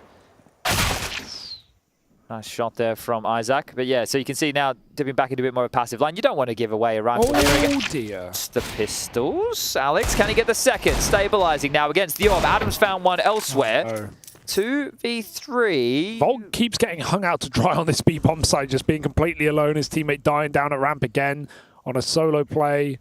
Yeah, bomb is loose here, so we will need to scavenge that one back if the Spaniards want to try and get this one across the line. Either go now or never go. That's the issue. Adam has to start running for it if they want to win this round. And, well, that is the goal If after all. Mopos gets a kill, maybe he can plant A. It's a big if. 9 from afar. Volt holds down the line. And, yeah, Adam... Just give it a go now. Try and plant A. Why not? You have to. You're right. He needs to die. So forcing the plant here, probably the best way to get that to be drawn on out. Perfect position. Oh. Makes it work. 11-9. Gamer Legion now back in control. But with the way that this map has gone specifically. Pacific Standard Time. Exactly. We did have the time zones earlier. Time zones, yeah. I don't know what to call that. Well, essentially, it was a big celebration because normally the Aussies have to stay up until about 4 a.m. to watch the Counter-Strike matches. This was prime time, 8:30 of the AEST. That's what we were demonstrating on the whiteboard. In the PM. 8:30 PM or 20:30 for those of you using the 24-hour time. Australia, is it in the future? Yeah. Yeah. We live in the future. That's kind of sick. It is. Thousands of years. Oh! Wow. That's one way to open up on the first gun round here. When your AWPer goes for the cave fight and it pays off. Rare. Very rare. A difficult fight to take. And Nika Doll's classic. Mopos just explodes up B, and Neelan caught looking at nowhere. Mopos, oh my goodness, almost looked like he wanted to go through. The spam! Oh, his legs sticking out. Alex, how is he alive? They will guarantee it, right? Oh, no! Bounces over went the up on top! He got stuck on the shelf! Are they going to give it up now? A 3-on-3, suddenly tantalizing. A 3-on-4 rather tantalizing, but a 3-on-5. MVP of that round is the Ledge for Movistar Riders. Legend. Sorry, Ledge end. Yeah, I wonder if we get a close-up of the hero of that round. Really just see how strong, the big broad shoulders of that Ledge, taking the burden of the load, making sure that Alex didn't have to. Great stuff from the Ledge. Movistar Riders fan. That hurts, man. That spam should have done it. The bullets should have been enough. Shoulda, coulda, woulda.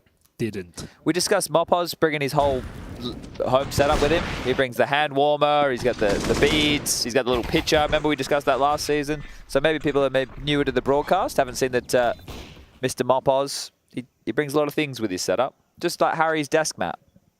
Yeah, I don't actually have that with me this event for the first time ever. Is it like stuck to your desk back at home, I think he lost it. No. Oh. I didn't lose it. I found it in the end. Oh. I just thought I left it in Cologne, but I didn't. Hugo thought he left his dongle back at the UK yesterday. He found it. I found it. It was in my room. I did leave my mouse pad in Cologne. Oh, this is weird. Walking past Acor over in mid.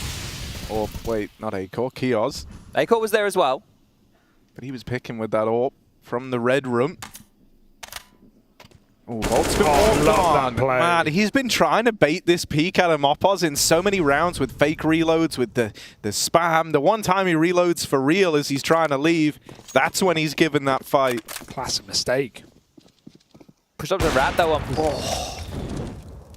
Well, this T-side AWP is having a lot more effect than Martinez ever was able to muster on the CT side. He had like too long to box picks, but otherwise had some really awkward rounds. Should be round over here, shouldn't it? It's going to be Hail Mary shots through the smoke here from Neil, and they're trying to get anything done. Bomb goes down, 40 seconds on the clock yet again. It is another round ending over towards B, and AWP to be saved. So the Riders finding some good picks. That angle that Acor was on, we saw Isaac as well, like Diga earlier in the game. I want to know your take on it, Chad. I know you're not much of the B player. Normally you're over at mid. But I think that's like a very deceptive angle. It's one that feels better for CTs than it is. I think it's actually like a super easy pre-fire. I think it's better for the Ts for the same concept we discussed in the first half with Martinez stepping into the tall box AWP fight. Because the T is the one choosing when they're going up. You're like moving, and so for you it's like the fight is happening when you decide it's happening, so I'm just going to click as soon as I go up and around, and then they're dead, right? Exactly. Meanwhile, the CT holding, kind of, it's all on them to react and outreact someone who's just on autopilot, essentially. That's why an AWPer holding that angle, yeah, sure. If you're a rifle holding that angle, maybe if you had an AUG. I might say if you had an AUG and you knew you weren't up against an AWP, maybe it'd be worth a crack, I just think, like, even the nature of the pre-fire, though, like, if it's a rifle or an AWP placing, is like, it's a very, like, headshot-based pre-fire, I'm with you, I'm with you, I agree. So, I agree. Here's the little angle. And it feels so tempting, because you're sat there, you're like, there's no way they're ready for this, but they always are. Yeah, just going through the flight paths. Going through the protocols. Cave control. Gamer Legion down to a full eco here, and Bomb evaporates through the boards just to find him for free. It's nice when that pays off. Two more over towards middle. Should be waltzing their way out, Donut. Adam, are you going to get both? One. Is it done? There you go. Everyone needs a few eco kills. Got to save the numbers. Eco kills will fix everybody's day, right? You're having a bad day, things aren't going well, go into a pub, farm a couple of full eco kills. You'll feel better. Yeah. Dr. Harry told me that. Yeah. It's true. It's the ultimate confidence boost. Because like they have no real chance against you. It's kind of punching down in like the penultimate form, right? Third timeout of Gamer Legion here. Ash getting on the mic. Great in the, well, what do we call it? Post-veto clarity was the name that we came up with. Yeah, Henry and I were talking about it last night. We were spitballing some names off of one another, and post-veto clarity came out of the mind. So good. I want to see what Gamer Legion are going to do, because in the last few rounds, Volt's he went from like being a bit of a defining player over towards B, someone who was like shaping the rounds early with his cave control, to now getting bested in that last rifle round. He got naded and spammed, admittedly in the full eco, but like out of all the ways to have your round cancelled out, that one kind of sucks the most. And you know, I think when you're starting to get a bit of pressure over towards cave, it can be hard to know how to deal with that exactly, right? So I want to see what the answer is for Gamer Legion. You see the all-ins, right, where they go a bit... putting an AWP there is also pretty good with the spawn, if available. It looks like that's going to be the decision here, right? Acor's running in with the AWP to try and supplement this cave hold. So they've identified it as well as a bit of an issue here. They have that real estate, but Movistar right? There's going to be likely adjustments to try and deal with some of these lane takes. Now this here is what I tried to talk to when I was doing the segment earlier in the day that you boys watched. It turned out to be a car crash. It was the clearing of these angles here. Because if you tuck in the corner with the rifle out on the CT and you can't see anything, they're going to see your little elbow sticking out or maybe your knee. So regardless, you got a little demonstration there. How many is Nealon getting, Hugo? 1, unless he moves. Okay. If he moves, none. Don't move, Nealon. Like a statue. Oh, great spray. There we go. That's a nice, save from the A4. 5 on 3. We needed that, right? Movistar starting to pick up steam and pace into this A site. Kiosk before the smoke pops will take Mopoz. 2 on 5. Maybe it was always meant to be for Justin Martinez. But no one's jumping the gun on this CT swing. No one's giving away back in. This smoke and donut will fade soon. So forget your plant. 40 seconds, and the only way Gamer Legion lose is if they rush it. Doesn't look like that. No, there's no avenue anywhere, is there? Do you want to save? I guess you don't have a choice now. Martinez looking for the first fight. Look at this. Look at the restraint here from Gamer Legion. Just to find something. If you can find the double up, if he's quick to this, not enough time for it now. Nealon's going to grab his third in the round and just chasing Ghost. Is going to get forced forward by the Flames. Isaac to get the final in 12-12. Tied it up again. The timeout works. But you see that they lose mid. They didn't really have anybody responding towards B ramp because they had 2 players cave. They played 2 players in donut. So they're aware of the gaps here. So well responded to from Gamer Legion. Because Harry, while they were trying to fix the problem you were worried about, Movistar Riders called themselves into the gap. Yeah, exactly. So they conditioned them via the calling that it worked into free real estate. But a great little hold here from Gamer Legion. Back into the buys. Well, we're in the business end now, aren't we? Very uncertain. No favorite. No guarantee. Other thing that's nice there for Gamer Legion is that Movistar, even though they know that there were these gaps that were existing right on the back of what we were just saying, they still didn't concrete see this double cave set up with the AWP, right? So Gamer Legion goes straight back to it now, anticipating that we might see Movistar being a bit more involved towards the cave, because this was where they found their footing, found their way in earlier on in the half. So into the double setup they go, the AWP fires off, and they learn about it the hard way. No chance to trade that. The equalizer could still be found with Volt and Acor hanging around here. This will do a lot here. Gonna flush it back. He got stuck. What's he got stuck? No way he lives. Look at the low HP of Acor, Nealon, and Volt now. Yeah, Nealon got spammed through that wood wall as well. This is a dicey round here for Gamer Legion. You don't want to lose this one. Ooh. Oh, Adam S. Timing. Oh, it just turns away right as they re-aggress through Donut. Alex tries to go back. Deals with Isaac, sure, but that wasn't the guy who got the kill just now down in mid, so he knows there's a second player here. Kios waiting under the jump up, deals with the first and the second, just will trade it, but loses 2 of his teammates, is thrust into the clutch. And he should be a dead man here. Bomb Paul, very optimistic. Nealon's already over towards that side of the map, and so he'll deal with that clutch attempt nicely. But you see what we were prefacing in the previous round coming into fruition in this round, right? Having to worry about once they take the mid control, they can jump up and take either side of the cave fight. The AWP comes in, they get the opening. And from there, the reaction just not good enough for Movistar Riders to make a round out of things. But this here, when you look at, that reminds me of Inferno, like the halls fight. You know, when teams get the guy up in boiler and the guys on the stairs, the way back in the day that we would make sure to clear into halls was one guy starts jiggling up from the T stairs and one guy starts jiggling out from the boiler side, and you double swing and clear into halls together. Similar type of thing, similar type of scenario. But this is going to be the Riders going for just a partial investment here. Both teams only had the 1900 loss bonus coming their way in that previous round. So with the save into the next 2400, we will be able to get out a Riders buy. But they've definitely hedged their bets here with some decent utility of pocket strat to make the most out of round number 26. Yeah, their mid explodes haven't gone too well. They've been mopped up with ease. So luckily enough, the gamble isn't there this time. The AWP starts A main, just spam through smoke from Kiosk. So they use mid to get B lane control. Going to try and collapse on Volt again from both sides. He gets mollied back. 3B. And Movistar have kind of burnt their util just getting here. Well, Moppo's dropped that smoke, right? Yeah. So with the smoke molly, normally if you want to try and get cave stage 2, you molly the pillar / stairs of cave entrance, right?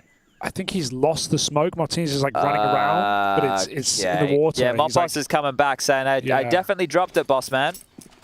Let's walk past it again. It's stuck in the water. We can see it on the mini-map.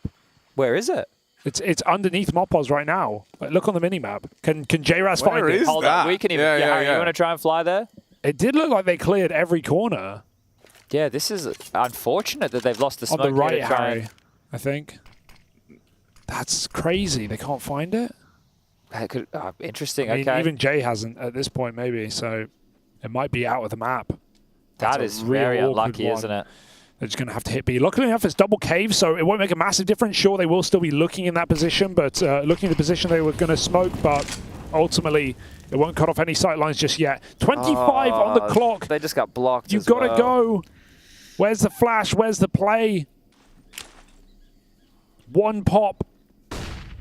And a dream. Neelan hears them coming. He's in no hurry. It's not the plan. It's a long plan. It's quite nice, but good luck crossing without that smoking cave, and they're just able to pick their fights wisely. Running down with a Tech 9. Mopos won't even get the gun. And they're on the stick. They've won the round. Oh, that is so unfortunate, isn't it? And how we still got Harry, one of our best men on their case. I think the smoke has bugged out of the map. Yeah. I think it has bugged. I'm checking everywhere. It's gone now. Underwater right now, man. In the sub, mate, having a bit of a look. I cannot believe, like, you could see how much of the round that drew out. Just, hey, and that as well, it really gets your feckles up as a team. You're like, bro, why did you drop the smoke in the water? Why didn't you drop it where we normally drop it? And the guy's like, well, I was dropping it back because I was probably entering cave or something, right? You know, and that's where it really starts to get riled up. This is where they need to tap themselves on the back here, be able to refocus. Yeah, that's right. Could have rolled down as well. That's one good thing about CS2. Nades don't really roll that much. You know, maybe if there's a big hill, it will, but in general, in this game, any surface that's not completely flat, your util's just going to go flying. So I like that. A little less randomness on the roll.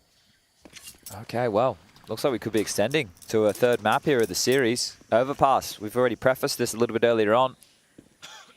This has been another hard-fought battle of Counter-Strike between the two of them with a 2-round lead. Gamer Legion looking to close. Mod only out. Oh, didn't land. Big problems now. Right as he sits in this cubby as well. They're going to have to clear. It's the only place someone can be in mid. Right? No. Oh, dear. Disaster strikes with the flashbang through. Isaac finds a double. Mopos molly out, and he falls into his death. He had to go. That's the game. They're going to be so frazzled. Yeah, look at Martinez's body language here on the camera.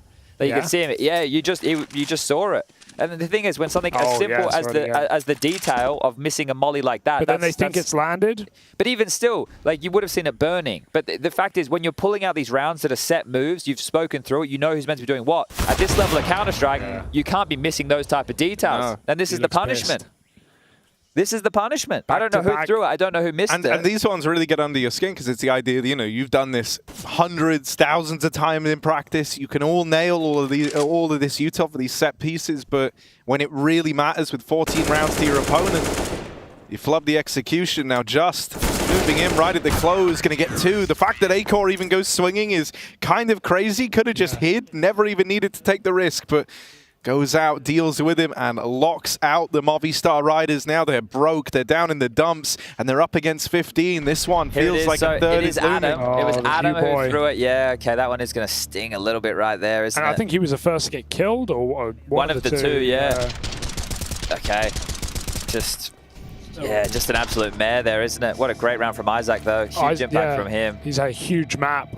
I mean, so over the last 2 rounds, we had the smoke just physically disappear and rob them of any hope in their partial buy. Then we had the missed molly over in middle on their exec attempted split out into mid. That also misses. Yeah, they do seem a little flustered. Like the fact that they're in mid at the time that the molly should be burning. It's not like it landed wrong and it's like there's a gap and it is burning. You think, no, it would never appeared. Like they just completely forget about that detail, and Game Legion have exploited it. I think at this point, you're so dialed in, you're so channeled in and like going through the motions of how you normally run that strat, right? You're kind of just like defaulting back to the training that you've always gone through and done, and you just kind of overlook that detail, right? And it's feeling done, it's feeling dead in the water, in the fire, and maybe in the mist if Kios can find this spam through the smoke.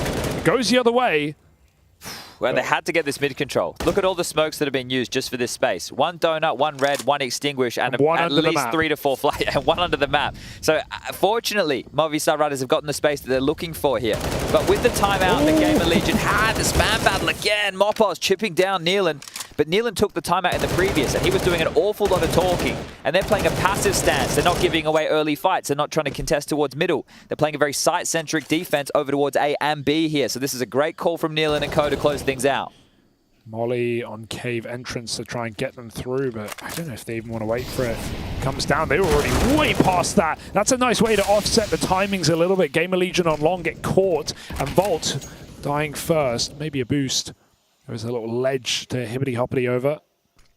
Kios will put his teammate on top. But spam here is so frequent. Spotted, not yet, but up the ramp they die. Could do this That'll now. equalize and the retake can come through. Oh, Kios got some more. Oh, there's Deagle. Can't quite get back down the ramp. This is everything for Movistar. If they want to have any hope along in this out in the OT, they've got to stick the landing here in the post plant. This is one of the best chances they've had at a round yet. The retake, Harry. Real problems here. Gonna lock them out of cave, locks them out of ramp. You might end up hinging on a bit of spam here, but it's not the good plant for Alex. Instead, just catching them on the cross. Adam trying to do what he can, but no one sticks that defuse yet. Pushing! Oh, run down through the cave. Adam's won his fight over at ramp, but there isn't time for Acor now. Movistar Riders, they keep themselves in it for one more round. There's been some weird rounds where Gamer Legion aren't really playing in tandem, Chad. You called them out earlier where we saw some of these ramp plays, like one player walking down, the other waiting at the bomb site. That's another example. They just split their fight. Sure, there's an argument to be made there, but it's a long plant. The cave player's locked out by the smoke. Surely a stick and a covering player, those Galils have to spam. You're going to see traces, but they just separate their gunfights. You have to win both of them rather than 2-on-1ing and just getting away with that. I understand like the fear of the cave guy getting the spam kill through the boards, right? That does become a little bit of a fear, sure, but essentially you had just smoked off both of the choke points, right? You tap it out, see where they are, try and go for a wider diffuse, go for to be rushed. They're straight in here. This is going to be quick and fast. Money for Gamer Legion is not looking good. Oh, Nealon. His teammate falls underneath him. Alex with a double. There's one more man still inside the site, hidden in this smoke. Kios trying to get weird with it. Stops the bomb plant. Kios from within this smoke is looking to rob this. Up through the ramp, Martinez has found him. Gets rid of the thorn in their side. The smoke's now down. Movistar have got a bit of room to work with here. I love this flank as well. It doesn't go cave. It's the obvious routing. Isaac still has great timing on ramp, and they are flustered. They are scared right now. This is the last position they're going to check. He might be able to catch Martinez off of the plant. He's not turned around. Isaac waits. Doesn't need to refight. He's getting swung, though. He had a chance to get out. Now he's left it down to his AWPer. 1v1. Mopoz, the experienced man inside of Movistar, sitting on the site, and Acor creeping out. He's been seen, he's been caught, but Acor goes for the shot, and it will not connect. Movistar fighting forward, wind in their sails, and 1 round from overtime. And they know exactly what that means here. The money is screwed over there on Gamer Legion. You've broken the CT side late. 1,900 loss coming into the bank balance. No cash to work with, and Movi, they can push this to overtime right here, right now. This almost got out of control. Heroic effort from Alex there on the double, but then Kios just appeared from nowhere. No one had track of the kid. He's in the site. A multi-kill, almost enough. I think a teammate must have come to Mopez that they saw him come out of cave because he didn't react. He somewhat, maybe 4x3. That right there could have been a huge round to lose. Well, the map would have been over. They're going for it again, and there's no resistance. Gamer Legion, they didn't think it would come down twice. It's double cave, and they're smoked out. Instant exec. Whoa, crazy knife out, and Neelan's grabbed a kill. He can't escape this time. 4-on-4, they're jumping through smokes. They are still sending it. Keels is right here. No one's even realized, but just blind, spraying anyway. And this might just be overtime on a platter. There's nothing to stop the MAC-10 as it rips Gamer Legion to pieces. 30 rounds. Movistar will not go down without a fight. How many did just get? Was it 4? Yeah, that is another badge. That is wild right there. That's huge stuff. Oh, not what Chad wanted. No, that's fine. Mate, go take them all. You can have all the badges. You can have all the Pokemon at the end of the day. Write it down, Trace. I can't quite believe just the fact that they broke their money late. Like the impact of that. There's nothing worse on the CT side. You're sweltering with 5.7s. You're rebuying shotguns. It's miserable, but we're straight into 12.5k MR3. The best money system for overtime. Oh, he hit it. Completely flashed. He has no idea. And they've climbed up as well. This one's getting a little rambunctious in round 1. Wheels are off. And the carts come toppling down. This is a change from Gamer Legion, though. They went from, as I mentioned, knowing they could close, going a bit more passive. They dropped the ball there. Their money screwed for the final 2 rounds. We get back into the cash. They go, well, let's go back to what was working. Aggressive mid, fighting mid, locking them down. Missed shot from Acor, though. Oof.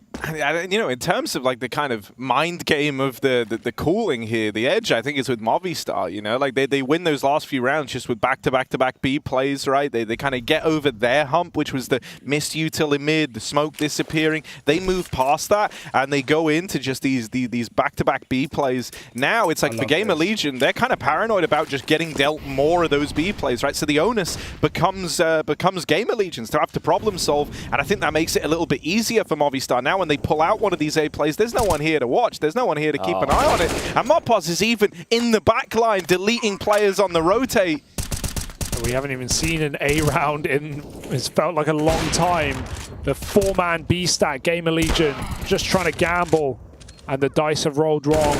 All the kills come through. Movistar recovery after that back-to-back tilt round you mentioned, Harry. And now they have the lead in overtime and the chance to 2-0 this entire series and knock Gamer Legion down a bracket. But not only that, but to qualify for playoffs as well. I love that in the first round of OT, they kind of start over towards lane, they look for that pick, they get delivered it on Acor, they see that Gamer Legion are trying to solve the B lane and B site exeg problem, then they go back to the A play. Well, now it's like you've just been reminded that this A play is a possibility if you're GL, and suddenly, you know, you're more vulnerable again to one of these cut and dry B plays that Movistar have liked pulling out. In terms of like the mental edge of this game, it's now flipped back the other way, and Movistar, I think, are riding on that momentum. Yeah, well, the ebbs and flows of this one, it's good to see.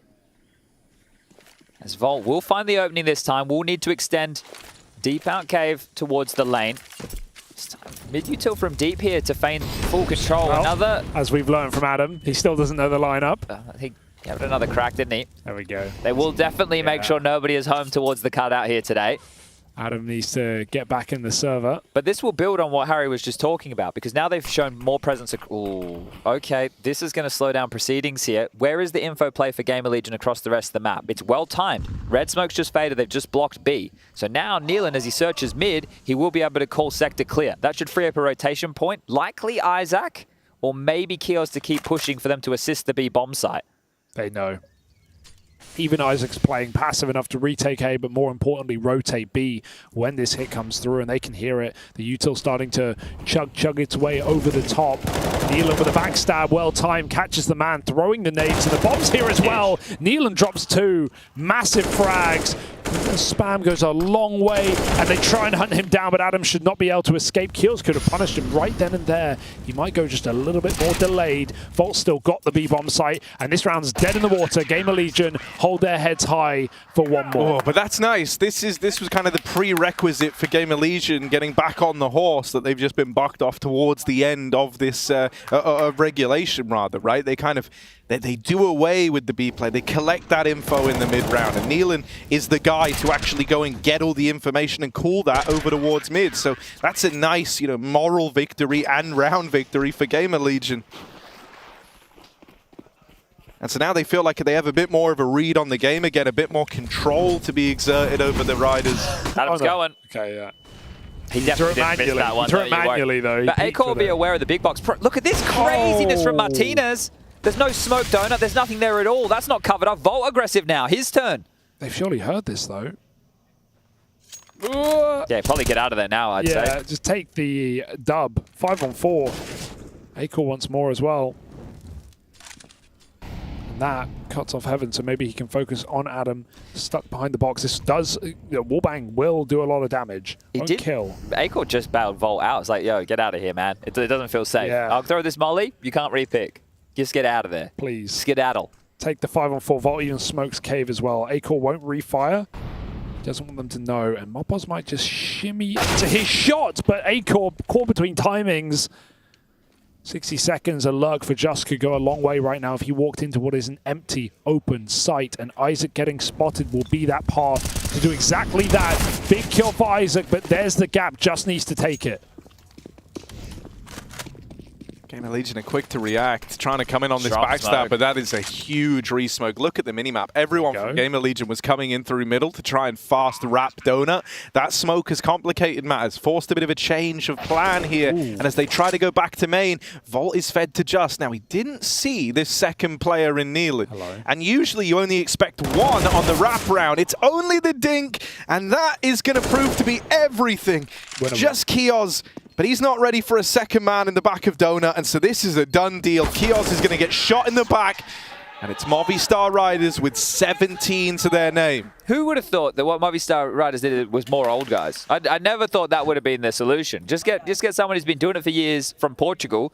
Well, that Just, and he's going to bring us a bit more of that backbone that we required here. So this is a conversation. When you had Davi G and Deaths on the roster, they were both supportive elements, and you weren't getting enough production out of either of them in terms of frags. In terms of being able to set their teammates up with Yuto, and Davi G had some good maps, like Vertigo was one that he always seemed pretty strong on to me. But if you can get, hey, Just who seems to be just aimer, right? Loves it. He's doing some more of these anchorish type roles and aiming. That's what you need from him. And if he's not giving away silly deaths, even better. But speaking of silly deaths, Acor might get caught. He goes in for the cover. Lots of pressure now towards B doors, but both teams can call it off. Very confident display, though, coming down ramp. And even though no kills transpire, it will slow Gamer Legion's roll. Mopaz able to just tuck out in the cubby for later. In theory, that should be able to free up Alex if he wants to rotate out, but still holding his smoke for a few more seconds. We're going to have an A execute for Gamer Legion. Back to basics. Martinez. He can block with the molly, but it's unlikely to see him come off the line with the AWP. But look at all the nades left over for Gamer Legion here for the full exec. We saw this in the first half. Remember, they saved nades for the second wave once they were in the site. Let's see if this AWP can fire off, find one, and peel back. There's the shot Martinez needed. And now this exec comes in. Two players swinging behind the boxes. The spray does get upped by Neelan, who finds another double. 2-on-3 through the smoke, getting desperate. That's the bomb, and that may be the round as well. Match point hovers for the Riders. Yeah, Acor is going to struggle to find a way back in here. He will have a 1v1 on this AWP over towards Temple. That's the fight to regain control of the bomb. Martinez will get mopped up, but it's the main wrap that's meant to kind of safeguard the round, really. And as Acor goes back in, he will get dealt with by Mopaz. It was just the safety net there for the Movistar Riders. They move on to match and series point. could be some interesting scalps that Movistar Riders take here in this tournament, right? This is to qualify for, we know 4 teams from each 8-team group makes it, right? So 50% of the field of each of them will be in week number 5. But still, Movistar Riders doing it in this fashion, taking down Fury, then going up against Gamer Legion, both teams who are by the world rankings, well, higher than they are. And then they will get to take on a Vitality or an NIP to determine how deep they go into that playoff bracket. So you get to see them tested against some big names. It also means they're just further in the playoffs than they were last time. They took that last spot in round of 16. This would be a bare minimum round of 12. So even further opportunities for the Riders, and it seems like they are going to get their helmet on, motorcycle whirring, and a 4v2 to take down Gamer Legion 2-0. And what was the game? Gamer Legion began with a dominant T-side start, 6-1 up. Movistar would have been easy to see them giving up with how the end of regulation looked. But they did not want to trifle with overpass. And it is within reach now. If they split B, little do they know that would actually be the better of the 2 sides right now, it feels like. I say that as we see Alex and Adam turn their attention. Ah, but look, Ooh, I thought he's looking at Cave. He's tunnel visioned on that angle. So Nealon has found a way in. The 2v4. This could be it. This could be the big 2v4, but Nealon dead. Leaves it all on Isaac, and he can't find a thing. The Movistar Riders get it done in 2, having to bring this back up against Map Point to Gamer Legion. They long it out into overtime, and then they show up in a big way. It reinvigorates everything. That was a fantastic game from the Movistar Riders. And if one thing is clear, they've shown up here on LAN at EPL. They're here to play. It's great to see this team put together again, right? They got down in the dumps after Sampaius got poached. And this team consistently trying to get a showing, a good showing like this. This is great. You can see how much it means to them, the celebration from Alex there, the smiles on the faces, the hugs, the high fives. An important victory here, I think, for the Movistar Riders, Hugo. Yes, indeed. A 3rd time in the playoffs for this organization. Every time with a new roster, with a new look, and with fantastic results. They qualify at least to the round of 12. That's got to feel great. Yeah, I think it's so interesting. Look, we've been saying how this team looks like they perform so much better on LAN, but they're a team that we don't get gracing the LANs all too often. Yeah. So the more games they can lock in here at Pro League, the better, as far as I'm concerned. Yeah, just is the word that probably should be coming out of all of our mouths. Yeah, great performance from him. We love the crouch peaks across both maps. We'll grab a couple highlights here of them mopping them up, knocking them down. But a big victory today for the Riders. And Gamer Legion, Hugo, I know you're a fan. We'll have to talk about them later because we are going to the desk and we have quite the crew hanging out. Yeah, we got the whole squad rocking up for this one. And you know what? Well deserved by Movistar. I thought it was all over. I thought we were going to a 3rd Yanko. Movistar say, hell no, their playoff spot locked in. Yeah, they've shown some great resilience, very reminiscent of the series yesterday against Furia, right? Also had, in that game, they had a big lead after the first half, got close in the second, but they were still able to close it out. Here, it was more about coming back, weathering the storm, and yeah, man, I'm a Movistar fan for sure. Oh, what a bounce back they're having right now. Like, no one really expected much coming to this tournament from them, and now finding these 2-0s once again, and recovering a 6-1 deficit as well. It looked like they were absolutely down and out, but slowly but surely grinding their way back in. Another great team effort, and through to the playoffs. Yeah, right? That's they booked themselves a playoff spot, and they 2-2-0s on 4 different maps. So even showing some depth early when it comes to the map pool. Yeah, no, I think for me, my key takeaway is that Pro League seems to, well, Movi love Pro League. Pro League seems to love Movi as well. They love LAN. They don't get as many opportunities. Yeah, well, I mean, they're making the most of the ones that they're given. There's no doubt about that. I just think the next question is going to be, great, you're consistently managing to make a run to playoffs, but let's see if you can make a run through those. That's where it gets very difficult. Anything from this point onwards is a bonus, right? I don't think anyone expected them to be in this position, getting into the playoffs. So even if they were to get another win, to me, that would be, exceeding their expectations even more, right? So I think all the pressure has been removed from Movistar Riders now. They've done what they were supposed to do, done it even better. As you said, 4 different maps. Very underrated fact for a team that's lost so many online games against teams I don't know who are. So the fact of the matter is that they're doing a good job right now. Mac, what was your highlight from this series? What did you learn? Probably that quad kill with the Mac 10. Was that Alex running around to take us into OT? Did we cash in? Who got the 4 Mac 10 badge? We did. We need a man. Team of course you do. It's just, they said it even during the cast. No. Hugo's on top of it. Movistar's our team. That's what you Yeah, were saying. exactly. We are We picked them. absolutely cream Yeah. cracking. No matches. We have the hole-in-one really badge. If Matt could honour us with that, you did witness it. You saw the hole-in-one. I'll let you have it. Okay, We do thank God have- someone's on our side. I've got a We badge. do have a camera always pointed at it as well. I know. I even we said, should go back in please, someone EBS get the camera on. You're really going to give them that after Chad laid down. Hey, we just prevent need this Hugo one from badge, doing Yanko. That's it. all I need. Hey, but Just look, one. just give us Just give me one. one. I don't care, man. Accolades are doing the talking I up didn't here. do it. Hey, it was We got Chad. I don't 20. have participation awards where I'm come from. This Okay. is not America. How many of those badges do you think your team earned? 4. All of them. No, earned. Every single black You had ball. to do something for them. 4.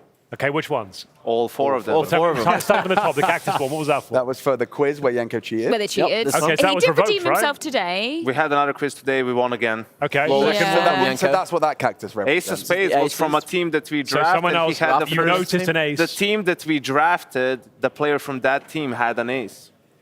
Yep. And we saw it. First and, ace, and noted called down. out. Leave it be, Henry. Let him have it for now. We'll come back, you know. Fine. I like his attitude. I like that attitude. It can do. Pimp is going to be out What of was here. the bear You for? two are going to have to suffer for 5 weeks. So I can't remember what the teddy bear was The for. teddy bear was it's for you snooze, I defuse. defuse. Yeah. That was yes. for Alex Obviously. defusing with less than 0.5 seconds remaining. Damn, Yanko Another team that we picked. on it. Doing another good thing. That draft went well, didn't it? That's a try-hard, man. Why was I drafted onto I Chad's wasn't, team? the only way I know. aware that the team had to be on your team in order to cash in It's the only if Tiddly it's your Wibbly. team. And then let's say if we didn't notice that just got for a 4K and we didn't say we got the badge, then you could call it Like an Uno that it job. happened, that we missed it, and then you would get it. Okay, that's valid info. I'm learning every day. It's only day See, Henry, 2. I'm helping you. He didn't even know the rules. Yeah. I didn't know the rules either, to be fair. That's probably why you don't have any badges. Yeah, I got one badge. We Got did. one Let's badge. go. I will take that Let's badge to the credit. grave with me. And we get a birthday badge, right? And we got a yes. birthday badge. Birthday badge? Where is Yeah. the birthday My badge? Cake birthday somewhere. present to you, machine. Oh, Freya, you a shouldn't badge. have. Oh, Yeah? thank you. Okay, I guess if you insist. Excellent. Okay. So we're halfway there. We're 2 almost badges. there. Oh, wow, no way. Let's swing the conversation back to Movistar, though. True. You know, we were putting our One Expert tier list together just yesterday. Did they exceed your expectations by making it to playoffs? Obviously, they've got one more game. I to think, see to them be into honest, that. like you look at the brackets, and then they play Furia, and then it was Greyhound or Game Legion. That's a winnable bracket. Like there's no Vitalities or any best teams in the world on that side of the bracket. So yeah, I felt like if they could get hot, they could beat 2 out of those 3 teams. Still, it was a surprise, right, considering some of their results. But to be honest, after the game yesterday, I had them winning today too. Just seeing how they play and the decision making and the confidence from the individuals, you know, and the fire that they've had while they played. It's just all good stuff. Really, I'm like, just they look you great. say just. I think I see him on the. Hello. horizon just Have we got about the to young guns coming join. over? Yeah. Yeah. Come on in. Get in here, Have a mate. seat. Yeah. Hola. Squeeze your bums up. Plenty of space for that. Hello. Congratulations, Congrats, gentlemen. boys. Playoffs. Let's go. Very well done. Impressive. Thank you. How's it feel? We are feeling great. Yeah, I don't think many people, I'm- no offense, I don't think many teams expect, maybe even yourselves expected 2-0, 2-0, that clean. Your online results haven't been amazing. What was different at LAN this time? I mean, I don't know. We just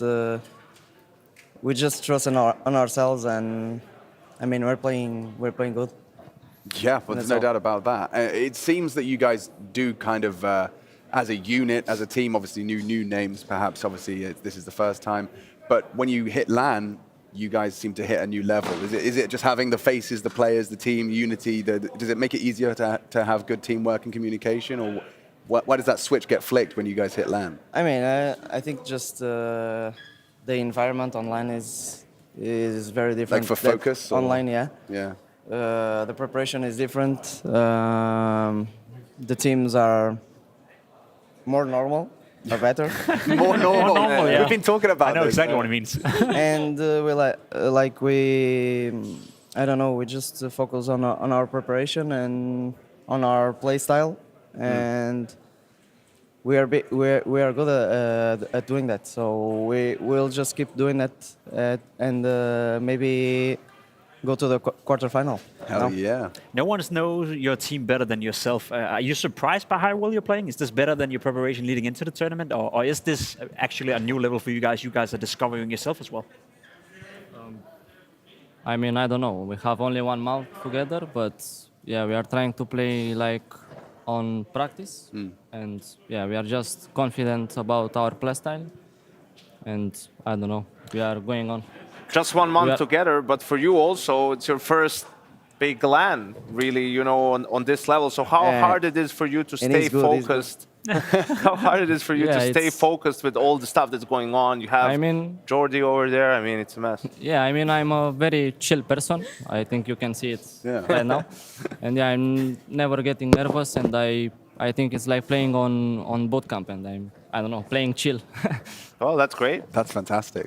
Should we bring up our Air Force Aim High? Should we do Yeah. that? Oh, let's have a look. Yeah. Should we have any guesses? Any guesses, Janko? Who would you have given It's this? like, who was the MVP? Yeah. The Aim High MVP. I would. Okay. Go on, you got a guess? Have a guess. I would say Alex. Yeah? Yeah.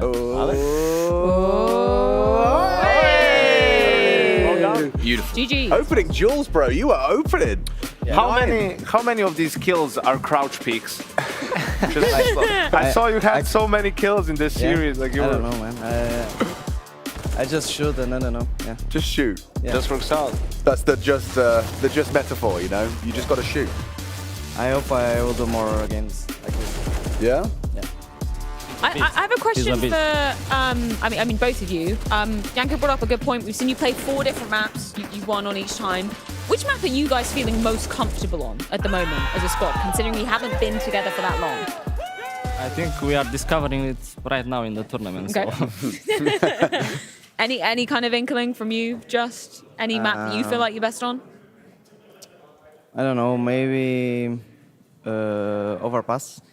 Okay. Maybe overpass. Okay. Yeah. Yeah. It's a great opportunity We are to also- lie, you know. To Yeah, We are also great on Anubis. And it's going to be Blade with a rolled up newspaper saying, you better. Do you guys think you have a really solid CT side on Anubis, or did you think Gamer Legion just underperformed on T side? No, I think I think we just played good. Like we Yeah. we were reactioning on everything they were doing, and I think we just did a good city. Yeah, looked really good today. Yeah. Gentlemen, we've got one more thing.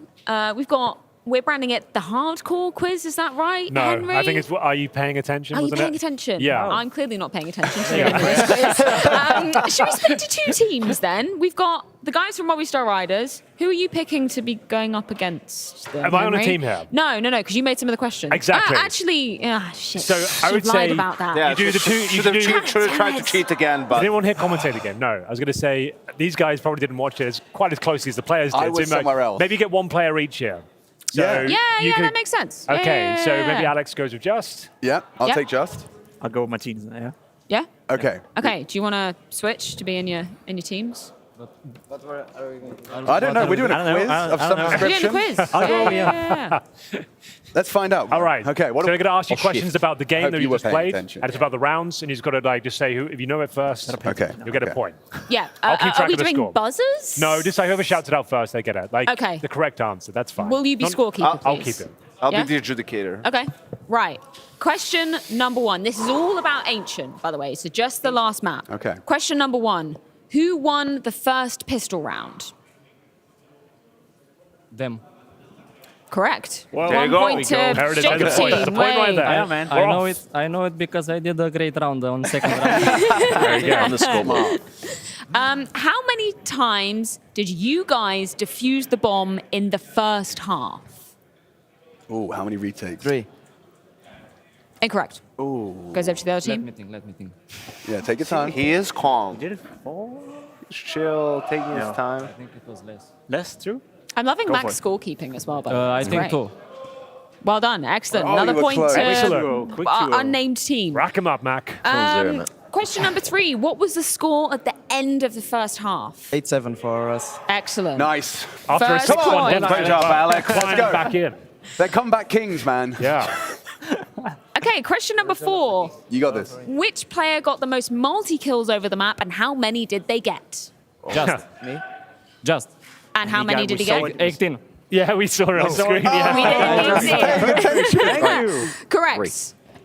Question number 5. In round 3, this player found 3 Desert Eagle headshots. Who was that player? Isaac. Alex. Excellent. Oh, that one. I Damn. remember that one. You Calm was a fast. nice Feel sequence. very smart, you know. Mac, I hope you have more fingers up there because it's Yeah, 15 it's questions. Got 10. Oh. Question Come on, number guys. 6. I'm up 15, yeah. Please. How many Mercy, Freya. rounds did it take for Movistar to finally find their first rifle round win? What round did you guys get your first rifle round win? The 8th. Excellent, man. There it is. Christ, dude, you're fantastic. Coming in hard. Glad Jacob, you are being hard carried. I'm not doing anything. Doing some coaching. Question number 7. Who has the Lilo and Stitch plushie mascot in front of them during the game? Can you repeat? Sorry. You know Lilo and Stitch, the Disney characters, Disney cartoon. Stitch, the little, I don't even know what Alien. he is. He's an What is alien, he? I think. Who has Yeah. the toy? Little blue alien, right? Yeah, A blue alien on their desk. I'm guessing it's none of you guys, so it must be a Gamer Legion player. So 1 out of 5. Chaos? No. Nilan.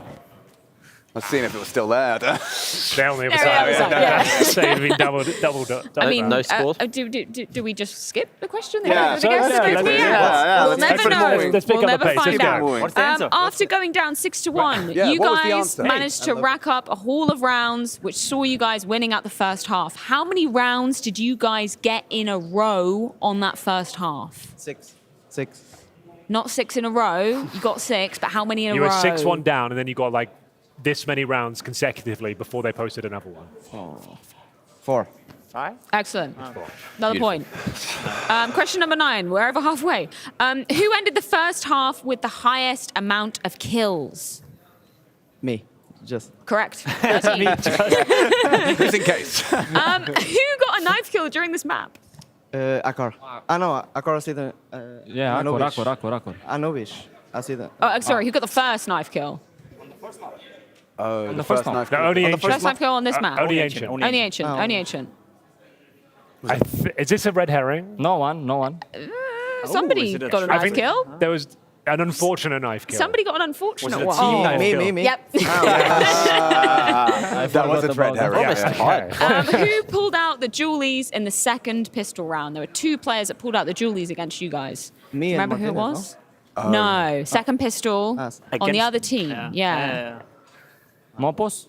No, from the other. Other team. From the other team. I don't know. Is he playing for the other team? One of them got a kill, one of them didn't. Isaac. Yep. Good guess. Oh, we got the other one. Think about that setup of players. How's Who the else score would be keeping going? chopping Julie? Nope, so they get the point. Is this for 2 points? What do you mean?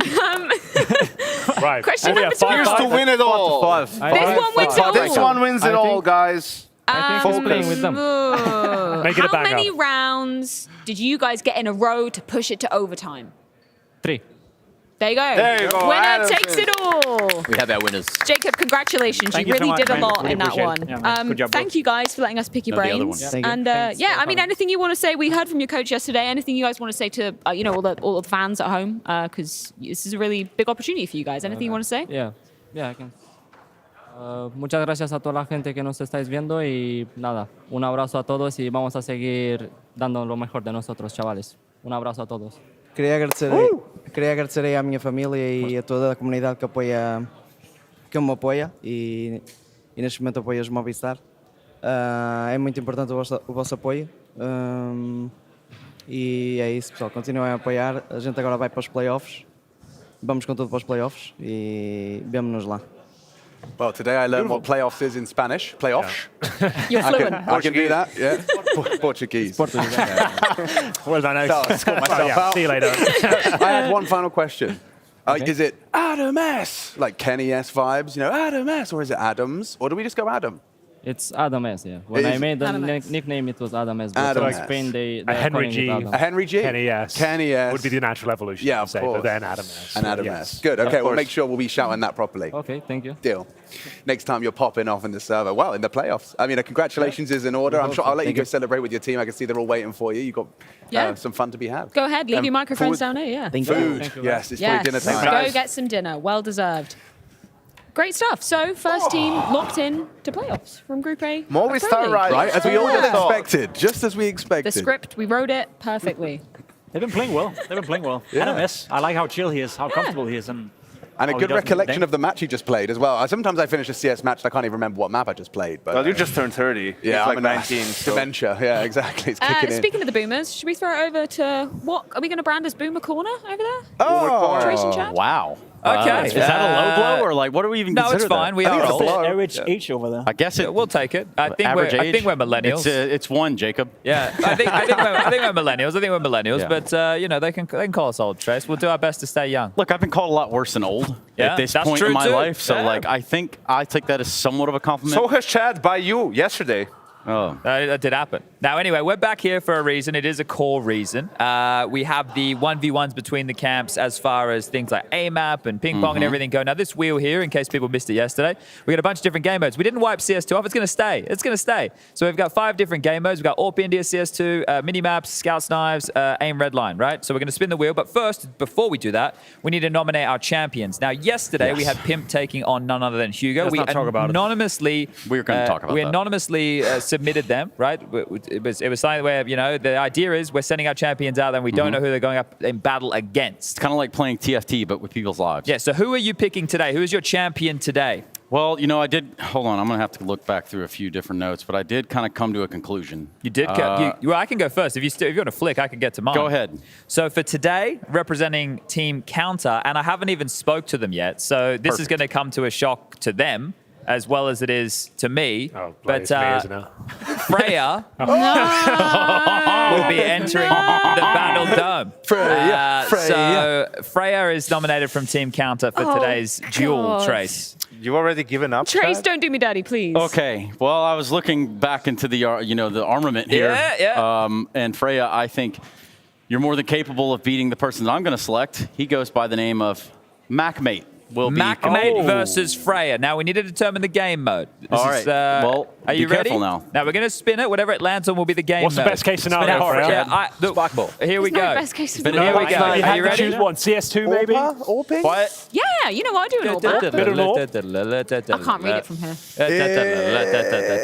AIM Redline. AIM Redline, the most brutal of all the battle zones for Warframe. It's a hardcore battle. Yo, be cool, Mac. Be cool, man. Jordy, no mercy. Go kill him, Freya. So it's going to be a rough What one. sense? What sense should I play on? There's a few rules, everybody. So we can't change the resolution. So don't change the resolution. And second rule, you're just going to use the gear that's there if you don't have your own. Freya's looking at me like she hates me, which is fair enough. And that's screwed because I know Freya plays with black bars. Yeah, true. 12 by 3 for life. Because she's a real gamer. See, the thing is, if I'd known, right, I could have tried to throw. I didn't know Alex was coming back. I thought he was out for the whole day. You know, It's a I'm birthday boy saving thing. Henry for one of the bigger matches. So I had to go for my punt here today. Well, I figure after the More traumatic complex experience I Henry, put of Mac course. through earlier with having to play Gary in ping pong, I feel like, this is a shot at redemption because, well, he did beat me, but getting beat by Gary that handily did hurt You my mentioned soul. ping pong, Trace. Now watch That this. hurt your soul, watch this. bro. I'm going to make my way over to the ping pong table. Why don't you do that, Now Chadley? watch this. Oh, you check great. this? More yeah, ping you seen pong. this? You see this one? Look at this Oh, one. see, take note. The routing, the pathing. You like that? It's all there. Everybody not bad. like that. I've been wasn't working on the bad. pathing. So while Chad's making his way over there, that means there is going to be a Pro League jobby? There's going to be a bit of Pong League coming up. Sorry. So as You never played per CS. tradition, I'm going to go referee, go sit at the table. Yeah. And it looks like our competitors are almost ready. Chad Birchall taking on Harry Russell. Can you believe it? All right. Well, I guess Can you believe Yanko it? and Jacob and I are going to be the commentary for this one. Absolutely. Whale. Right, gentlemen. Do you need time to warm up or are you good to go? I'm going to explain the rules as we always do. It's going to be Chad Birchall representing Team Counter versus Harry Russell want that? of Team Strike. It's The first to chirper. 11, gonna be then and it's 2 serves each before swapping over. Do you have any questions before we start? Could I ask you to shake hands before we get into that? Don't Nice do clean that. fight. Don't do that. That should connect. Oh, man. So you need to step about 6 feet away, if that's okay. Yeah, all right. A little bit further. How do you know about feet? Little I bit thought you further. were a kilometer kind of guy. Okay. Playing for serve here. Harry, please, we're playing for serve. Just whoever messes Do up him, Harry. first. Do him. Chad, I'm liking this. I'm seeing yeah. some form. Okay. I'm seeing some form. I'm not going to lie. During Paris Major, these two played approximately 150 ping pong matches against Chad each to other. serve. Who have we got in the commentary booth today? You have Machine and Yanko Paunovic. All right, ladies and gentlemen, we are getting ready for this one. We're off to the races. Boys, over to you. Thank you, Rear. It's a ratty way to post the We'll first take him. point. We'll take him. As Mr. Russell gets off to a early lead. I had a couple of exchanges. He flopped it, but so does Birchall. Birchall serve. We love it. I think the weaknesses here are for the respective players are Harry can't really handle the spin. That's his problem. Oh, wow, that was a hell of a shot. Now, I did Chad see is a little he's off the he was a little mark. timid. He didn't want to run into the camera guy. I understand that. I get it. We're off the mark, 2-1. Let him know, Harry. Give him the business and the beans. In terms of consistency and technique, I think Harry will be there have him beat. I think so long as Harry doesn't get into his own head, I think that's one of the things that we've seen issues with in the past with his ponging. He can get lost in the sauce. Oh, that's a great serve from Birchall. He's really refined the art form. I think if you're Chad, you want to extend the point. I'm liking this. If possible, right? Take your time. Harry, sometimes a little bit Oh, a scorcher! What is that? The twin is losing. Serve Russell. I'm not worried. Should be. Russell needs to wrestle Unlucky, with this unlucky, one. Chen. Unlucky, unlucky. Second serve Russell. Love after restart. Yeah. Whoa. Whoa. Who's over there dropping their mic? Serve Birchall. I remember.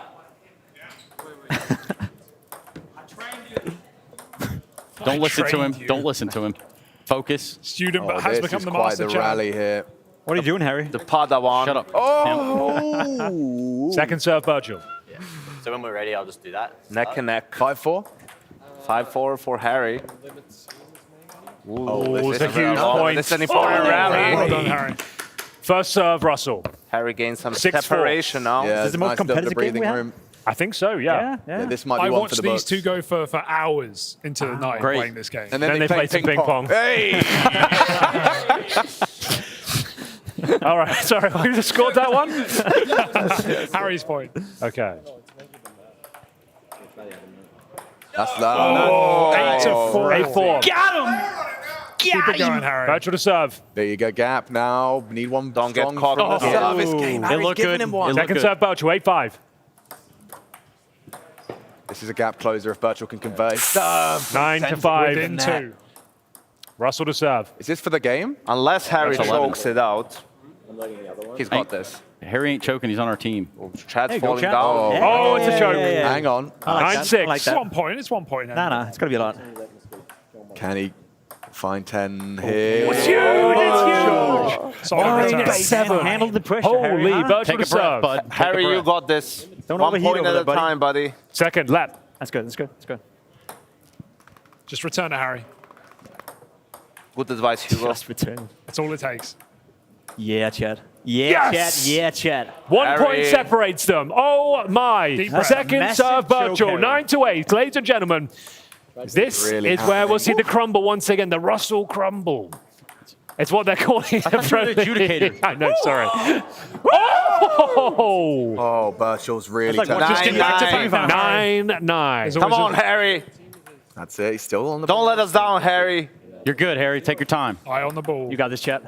We're counting on you, Harry. Harry. Match point. Unlucky. End it. Unlucky. End it. Get One in his for face, Russell. Harry. Finish it. Everyone's watching, Harry. The whole world. Everyone. Oh, it's overtime. We're going Take it overtime. out, You now man. need two You need to it. win. It's 1 serve each. You take 1 serve and swap over.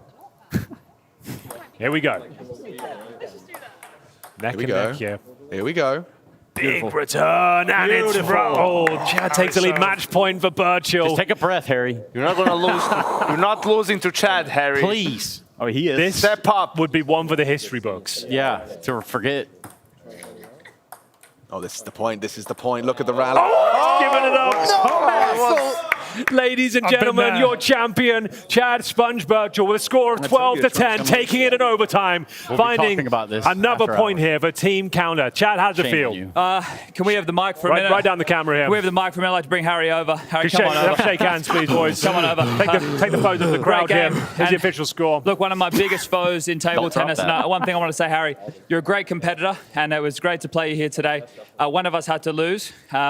But what I want to say is, I want to promote good sportsmanship throughout the team, Counter and Strike, and I hope that you can take a bit of good sportsmanship with you back to your team. Haven't seen it displayed. Do you have anything you want to say?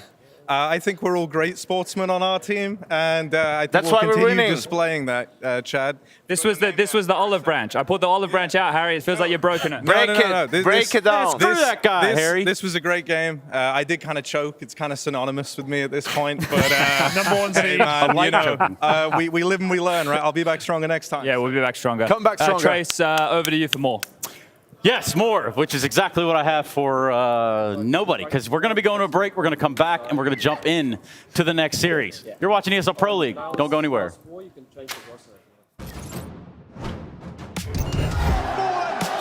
Making magic when they need it most.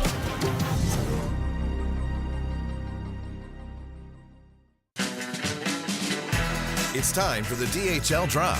Every week, CSGO talent go head-to-head to beat the buzzer. You can join them by typing !DHL Drop in the chat. Answer the questions correctly to get added to the global leaderboard. The higher you climb, the closer to earning a prize you are.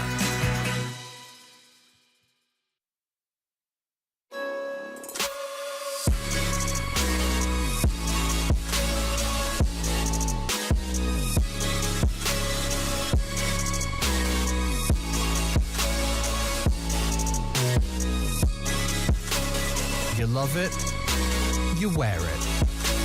What's your style? Get your merch at shop.eslgaming.com.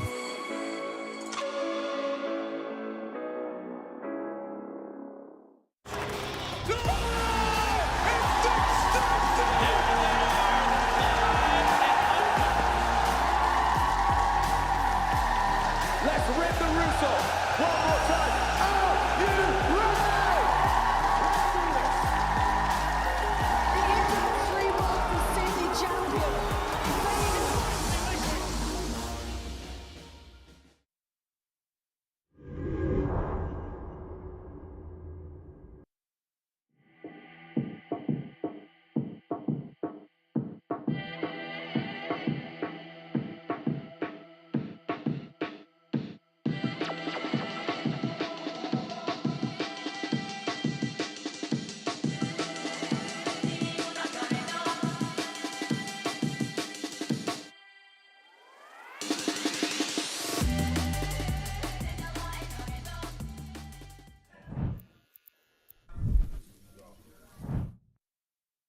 It's time for another episode of Role Swap here at IEM Cologne. We find ourselves in another wonderful location and we're gonna get some pro players to learn a new skill, something they might need in life, and hopefully they'll have fun doing it. I wonder who we have today. Oh, there they are!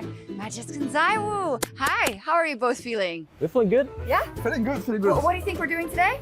No idea. But are you hungry? I'm really hungry. Let's go.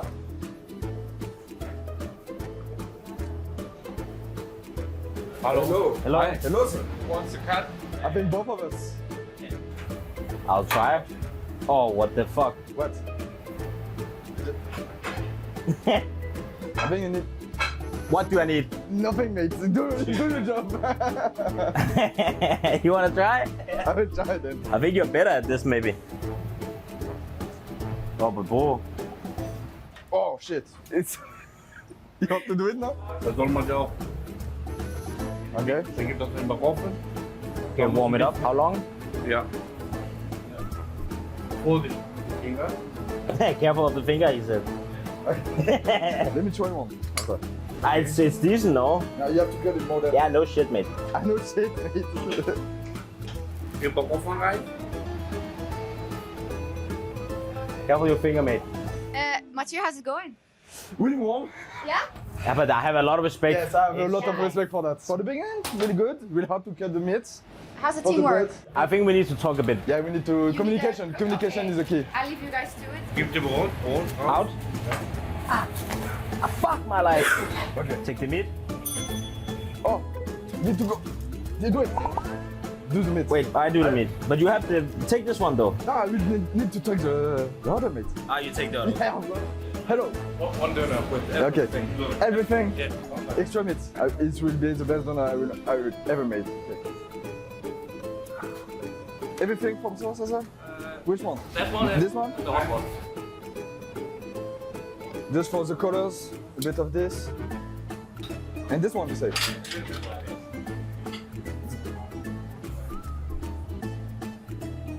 Good luck for this. Oh, I would like to eat this.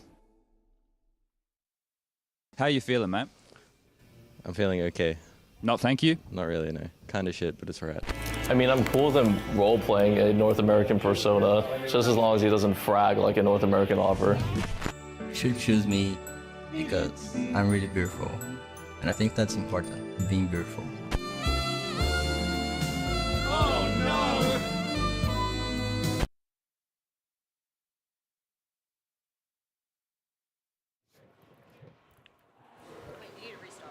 Hello, everybody. You know what time it is? It's time for fun. Say it with me, chat. F-U-N. Or just leave the N out of there, whatever you usually do. So what we got going on here? A 1v1, Henry? A 1v1. Match of the day, I would say. We've got Mac May taking on Freya. It's going to be on Big AIM Mac. Redline as well. A classic Counter-Strike AIM map. A real brutal one as well. Opportunities for aggression. Lots of AK-47s on the ground. And it looks like, are we ready, competitors? Yeah. I'm good. First, You good to go? First to 9, bear in mind. So yes, Mac, please get us into the action. Who have we got in the commentary booth today? Just me? Okay, I was told we had commentators. All right, well, we'll be getting... I guess I'll be doing it. Ladies and gentlemen, first to 9. And it is going to be Freya taking the first out. Unfortunately, it's a great shot from Mac. You love to see that. Now, And we have to say at the end of the day, who put them up to this? well, Chad nominated Freya. me. Don't worry. Jesus. Don't let it snowball. Where's Hand on the Gary mouse. now, Keep huh? it there. Where's Always on the Gary now? mouse. Gary, where are you at? It's more tentative than the other AIM maps we've seen. I hate the same map. Oh my lord. It's okay. It's all right. It's all right. 3-0, ladies and gents. Mac, mate, doing a pretty good job so far. Trace, he looks like he's really locked in. Head on the screen. And here comes the aggression as well we talked about. Now, Chad, you've got to be a Redline fan. You know about the pushes on that balcony, the upper area. Big Mac. I'm hitting obstacles on my desk. Listen, man, we put those there. It makes you a better player. All right. 4-0. Remember, first to 9 here. And yesterday, we did have Pimp taking on Hugo on CS2 for India. It was a draw. We got to 8-8. And we did no overtime in here, just to be clear as well. We get to 8-8. It's a draw. We take it as is. So currently, we're 1-1 in the camps right now. So Mac May in touching distance, though, from the first victory in the AIM tournament. Freya looking to post her first frag. There's the aggression again. We talked about that upper runway. Can be a problem. It is. And, you know, I think when you play this in the public servers, you're not allowed to pass that midway point. But, Yeah. you know, here, we don't play that. We're playing no holds bars. Oh, absolutely Camp true. rules. Well, playing for pride at this point, 7-0, just looking for that first frag. I've been here before. I felt exactly what you're feeling before. I want to apologize profusely to Freya. I didn't know who her opponent was going to be. Here it comes. Oh, the Deagle comes through. It's all right. You got it It's done all right. already, too. I was like, okay. I think there's one more. We got to right? swap sides, Yeah, right? one more. One more round. Okay, 8-0. Come on, Freya. Get that one kill. We can do this. Looks like we might be wrapping this one up. The spray's coming through. We haven't seen a whitewash yet in the AIM map. Couple more of those. Just 7 more, Freya. 7 more. My God. The comeback of a lifetime could be upon us here, ladies and gents. Looking for the second frag, tapping away that AK-47. There's an open kill here. Catching it back. Oh, it's so close. How much HP is left? 41.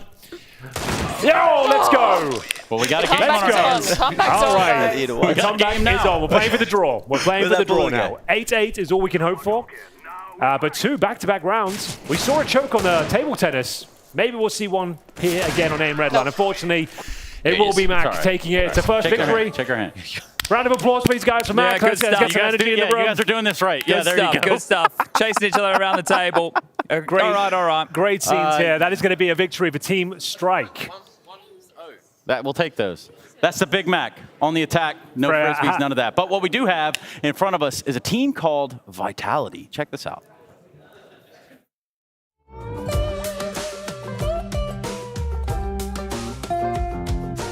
So my name is Matthew Abo, Zaiwu from Team Vitality, and actually I've never been in summer camp ever.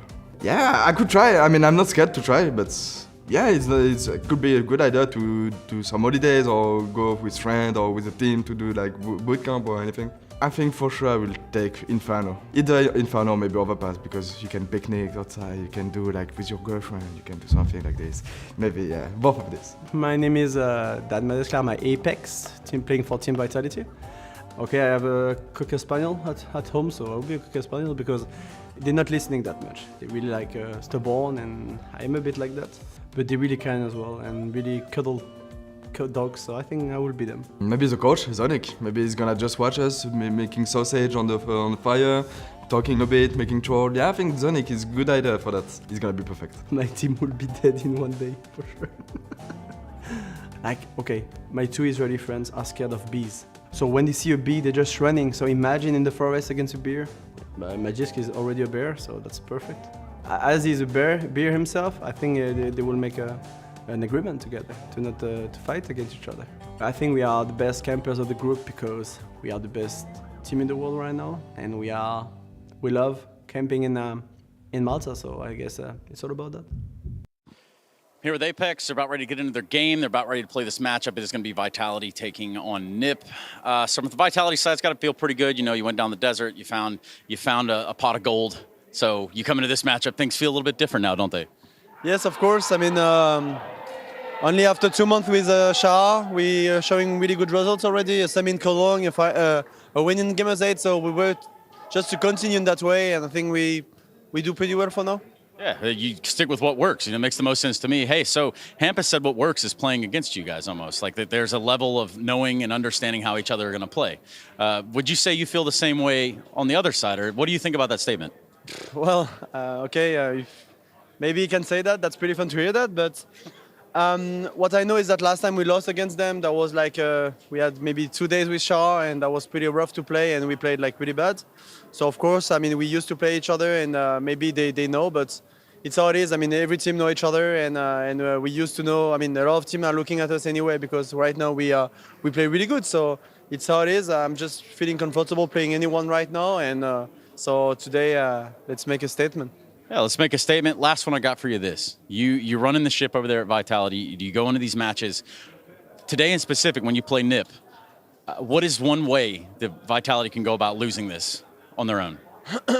I think that if we can start like tilting about losing few crazy rounds or like we did last time, I think it's all about that. If we show up individually and as a team, there is no way that we can win today. Yeah. All right. Well, I can ride with that. I appreciate you, man. I'll see you around. Apex says, hell yeah, of course the teams are talking about us. We're the big dogs. Big Cocker Spaniels, apparently, according to Apex himself. You know what I love Very in that scary interview? Cocker Spaniels. Yeah, but apparently Vitality is scared of bees. Well, I imagine some of them. They're a bit younger. They haven't. They're running away from everything. To be fair, they are scary, man. No, I always run away when I see a bee. When really? Yeah. Are you Who's more allergic? scary? I don't know. I've never been stung by a bee. Okay, before. so you just don't want to be stung by a bee. No. That's So you fair don't enough. know. Actually, the mystery is probably scarier than actually happening. Well, I the guess we can anticipation find is out if we can scarier than find the a bee somewhere actual. for you. No, I'm not We going to can do work that out. We Yeah. could. Yeah. He's on our team, Chad. Oh, that's all right. Don't harm It's us. for It is science. anyway, It's for science. Yeah, You can get a science badge for it. Yeah. So there you If Jacob go. gets bit by 5 bees, you get a badge, Freya. 5 bees. Hopefully not he just isn't one. hugely allergic. Who's find more out. scary, Jacob? Bees or Vitality in their current form? Definitely bees still, but I think Vitality are always, looking good right now. I think I buy into what Apex is saying, that they are the best team in the world right now. If I had to pick one team coming into this tournament that I think would win, it'll be Vitality. All right, let's start there because this is going to be fun. Watch this. Okay, Yanko, who's the best team in the world right now? There isn't one. There we go. So what is your qualifying factors to make Vitality the best? Because right now, Jacob, I'm with you. I don't know who is the best. Well, I'm sorry, I'm with Yanko. But I could be swayed to the Vitality side. So what do you got for me? I definitely agree in saying that maybe there's not a definitive the best team in the world Not right now. hugely clear. No, not at all. So what is your pack? What does your constellation of just below Vitality look like? I feel the results justify them being in the conversation for being the best. Yeah, in definitely, the world. definitely. I think the performance we're going to see here when they will win eventually Pro League, I think that's going to be another one, another Clip notch that in the one. belt. I also do think that when you look at the team and the potential of them for the future, I think bringing in Flame C is one for the future. I don't think we've seen the best of Vitality yet, and I think right now we're maybe seeing them playing at 80, 85, 90%. And if that's the current level, that they're not topping just yet and they're still in contention to be the best in the world, I have no problem saying that they will be. The thing is, I think the other contenders for it right now, G2, bit inconsistent. Heroic, we haven't seen the best from them for quite Also some time. inconsistent. Heroic's not in there. And they're choking in the big G2 games and now. Vitality. That's the trio right now can't give a difference, until some other teams step up. We'll see Cloud9, how they'll look in this tournament and so on and so forth. But yeah, I think it's been pretty impressive the fact that Vitality was able to win a tournament, make it into the semi-final of Cologne as well, right? So soon with an addition, but also I don't think it's a huge deal. Like, you've changed your entry frag. And Flames needs to get used to playing Anchor, and that's what you're not changing your whole game and philosophy about Counter-Strike. It's just the one player. So I'm not sold on, we will be the best in like a year. No, okay, you're doing better now than expected, but let's say come playoff time for this tournament, you should be pretty set. In trophy-winning form. Well, this is Flames, the thing, right? So they had a week off. We heard from Apex in multiple accounts they haven't had a whole lot of time to practice. I imagine coming back from Gamers 8, the first 2 or 3 days they're not playing. The last few they probably are. Then a day or two before travel they're probably not playing again. I think the real Yeah, you're bang on. The runway for Vitality is to see how much they can get done in 3 weeks worth of practice before the playoffs. I think they probably, since they added Flamesy, they haven't had more than 15 days of practice total. Yeah, I would agree with that sentiment. Probably like 12 days total, which is actually insane when you think about it. Like, sure, at a tournament, if you get an off day, you'll play. Maybe you'll play if your game is late, or if your game is early, you'll play later. But still, just to have like pure practice, they didn't have that much of it. Yeah, so I don't that's think what's it's going to be impressive. that big of a difference, though, considering For 3 Counter-Strike weeks? Nah, not really, because I have a sense and I have a feeling that teams right now are trying to manage the workload. And given CS2 is coming out eventually, you know, Sure. within the next month, I think a lot of the teams right now are trying to keep it at a low. Sure, they want to win this tournament. Sure, they want to practice, but don't fool me by saying that Vitality is going to go back home and hardcore practice for 3 weeks, because that's not the case. Well, let me throw week this. off, week online, week boot camp, and come back. That for could, playoffs. yeah, and That'll but work, yeah. that's pretty good though. That for me is pretty hardcore. I would like, and the thing is, when I think about it, the runway that you've just presented with CS2, isn't that a poison chalice, right? Isn't the sense of like us going, well, it's coming, yeah, but so's Christmas. Like this whole situation And right at least now. we know when Christmas is coming. We don't even know when CS2 is coming. I'm not right? agreeing with it, but I think that's what a lot of teams are thinking. And I have that vibe as well, because for me in Counter-Strike right now, I feel like I'm floating in the unknown and it's pitch black. I'm in like an isolation tank, right? Because right now, you bang on. We're in this limbo period between two different, they are going to be slightly different in terms of the games. We don't know when Valve will release, or if they'll, like summer, come on guys, if you ever thought Valve was going to actually give you a date, like this is the thing, this could go on forever. So we don't know at what point that needs to come in. So if I'm a top team right now, what I would want to do is just win every trophy that comes. Next trophy, that's the focus, try and win it. Because you don't know when all your hard work from CSGO that you're talking about is gone. Because that is going to get the plug pulled on it and you start again. Well, not again, but you have to try and do a little bit more window dressing, I'd imagine. It's not going to be easy. I mean, the game isn't a lot different, but still, you could focus on. But it's more about the meta that's going to shift with the nades, with the smokes. The smoke balls aren't going to be the same. The way you approach areas aren't going to be the same. You then don't focus too much on that side of things, but focus more on Shooting building a hard. good atmosphere in the team, Bombs. right? Coming with the way you want your team to work in terms of schedule, practice, making sure that the players know what's demanded of them, that they have a good work ethic, so that when you need to learn all these new things, you're prepared for it. Like everyone's coming in with a good mindset. One player doing exactly that right now, I'd argue, is Spinks. I think that's one of the reasons why I'm also super excited about Vitality, because I think when he came in the first place, he was a little bit lukewarm. You know, it was all right at times, but it wasn't the Spinks that would like He to see. didn't look like he was comfortable immediately. No, he didn't look like a carry player. And we have the stats from him at the 3 pro leagues he's played Two so map far. stats look good, don't they? That looks good for now. That looks good for now. there's But an that's asterisk, kind of where I right? want to put it into right here. The 111 rating in the first pro league, the 113, not bad by no means, but Spinks is a player that we expect to do better than that. I see Spinks as one of the best rifles in the world when he's in form. And I think what we've seen recently is that he's benefited a lot from Flamesy coming into the team. I think he's benefited They from play being together on the a team as lot, well. yeah. They play together. They have a good environment with each other. And I think, you know, once Saivu has that playmate next to him, so it's not all about the Saivu show. So it's a little bit more Spinks and Saivu sharing that role, you know, to some degree. That's when I think Vitality will be, you know, not unstoppable, but to a point where you have to play really, really good Counter-Strike to beat them. And I don't see any team right now having that kind of firepower if they were to show up. I don't disagree with anything you said just there. The Zywoo Spinks Wombo combo is the most exciting part of that team. But I don't know about you, Yanko. Over there when we were in G8, Magisk was like the bailout boy. You know, Magisk boy was back, right? He was having some huge rounds and huge multi-kills, and he was the only one with the cojones in certain situations to make a play, because I think at the moment, even though Flamesy is just an entry fragger, he's still a bit timid about what risks he can take, what pushes he can go for. You know who's similar player Magisk is to that you wouldn't really connect it? Probably Hunter. Okay. Like in terms of his attitude. The problem is they play different roles on CT side, like Magisk is anchor and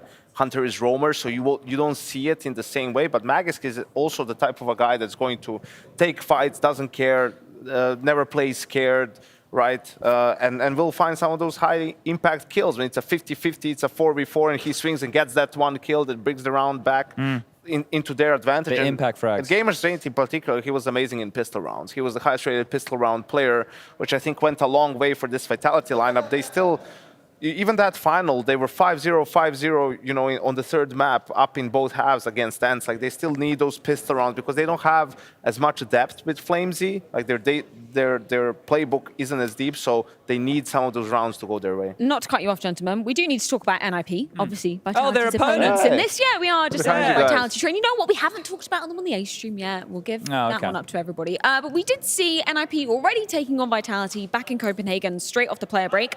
Somehow NIP got the better of them, Jacob. What are we taking from that? Yeah, nothing at all, to be completely honest. That's the way I like it. That's the right answer. It's a long time ago. It was Vitality after 2 days of practice together. I buy into what Apex was saying. They were playing horrible Counter-Strike, and I think that's a one-off for Vitality. Sure, it's a great win for NIP. It did qualify them for the Royal Arena, which is a massive result for a team that we are overly negative about because there's not a lot of interesting things to say. One thing I did see yesterday, though, against Astralis was their opening kills on the T side was very, very efficient and very, very good. They had 10 rounds where they found the opening kill on the T side, and they converted 9 of those. So we're speaking about FlameC. We're speaking about some of these Vitality players who we know like to be aggressive on the CT side. If they can continue this trend that we saw against Astralis yesterday, then maybe there's a chance that NIP makes this game competitive, but it's a big maybe. Can we build off this? From the Hampus interview yesterday, he was asked about the match that NIP played against Astralis last time round. I think that was the Cologne match.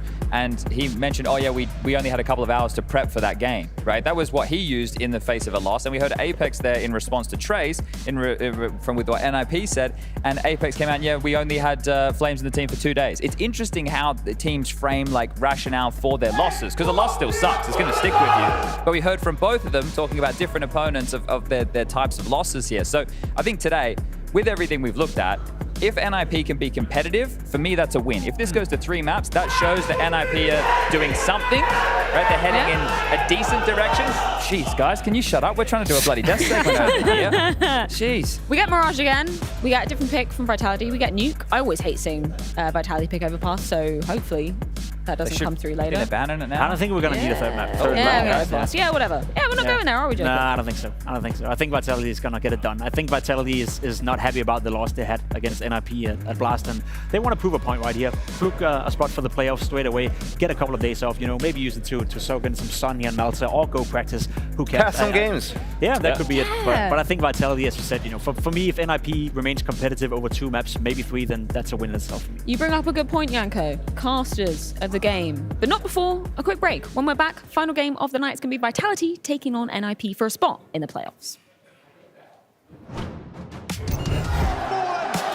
Making magic when they need it most.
What's going on, everybody? Vitality versus Nip. The scene has been set over at the couches, and now you're coming over to our vicinity. Welcome to the casting desk, where I find myself with a beautiful assortment of human beings. My name's Machine. Aww. I've got myself Jacob Pimp Vinicky and a Hugo Byron. That is correct, yep. The middle name is the same as the first one. Yeah. I don't know why my parents did that to me, to be honest. Did your parents do it, or did you do it? I just didn't give myself a name. You didn't I just thought... Was there never a nickname? Not going to go with no. I'm going to go with no. Yeah. Go with no okay, that one. makes sense. Yeah. I wondered if there was a couple of people that kind of had such a bad first nickname, they opted to comment. just... Yeah, okay. Interesting. Wow, we need some real Reddit detectives to do some digging. You won't find it. You won't? No. I'm sure we will. I'm not sure worried. We will. I'm not You're not worried. Hugo had a secret nickname. We need answers. And I need answers from you, Jacob. You were over just there on the couch and you were kind of singing the praises of Vitality, expecting this one to go 2-0. What would it take for you to kind of change your tune? Vitality to play a poor game. I think the way I see it is no matter how well NIP is playing, it's up to Vitality. If they want to win, they'll win. That's how good they are right now. I feel like that's a fair sentiment to make. FlameC is slowly but surely being integrated into this lineup. Spinks is playing well. Saivu is still the best player in the world. There's too many things going in the right direction for Vitality. Well, I like the fighting talk, but Nip have been playing a level above from what we've seen recently. So let's give them that at least. Let's see if it can show up and actually matter in this matchup, and they can repeat what they just did in Copenhagen. We've got a walk out under for a split late in the round. With Brolin still left up in B apartments, you would presume this would be Con, but his position makes me question that. Yeah, and they've played this interesting bait setup. Is that 3 of them? 3 players. They've boosted into window. They're going to split cat, and the bomb's going back into apps. Quite a triple-layered attack on this B-bomb side. Have you ever seen 3 playing dark on the CT side? No, I've seen 2, in order to set up a bait setup, but 3 seems excessive. Oh, that's a whiff. Yeah. Spinks will catch maybe, some info. He spots them, running short. Yeah, missed flashes cost them information, and now Zaiwu. Oh, it's Zaiwu. Alone on the site and taken down. Big find from Brolan. And Hampus, look at this position. Oh, the information flowing through his eardrums right now. Those they come in cat. Quick tag. Flames low. Hampus is rotating like they're not in spawn, but they are, and they let him go, in fact. Magiska's holding very aggressive. Is this, they call the save off of Zaiwu's death? I mean, I like the idea of trying to something innovative, right? In a round like this, a triple stack below. Maybe it's part of the preparation from Vitality. Maybe they thought NIP was going to do a execute towards the A-bomb side. The problem is that it's a very high risk, high reward play if it doesn't work out. If I think it was Spinks who didn't get the kills running over Catwalk, right? At that point, you just lose the round. It's all over. So it's a bit of a risky way to start for Vitality, and fair play to NIP for making it happen. To be honest, Spinks was never even supposed to get that info. If they hit that flash, he would be blind on the timing. They cross on Cat, and even with the info, Zaiwu doesn't get a single kill, and that's what happens. It comes crumbling down. It is also a sentiment to how much you trust in Zaiwu. He's being left alone on the B-bomb side by himself, and you're thinking if you're Vitality, we can allow ourselves to stack 4 players towards A, because we recognize that Zaiwu will get 1, 2, maybe 3 kills by himself. Right, and if he gets those 2, that's a retake that favors you every day of the week. Yeah. You can come in all armored, and if they come A, you've got the most ridiculous setup. Yeah, I almost wanted to see the triple dark, actually matter. I mean, let's see how far Zaiwu gets with that scout. Doesn't pull the trigger. The optimal time, and Rez, he's going to win that duel every day of the week. Famas versus AK-47. Rez draws first blood as NIP look to secure this force buy back from Vitality. Magisk with the scout, and Zaiwu's already hit 1 as well. This could be awkward. Tags! Oh, 2 scout tags! It's uncomfortable for the ninjas. Yes, they get out of there. Good decision to leave at that point, seeing both scouts in the same site. Hampers getting caught unaware on that rotation, and damage has been done, putting all 3 of these players within 1-shot range, no matter what gun. Yeah, basically an AWP now. No stress. The Deagle will do it as well. Famas even increasing its potency. So they've parked Head Trick, and are they going to be quiet about this? Yeah, they are. They're just going to walk Palace. Do they let Head Trick kind of kick up a fuss, make some noise? He's got no nades. Flames pushing ramp. What do you think, Jacob? I think they're waiting right now for a rotation coming out of Vitality, hoping that Head Trick catches something off guard so they can allow themselves to walk out of Palace. Unfortunately for Vitality, FlameC pushed all the way into ramp, so he's getting a lot of information, saying to his teammate, I got A under control. Stack B, and right now it can go both ways. It's more or less impossible. If they make noise coming out here and FlameC gets the first kills, I would argue that's a round for Vitality, but we'll have to wait and see now. Oh, they're jumping the gun. Hedrick's patience paying off, and they don't even need the noise on A. He's got the kill. Flames needs to stop that plant right now, and Brolin's going open. It's easily done. 20 seconds. His teammate far away. Rez must isolate this fight. Can he find it in time? Flick back for Flamesy, and Hedrick out of the picture, out of the round. It's Vitality finding their force. Man, there were so many ways in which that wasn't going to happen for Flamesy, and yet it works out so perfectly in the end. Just as Brolin has considered it clear, just as the round looked like it was falling back in their favor.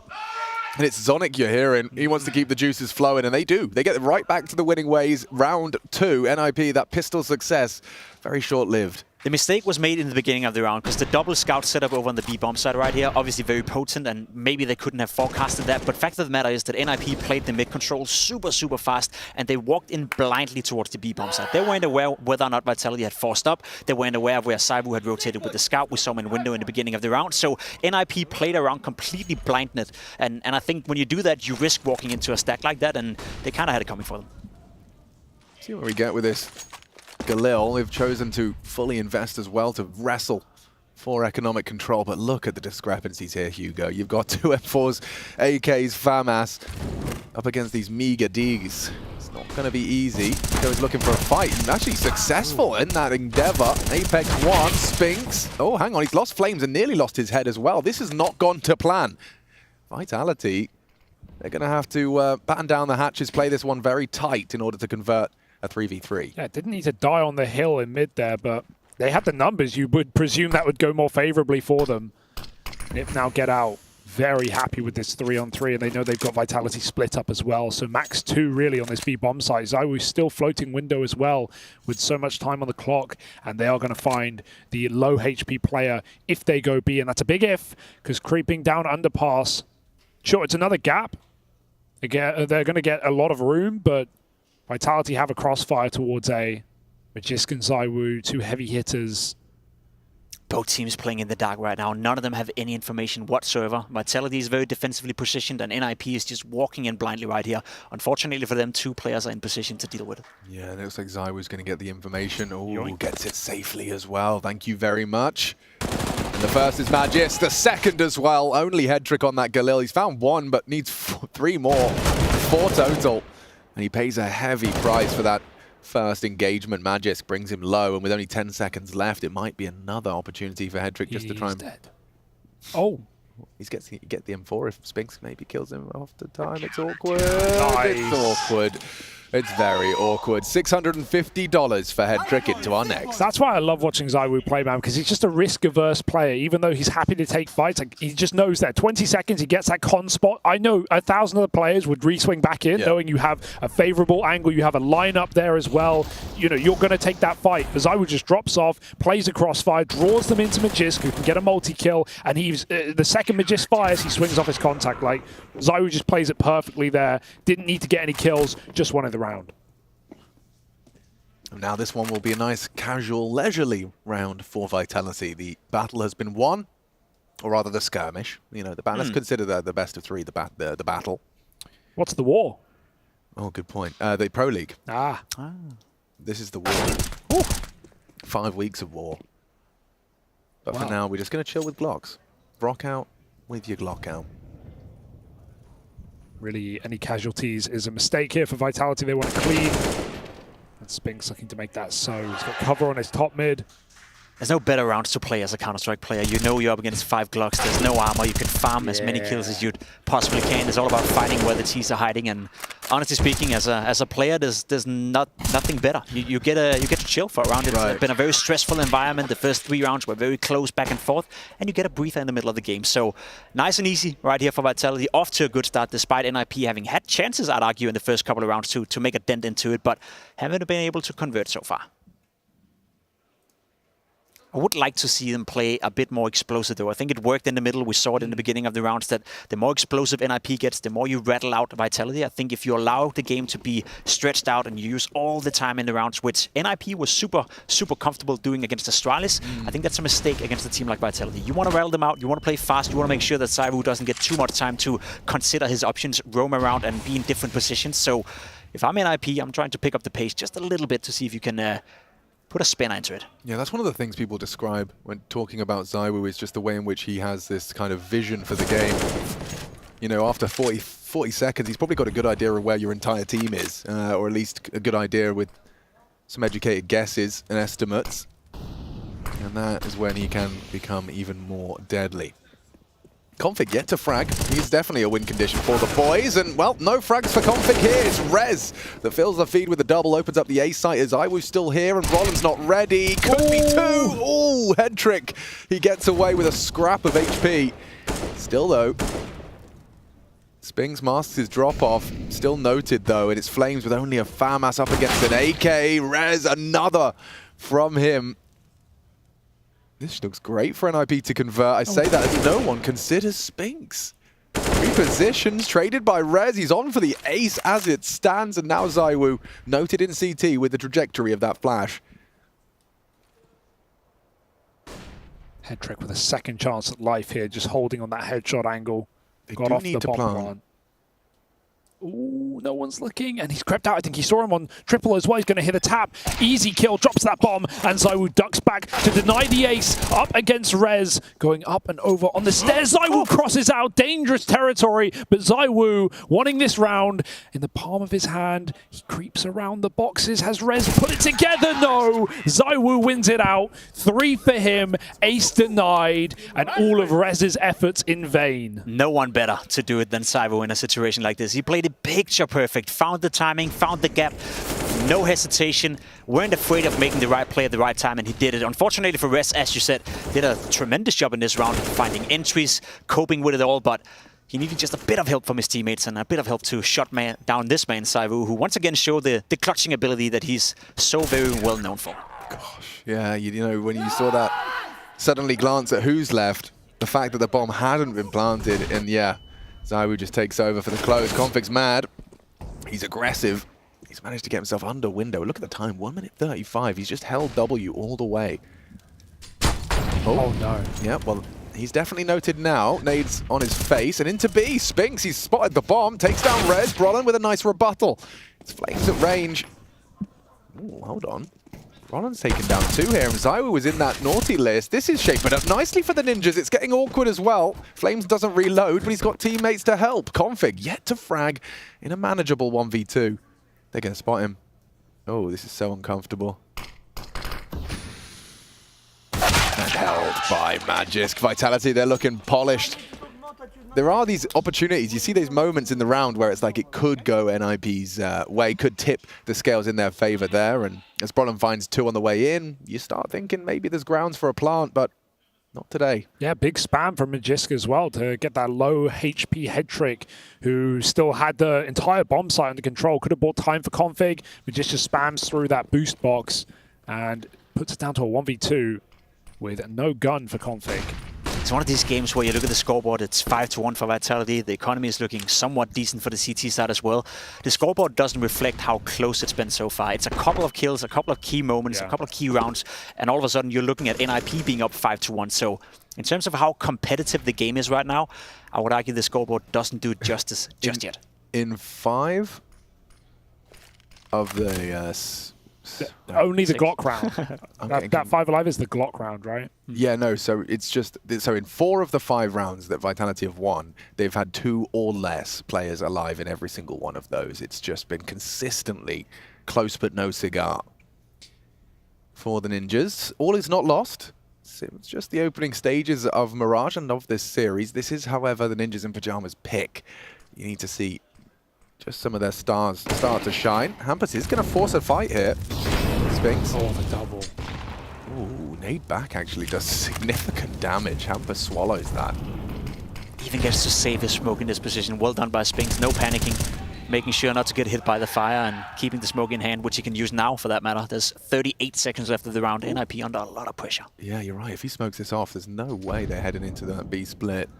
And that's why he's poking his nose out. Is he going to clear? Is he going to clear? Surely not. Oh, Config. He gets a frag. Can't find him. Does.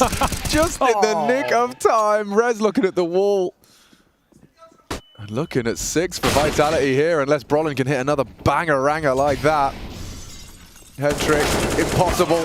And Spinks confirms our suspicions. Another Vitality round and another 2 alive round as well. Yeah, close, but not quite. I'm surprised it even comes down to 2 players surviving it. It felt pretty clean until Spinks misses that timing and his teammate gets caught.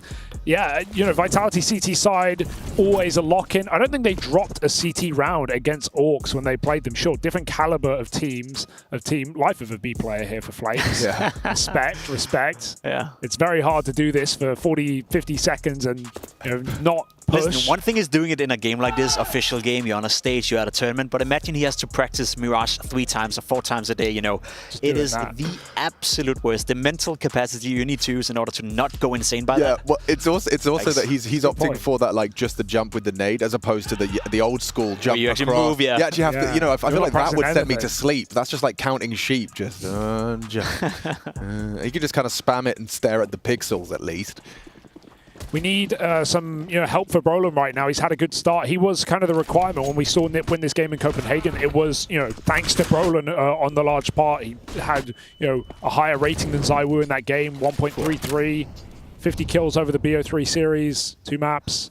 So we need someone to help him out right now. He's doing his best. He keeps getting entry kills, and Nip can't close these rounds. I'll take you, Brolin, and I'll race you with Config. On Mirage T side, I think he is the most influential player for NIP. He's the one who has the balls, basically, to go out there and make the plays, and sometimes he's very successful with it. This time around, though, they lost complete control of the map. Spinks in a great position. Can't quite find the first one, but he does do damage. 1.5, I guess that's all right, all things considered. Something has changed in Vitality CT side. Now, I've cast a lot of Vitality Mirage, especially their defense. It was Flames and Spinks that were a bit more tight-knit on B. It seems like he's been given like the green light to take space if he sees fit, or he's been given a bit more of a green light because ZywOo is much more present over at this B site here against NIP. He's starting to remind me of the Spinks we saw for the vast majority in ENCE when he was by far one of the best riflers in the world. I remember, was it in 2022 when he broke out, basically. He was a top 5 rated player on LAN out of everyone with the rifle.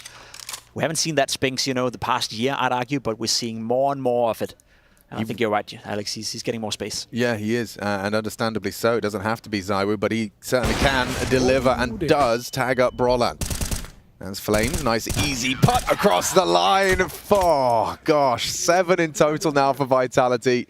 And NIP still yet to get off of that, what was found in the first round. That pistol round is the only taste of victory they've had so far. It's been a run of 7 here from Vitality. I would really, really like NIP to try something explosive now. We've seen a couple of moments where they could walk up ramp, walk out Palace and Ace, because Vitality, as you said, they're very aggressive towards middle. They're trying to take a lot of space, but the downside to that is that you leave the sides wide open. NIP needs to realize that. They need to test that, and we haven't seen that in an explosive form at any point in a buy round. Sure, they've done it with the Tech 9s, but give yourself a go at it. You have an A execute, you have a B execute, something that can sort of caught off guard Vitality while they're trying to make these aggressive plays out catwalk, out connector on windows we've seen so far. I think when you're up against a team so star-studded as Vitality, having the option to win a round in the first 2 kills could be a nice way in, rather than having to face the entire firepower of this squad. That's the thing, though, because if NIP continues to play default rounds like we're seeing right now, where they take mid control, where they try to work their map,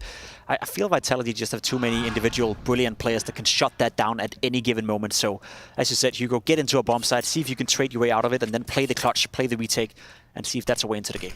Yeah, it's interesting to see how they kind of keep housekeeping on middle, like looking for answers. ZywOo will go, once he's smoked, they summon Apex to go and have another glance. We smoke window now. Apex has vision. If Ampers isn't careful, oh, that's diligent stuff. They've got him spotted, trapped behind the flames. Apex, how are you not dead? There you go, there's one. NIP find an opening. He had to fight there. He realized, yeah, there's not really much chance of me backing off. The fact they flashed me means they must be moving in close. And gets caught. 30 seconds here. ZywOo in a power position, back behind default, but swung from Palace. Magisk can do nothing about it. He's got to win the round on his own. They drop in. Magisk with 1. It's not enough. Spinks from afar, but that bomb can still stick it safe. Spinks is trying to close the gap. The Israelis coming in a 2v3, and Flames might have that backstab. Bomb drop, 10 seconds, and Flames running through the Molotov to try and survive. Hampers forced to plant. 8 seconds. He'll have to stick, and Flames has read it well. Wallbang to close it out. An 8-1 lead for Vitality. Another clutch round. My God, that was the 5th opening kill for the NIP. That was their 5th opening kill. And look at the score. Vitality are just doing this on hard mode. That was no trade, no response, just locking it down on the way into that A site. It's funny how that works, because we discussed it yesterday, Alex, when we casted a game against Astralis. We were very adamant about the fact that NIP were great at getting the openings. T-side Inferno, they converted 9 out of 10, and we spoke about that being one of the key factors to why NIP beat Astralis and why they dominated them. Today, it's been the same case. They've been finding the opening kills. We saw it here in middle as well. Apex being caught off guard, but they can't convert it. And I think the difference today is that they're facing a team with way more firepower. Yesterday, Astralis couldn't shut it down. You see today, Spinks getting multi-kills, Saivu getting multi-kills, Flames, Magic for that matter as well. There's simply too much firepower right now that Vitality can allow themselves to be aggressive early round, even go down 4v5 and still fight their way back into the round. So it's playing the same game as yesterday, you're just playing it on a harder mode. Yeah, you're on 9 rounds deep into Mirage. You've already got 5 multi-kills on Spinks. Man's got 15 frags. You got to get through him. You got to just be able to beat him at his own game here, and it's not a pretty bite either for the Ninjas. Poor Hampus this time has put his pennies into this one, trying to be as threatening as possible. This might be what you've been asking for, Jacob, just to pop and go. Still in a half bar, right? I want to see it in a full bar. Yeah, fair. Oh, he's jump. Spinks gets away with that. Just a little longer. Jump down on the Tech 9 Brawl and gave it a go. And Hampus, he's revealed the rifle. Does well to connect onto Apex. Still no trade available as Spinks catches head trick jumping out as well. Oh, now they know. Yeah, they know. They definitely know. Oh, and addressing it was Spinks, just a little late to the draw now. Damage as well from Config onto another. He's got Flames very low on that site, and it's a fight he's willing to take now. He's recovered. He's got 1 bullet. He's got 1 bullet. He doesn't know. It's enough. No! Tech 9 will do. It's Config. It's high impact round right now. Magisk, however, disrupts. Catches Config on the short side. They're no longer safe, and it's another one that slips through their fingers. Hugo Byron with the weather. It's rainy, and when it rains, it pours, Alex. I don't think Vitality could do any worse in that round. I don't think they could mess up any more in order to give NIP a chance to win it, yet they still didn't capitalize. We see Spinks right here, actually getting caught off guard. Team headshot, he coming out as well, but it feels like NIP's... Yeah, they're hesitating, right? When you see a team like Heroic, as an example, do a B execute, you see the players just run out. It doesn't matter what nades are coming in, it doesn't matter how blind they are, they have a path they follow. It felt like NIP was just trying to make something up on the fly, or at least they didn't follow it. They heard him. I heard someone shout. They know Hampus is there. Flames has got his eyes on the prize, and the nade might do some delicious damage as well. It's down to half. They really want him. They really want him. Oh, that's going to spread. Surely Hampus doesn't believe it, and the smoke from his teammate comes in too late. Oh, this is just an absolute... Mauling. Mauling, thank you. Yeah. Yeah, I was looking for the family show version. Nightmare. Nightmare, that's another good one. And it's certainly a living nightmare for NIP. He wins this. He wins it? Oh, then what, Hugo? What happens? He wins this. Yeah. You don't remember? I mean... Thought we retired that. Yeah, we did. Let's see what you've got, head trick. He's got a minute to work with, and the bomb on his back. That always makes things just a little bit more... They're so passive, he can't win it. Yeah, I'm looking for a route. If he can kill Flames mid, which is certainly maybe his only option, then he can do the 6 strafe into B, get the bomb down, play the post plant perfectly. Here we go. This is the fight. Step 1. Bang. How's your parkour moves, bro? Because the CT's closed. Oh, Apex just got back into Con as he's cleared it as well. And even Zywoo's closing the net. Oh, Zywoo's so nerdy right now. He's not giving him anything. He knows what it's like to be trying to clutch with that AWP. And look at him, hidden in plain sight. Just holding crouch. Now Zywoo will activate. Apex under the window. So it's Spinks here. Holding fast, and that is a cruel way just to ensure no funny business out of head trick. You won't see that in your face at Pugs. You won't see that much respect and that much room given to a player who has nowhere to go. Like, he's trapped, but it's a very large cage. Yeah, exactly. And DJR's not having a good day in the office, nor are the Ninjas as it currently stands, just getting absolutely thrown around here on their map pick. Hey, hang on. Well, there's not a full buy, Jacob, but that does look like we are getting a call off of spawn. Yeah. All it feels like, maybe this is just a last hope. They're teasing me, right? Just do it in a full buy. Yeah, right. And they got close. Yeah, a couple of times. Exploding, Magisk on the wall, very blind, and this is how it can come crumbling down. The 1 AK put to use, another opener for Brolin as a gun is given over. He's spammed out. They need to pick up these weapons now because those smokes won't last forever. More space taken with the con smoke. It's up to the CT retake. Spinks is out of the picture for now.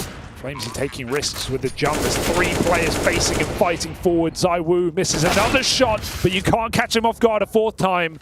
He will hit his smoke down on the bomb, spotted on the ramp. It's Hedrick who's unknown for now. Oh God, I think there was another smoke there. But he's just going to hold it. He's just going to hold it. Guys, nice trying it. Guys. They are having you just knew they weren't going to spam with Eagles, right?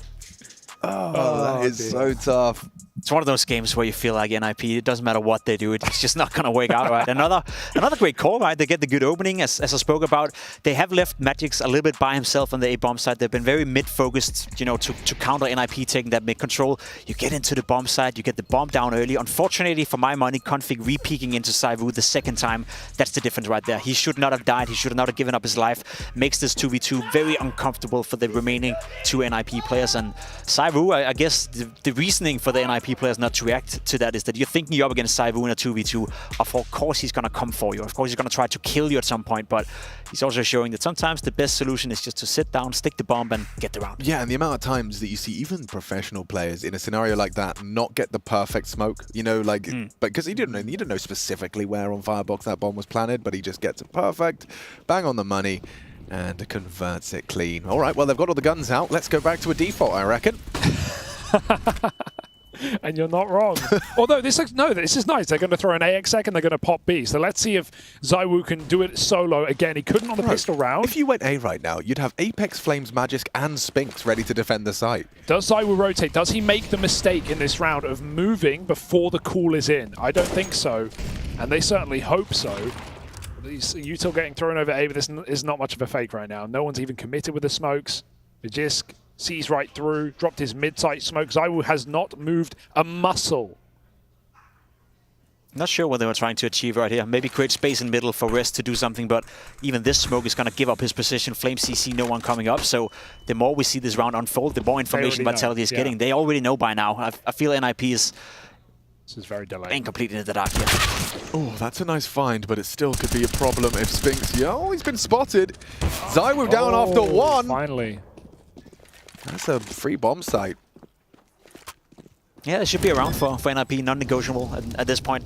Vitality are going to save. They don't want to risk running out of money in some of these rounds and invite NIP back into the game. I'd still argue in this situation, it's Vitality gifting them the round. They got a bit ahead of themselves when they found all that information in middle, seeing Res throwing the smoke top connector, then him falling back. They know exactly what's going to happen. So had Vitality not been up 11-1, I don't think you'd see Apex walk up middle like this. I don't think you'd see ZywOo peek or re-peek into Hedrick like this. So sometimes, you know, having a big lead like this is giving a bit more confidence than you need. And this time around, NIP punished it and capitalized from the mistakes. Haven't seen that a lot in this game. No. Yeah, first time I think that sentence has left your mouth today. But either way, and there's the round number 2. An 11-4 half still attainable. Yeah. And that certainly could be workable. We've seen bigger chokes from Vitality on Mirage than an 11-4, so I'm not gonna count NIP out yet, but the way they played, they need to step it up quite a notch. Yeah, or 2.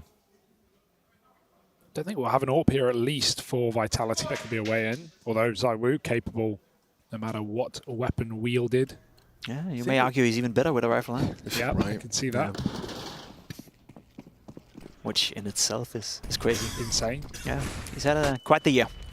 NIP, aggressive out middle, fast over catwalk. I like this pace. There is a lot of pace behind this one. Brolin, who's been good for the openings. This time Apex bests him.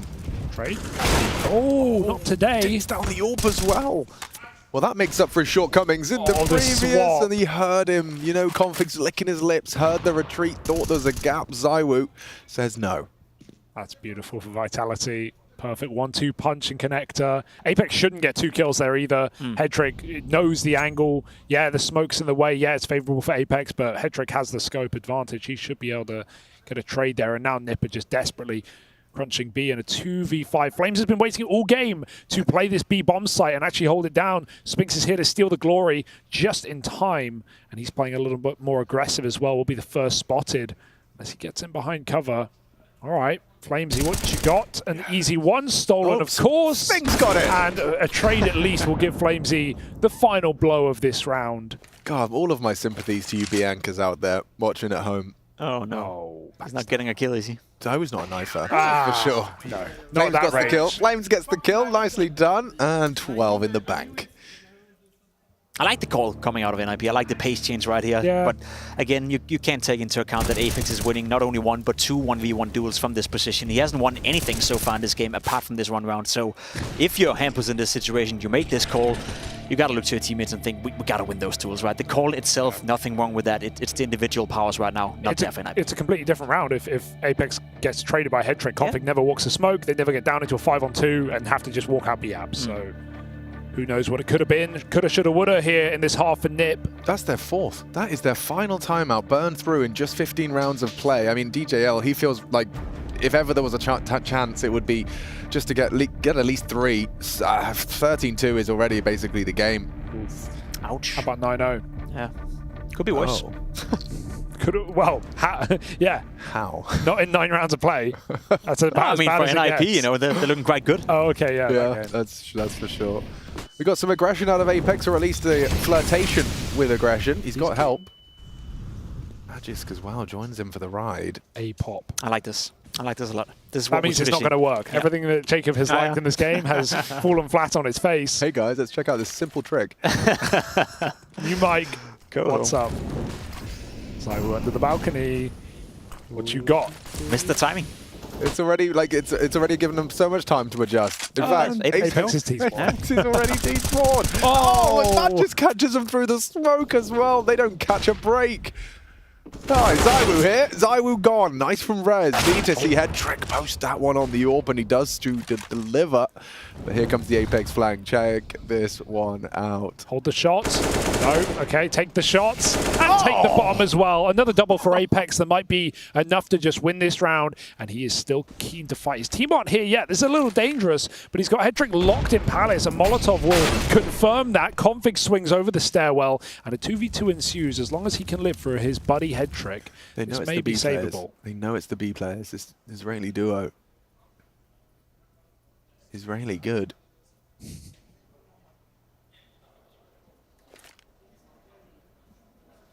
Oh, this is scary. Flames is in the bomb site. Free kill, and Headtrick has nades out as that half comes to an end in a swift fashion. And another 2v2. The Vitality just edge out some close rounds in there, but not a close half at 13-2.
We're back in business, and so are Vitality, making themselves very comfortable in that first half. They're sitting on a very padded bed of 13 rounds to sit themselves on into the second half. I've got Jacob Pimp Vinicky to my left, as is Hugo B. Ron, I believe is the official pronunciation from the Henley-on-Thames area. Yeah, don't know where that is, but that sounds like a real place. Yeah. In Englandshire, of course. Yes. And we have a fellow Brit in the server as well, Daniel Jackson, making an appearance known from the west coast of England in Flame Z.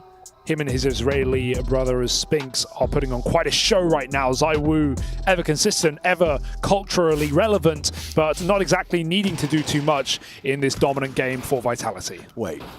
Okay, phew. I saw a P250 on Apex. I was ensuring there was another one on ZywOo, but he's actually dropped both. And just a single flashbang. That is very light on the... We call this the Harry Russell pistol round, Yeah. double P2 flash, except he wouldn't keep the flashbang. Give it to someone else. Yeah, but it still works. It's more than enough for Vitality in the way they're playing right now, and they are in no hurry to make this pistol round theirs. Wait for Nip to come to them. Very clear plan right here. They want to wait for any aggression coming out of NIP, see if they can catch a player off guard at any point. And if that doesn't work, they're going to end up in this very basic, simple A execute. One flash, probably the lamp one, I'd suggest, and then all coming out of ramp and palace together. Okay, and they're actually going to be able to use Spinks as a bit of a kind of a canary in the coal mine. They're going up without the flash, so maybe they're saving it for CT spawn or connector. I like that. The P250 is certainly going to be able to take that fight head on. ZywOo fires off a warning shot onto Brollan. CT he still could lose the duel.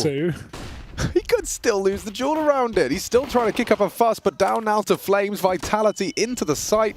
I think that flash did just connect. It's Rez that's equalized, and now Spinks arrives. Perfect timing on that one. Config needs another. Is he forced to reload? Hetrick strikes into Magisk. He's hitting every shot now and leaves on to Spinks. A 1 versus 2. Make it a 1 versus 1. Has he really got more in him? He's having a game. 26 frags. Spinks! Oh! Couldn't finish. Hetrick will secure it and extend play. Credit where credit is due. That was a massive round for Config in jungle right here. Found 2 very impactful kills under a lot of pressure at a time where Vitality had taken a lot of map control as well. I like the idea for Vitality. Wait it out, see if NIP is making a mistake, which they didn't, and then it gets down to this duel where the best aimers will win out, and this time around, maybe for the first time in the game, that was Config on the server. That was good to see. Yeah, no smokes though, so open sight lines. Makes it a lot easier. Vitality needed those opening kills. That's why we play the pistol deathmatch, Alex, you know? Just gonna go and then grind it out. Oh, impressive. I know you're on the headshot deathmatch. Yeah, now, no, have you ever done duels? Yeah, that's really good. Yeah. I'm enjoying that one too. Hero AK. I believe in the Woo. You do? Every day. Ooh. Who doesn't? Well, I could give you a couple. I'll give you one, actually. Oh no, there's Hampus dead. Spinks has just won out a duel with just the Desert Eagle. And now they can pincer into B. They've taken down one of the B defenders. It has to be Config again, Jacob.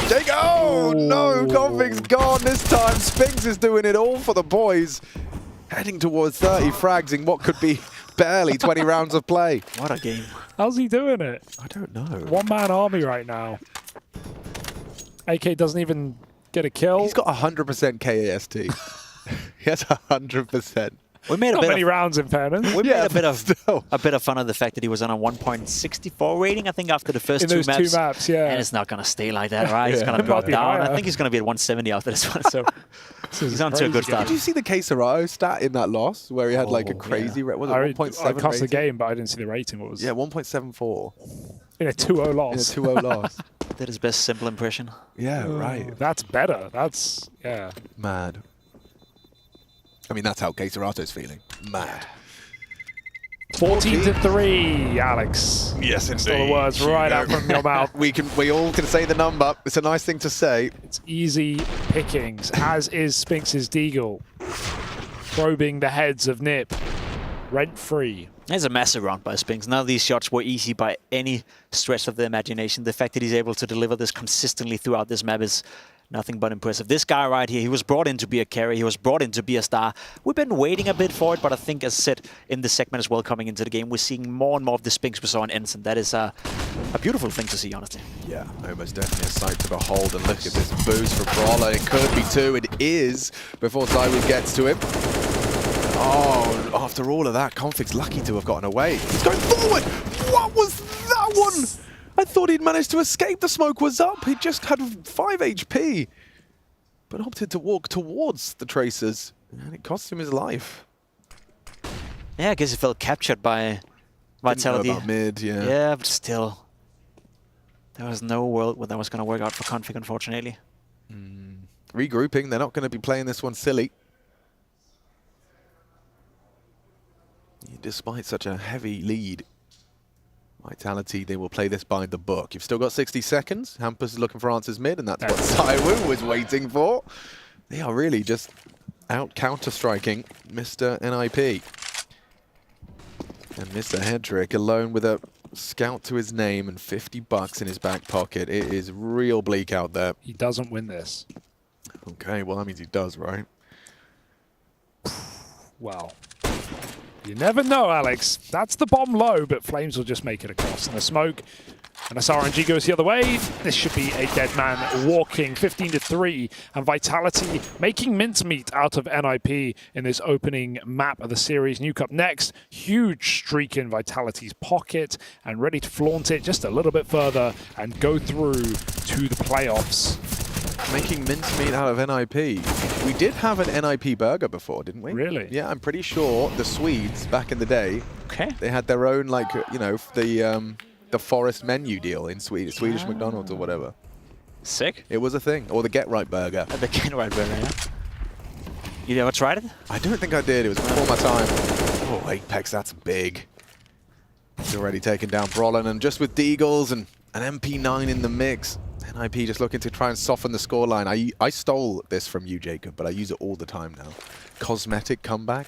Yeah. Yeah, brilliant. An inspired combination of words for, you know, to describe these games where it goes, I don't know, say 15-3, and then they win one with the goals and MP9s, and it looks like, well, maybe you should start the conversation about a comeback, but then it doesn't happen. You know, you're 15-9 as opposed to a 15-3. I'll save you the hassle. I don't think there's going to be any cosmetic comeback in this situation, unfortunately, for NIP. I think it's about to be over. Give it or take 60 seconds from now on. I think we know who's going to win Mirage. It's been very convincing so far for Vitality, and they put themselves in a good position as well. Sweating up the defense from NIP right here, smoking off jungle, getting in towards the bomb side, isolating Config with a 5-7. Can't do anything about it. That should be it.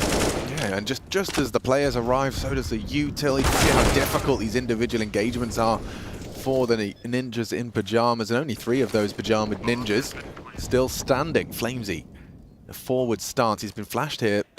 Oh, doesn't catch him. Second does. Still though, he's hunting heads and nails it onto Hedrick and Rez as well. Vitality taking the ninjas pick in a rather speedy fashion. One of the quickest maps we've seen. And it's done. 16-3 Vitality. Apex very happy with that one, and I'm sure the opposite could be said for the ninjas. You chose to take it to Mirage. You had the map, you had the strats, and you leave with 3 rounds. Not going to be something to be particularly celebrated. Definitely something to be analyzed after the game, but there's still more maps to be played. The Nuke up next. Could be interesting. Should.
saving. The classic James time. We've heard a lot about that the past few years and acknowledge it has made the meta in professional Counter-Strike a little stale.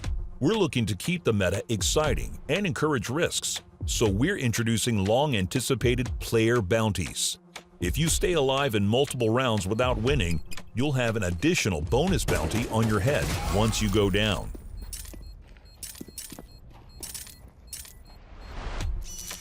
One small but important change we want to highlight are our upgrades to the Zeus. We're giving it a power surge to make players consider it a serious investment. With ancient skins introduced, players found new ways to blend in with the environment. We're taking that one step further. Nanotech coating, available in the equipment section of the buy menu, will allow players to blend in with their environment after staying static for an extended period of time. As we move forward to CS2, we're looking to redefine movement. With games growing lengthier over time, we're reducing both round time and rotation time. So, what's next for CS2? Well, as you can see, we don't know either. Moving forward, we'll be experimenting with a lot of different approaches to the meta and hope you're on board for the ride, pun intended. Look out for a few surprises.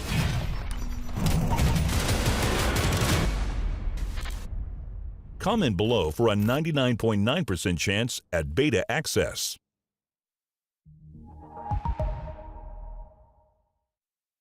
Hey guys, what about danger zone practice?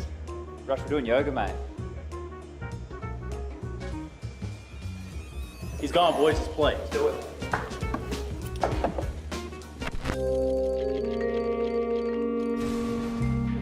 All right. Let's go all in right here, right fucking now!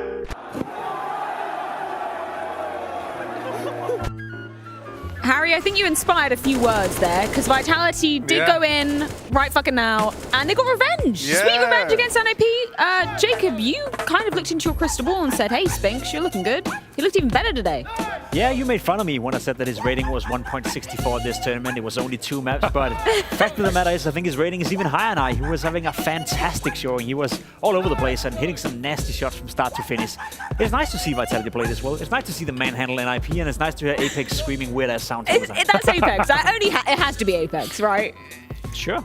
Who else would you want? Sure. I mean, the energy was high. He didn't even need to do anything for the first, 10 rounds of the game. Then we had 2 massive multi-kill rounds from Apex, one on an A ramp flank, double up in Con as well. Nip couldn't even trade him. But yeah, it's a fun game for Vitality where it's ZywOo not even really needing to do that much. The 2 Israelis just carry them through. And that's nice for Vitality. Yeah, I think Mirage is a really scary map to play Vitality on now that they have, Spinks and Flames fighting on the same side, man.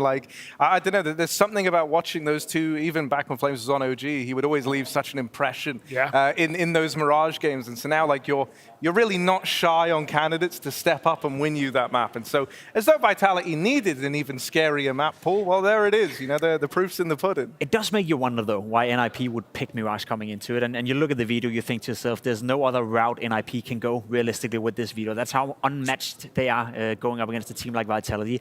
I am, however, a little bit disappointed. We were casting the game, and it felt if there was no inspiration coming out of DJL and Hampus from that T side. It felt like the lack of pace, the lack of identity, the lack of ideas of trying to, disturb Vitality the way they were taking mid control. It just felt uninspiring for my taste. So when you pick Mirage against a team like Vitality, you better come in prepared. If you lose 16-3, it's not got a great look for you. Yeah, and things are only going to get harder as we turn to look towards Nuke. That's going to be the pick of Vitality. We were looking at the stats on this one. Was it 15 map win streak for Vitality? 16 at the moment. You know why that's interesting as well? Because last season of Pro League, we had G2 on the same map of Nuke have a 16 map win streak. They lost it to Fnatic. They got destroyed, blown out of the water. We had a candle, not even celebration, ceremony to commiserate that win streak finally getting broken.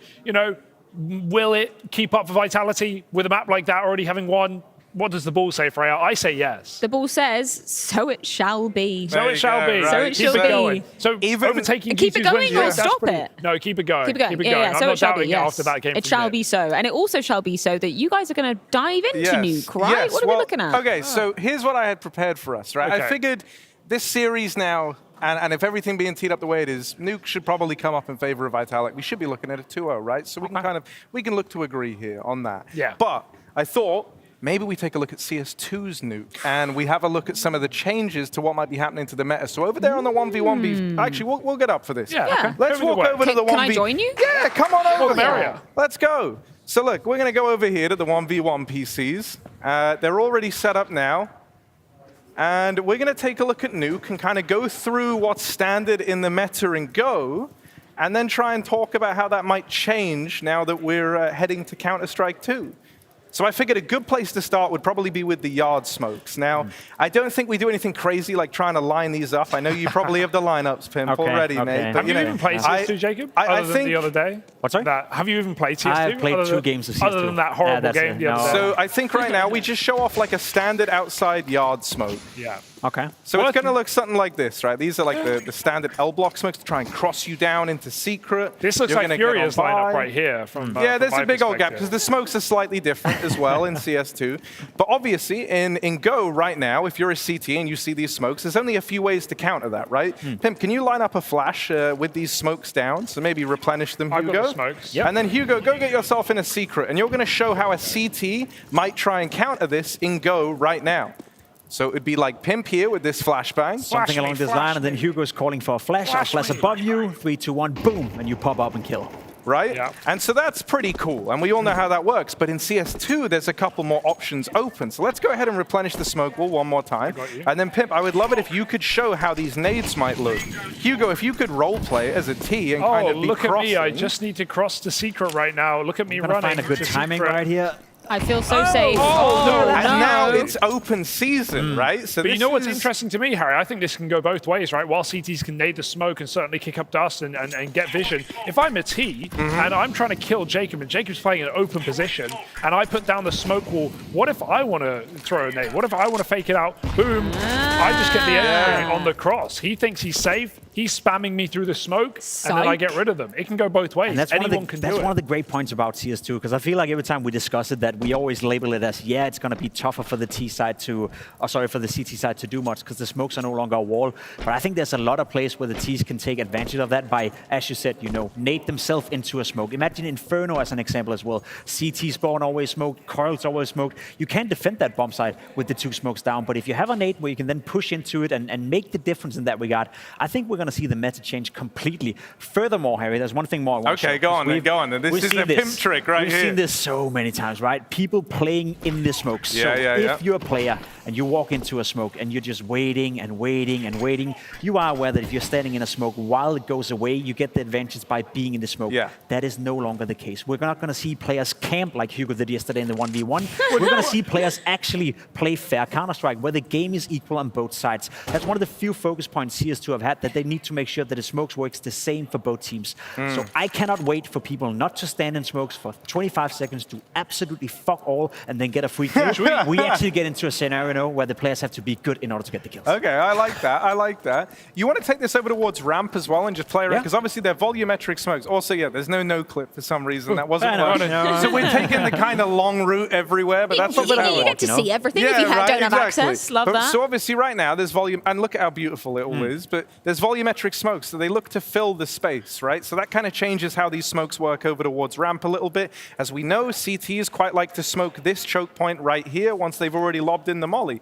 Now that's going to go and expand and go back. I'm going to go see how deep that goes on Hugo's. Pretty reasonable. I'd say that's kind of on par with how it is in Go. But once again, this is another spot where I think that nade usage is going to come in pretty big. Even with things such as, like you have the heroic boost that they like to do for the pick at ramp. Imagine coupling that with some crazy nade to suddenly expose an angle that wouldn't exist otherwise. True. Hugo, why don't you come over here, bro?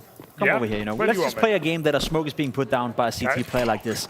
Now, if you're the T side, what you can do is walk through the smoke, and Hugo, if you go into one of the sides of the smoke, go inside the smoke, hide in one of the sides. Imagine there's a T player right here, imagine there's a T player over here, and you have another T player standing on this side, putting a grenade into the smoke.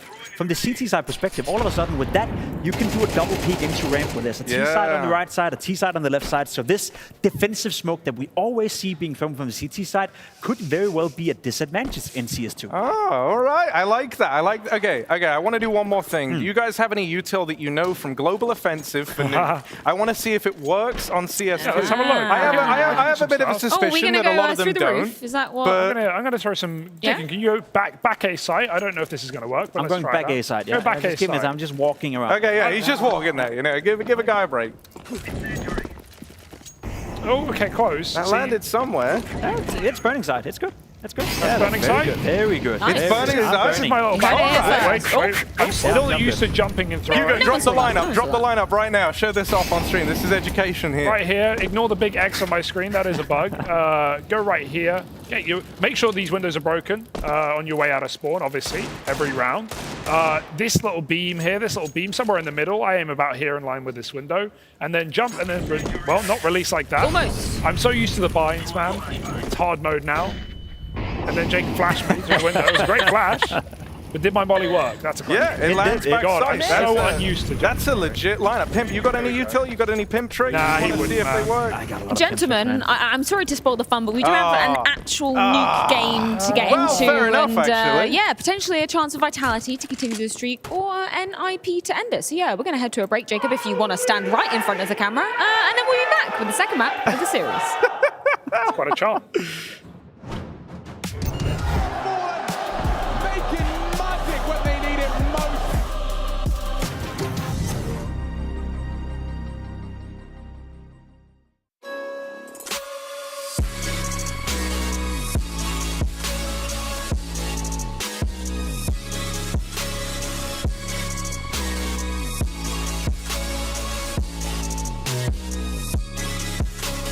You love it, you wear it. What's your style? Get your merch at shop.eslgaming.com.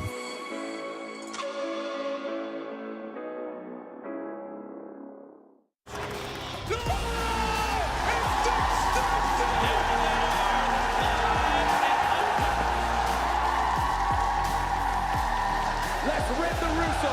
One more time. Are you ready?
Y'all heard the man. He's the best in the game, allegedly. Also, am I wearing the right headset? I think I am. Great intro, cleanest one pretty good intro, right? Back on the mic, back in the chair, Harry, and happy to be back with you. Hi, Hugo. A duo cast, 2 people on the desk at once. That sounds like far too little. Yeah, I mean, dude, this is going to be... I'm very glad that I've been allowed to come on for this one. You know, I always like a Vitality game, and I like the idea that we're going to get to watch this streak continue to build or be torn away. Ooh, it's spicy, isn't it? Vitality are looking to, from my research, lock themselves in the 3rd highest nuke streak of all time, only sitting behind the 26-0 of Astralis and the 32-0 of NIP, all the way back in the day of Get Right and Forest and the like. So let's see if Vitality can get there. Right now, G2 sat at 16-0. Was broken last season of Pro League. Vitality want to get to 17. This would be their game to do it. NIP didn't put up much of a fight in that first map. Maybe they're warmed up now, though, going into the CT side of a classic map. Vitality, sneaky boys, climbing silo, looking to split main, I guess. It's that around the world. We'll see where their hats will lie.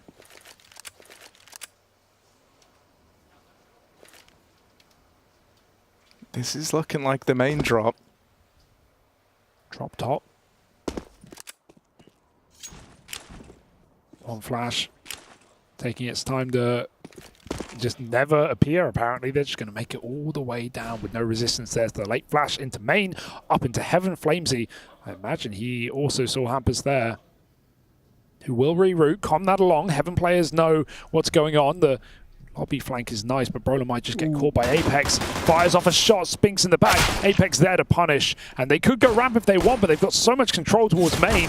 Losing their Heaven player doesn't help, however, and they won't bail. Maybe they should have. Look at this stack. Down the vent is the right route for Apex, and they'll join him on ramp. Yeah, finds his way in with the bomb. Spinks dead out through ramp.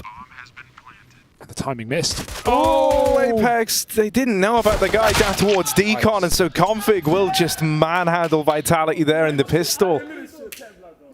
NIP going to pick that up as they deny the attempt at Vitality's pistol round. Yeah, I mean, they won the pistol in map 1, and then they lost 11 rounds in a row. So let's not get ahead of ourselves, but that's certainly the bare minimum here for NIP. Certainly the start they needed. Can't believe Hampus climbed back up outside after seeing flames on the roof. I guess that info was one way. And unfortunate timing for ZywOo trying to cover Apex's vent as a player just sneaks right down in time. Bomb plant is going to suffice for Vitality. Galil's AK, decent. Dangerous even for NIP. Got to watch out outside. ZywOo's leading away with the scout. Ooh, had a chance there. As Hampus graced the crosshair, but only for a moment. Ooh. Spinks is going to be the one to pick that up, and now with Hampus dead, suddenly this route's opened for the cross down through Secret. Vitality get a move on Config, tries to get into Decon in time, and he will make it down the stairs. Feigns the fallback by swinging the door open. Vitality are forced to try and make a play out through the double doors, but Brolin's already down here.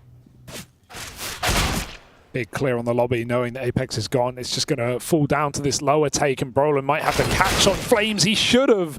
Flamesy flicks back in time. Config drops the bomb, but these trades are plentiful for Vitality. It's only Headtrick spotted in the door.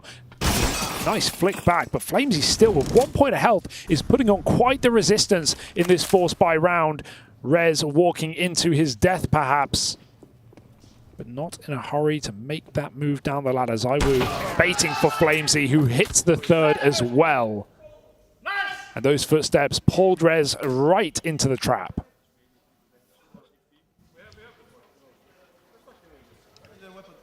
So it's kind of already a repeat of Mirage. Pistol round, force buy comes straight through. And Spinks, the star of the show last map. Yeah, you're calling it now? Again. Yeah, I'm not going to call 11 rounds in a row, but I'm going to call, certainly will call the 2-0. I want to see Spinks' rating for last game, 2.32. Yeah. Unreasonable. No, kind of crazy, right? The fact that he's even improving on his rating here in Group A is kind of unreal. Currently sat 1.82 across the 3 maps that they've played. Yeah, against Orcs, I mentioned it last map, but Vitality were flawless on their CT side. They did not give away a T round.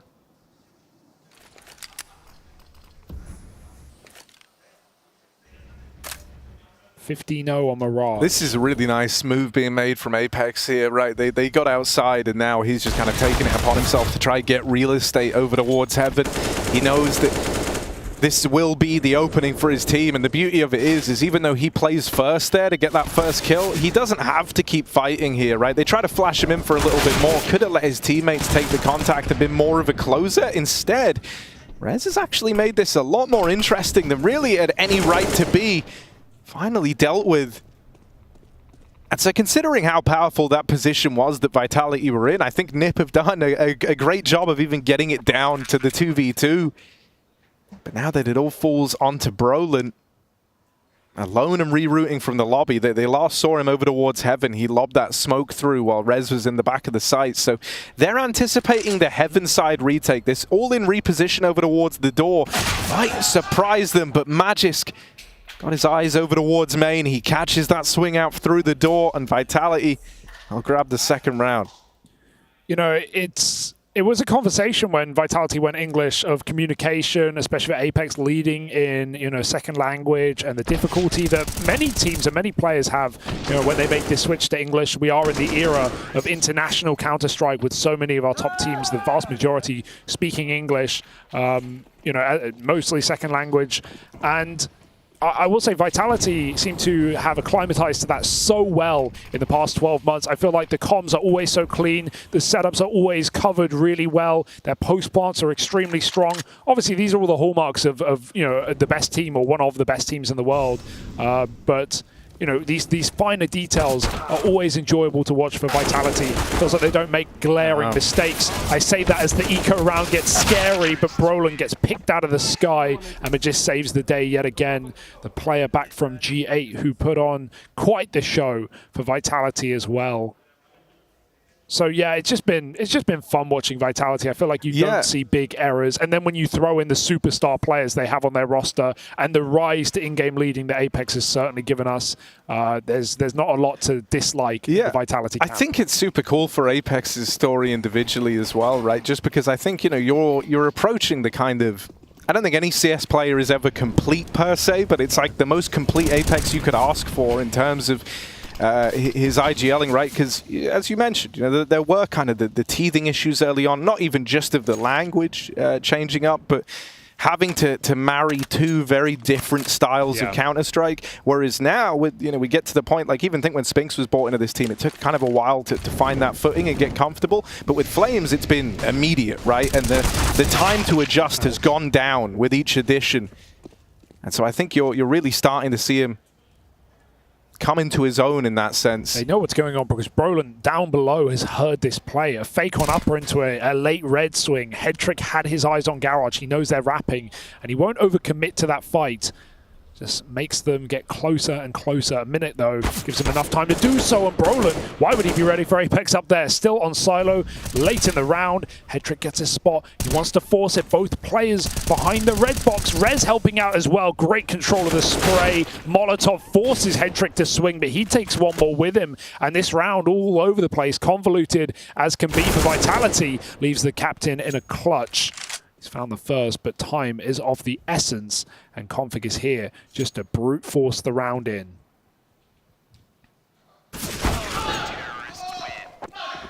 Krele. That's what they call Config, I heard. Oh. It's his nickname. How come? Don't know what it means. No, so you didn't like get the etymology or whatever. I'll find out. Have you ever etymology eaten? Eatonmology? Only at Eton. Not too familiar. That's a place, isn't it? Yeah. Eton. Ever been? No. So that's kind of the end of our geography tourism segment. That round comes at a bit of a cost for NIP, so even though they win it, still a little limited here.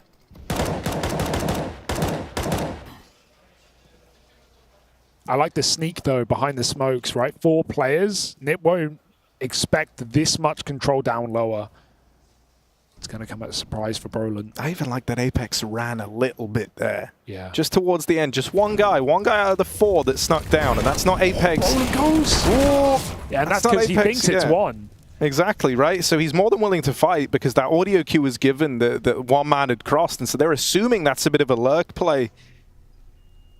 Spinks is rewarded for his patience back in the lobby. This is some good lurking out of him in this round, right? Just to punish the kind of standard ebb and flow once you lose some of this control over towards Yard and Secret. Usually you try to retake lobby. And so Spinks was looking to make matters kind of miserable for Nip there. Hedrick will reply with one down on the B side. Both sides of the ramp are smoked. And so even though that molly goes in for Config, he's not going to be able to capitalize on it. Instead, that's got to fall to Hampus. There's even a re-smoke going down now. And so Hampus has to be the guy to make that first move, and he will. No, That's crazy. What? Config running through, practically looks to tee this one up for ZywOo. You don't want to make it easy versus this guy. And so now down to the 1v1, Hampus is desperately looking to deal with him, and he will. Bests him in that head-to-head to convert the round for NIP. Job well done for Hampus. That really is easier said than done. Yeah, despite Config's best efforts, right? Not even a bad play. Like, someone's got to sacrifice himself there for the info, but Hampus was not ready to, re-swing or play off the back of that. That just felt like a call that Config goes for because I'm jumping through, and Hampus did not sign off on it. Still, he wins that round. Despite ZywOo stalling it, a few more seconds would have done it. But you know that Hampus is timing that to a T. He's getting closer. You've got to kill him. So, a closed clutch for Nip, taking down ZywOo in the 2v1. And suddenly we're cooking. Nip get on it early with more timeouts. They used all 4 in the first half of Mirage, but that was essentially the game.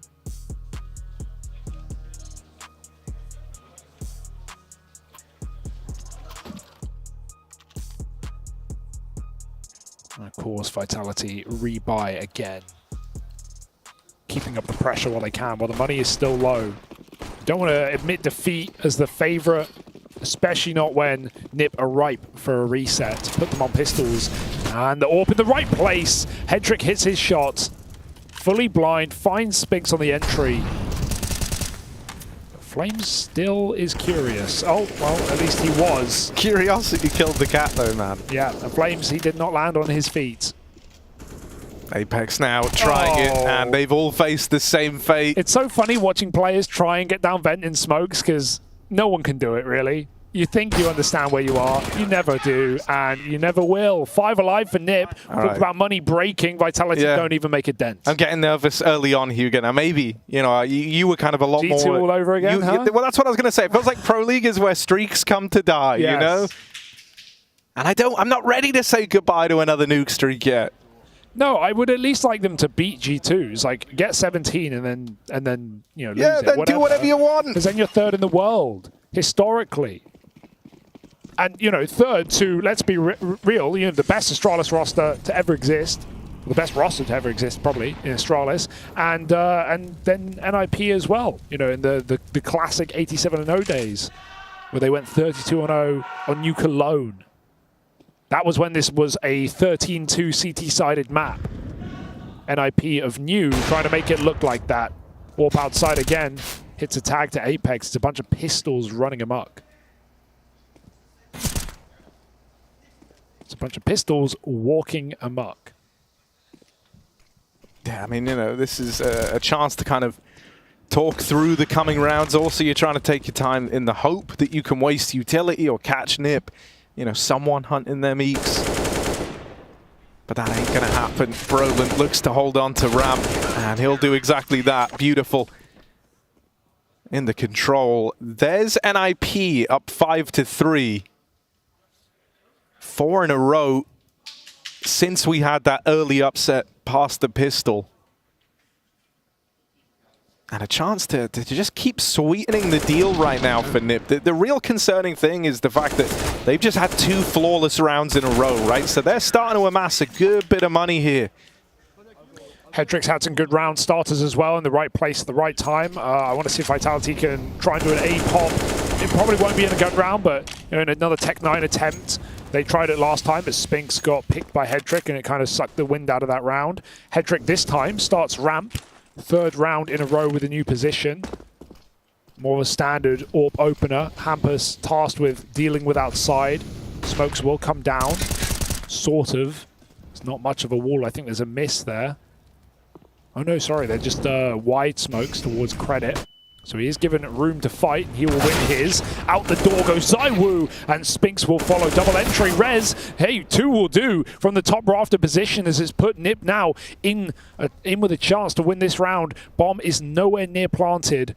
ZywOo, if he repositions again, he is going to be caught. Apex gets that plant for Heaven. Hampus unknown about for now, and his teammate in Heaven, that molly. Hampus goes right through, and ZywOo's got him boxed in. He needs that kill. One-way smoke up in the rafters. ZywOo has time to play.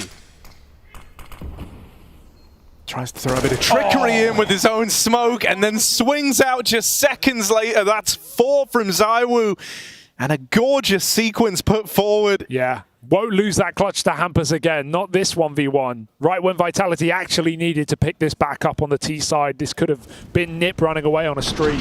Not today. Not with a round like that from ZywOo. It really is just gorgeous to watch, isn't it, man? Like, every single peak is so purposeful. There's so much intent. They're so snappy. And he never kind of overexposes himself there. Not in the 1v2 and not in the initial site take. He's only taking 1v1s every step of the way. Ooh, Hampus again. I do enjoy watching him play Yard. Over the smokes this time. He's got a lot of different tricks. And he keeps taking down the opposing captain as well. Meanwhile, Config gets deegged out in door. And ZywOo is on the edge of the spoke. Meanwhile, Spinks and Magiska run out A, and ZywOo flicks back because Hampus is trying to run back to help out his team. Vitality so ahead of the curve, they didn't even bring the bomb. And Hedrick's hoping they overcomplicate and drop down the vent. But they have nothing to drop with. Still got to find that package.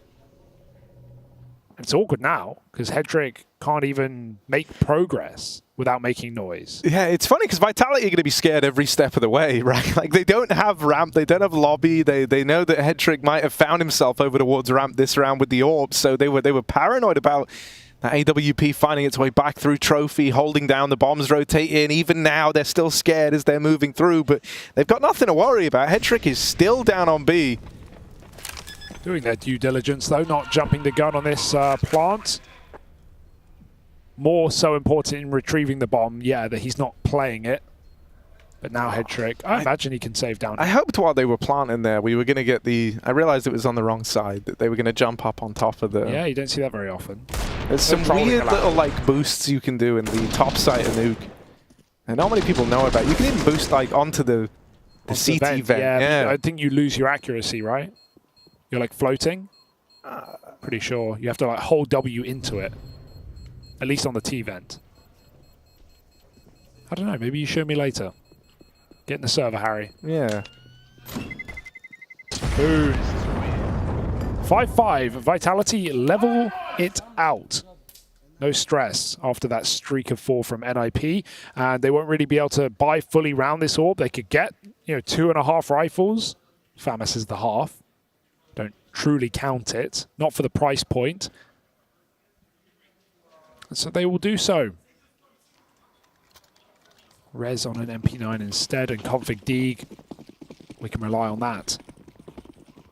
Hedrick's going to go outside now. He's got a spawn. Going to go for the Stown peak. And ZywOo is just running out A. This is what I wanted for Vitality. These quick top hits when you know the money's low and Molotovs are not in every player's hand.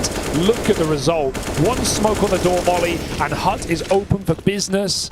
Another double entry out onto top, and another round for Vitality.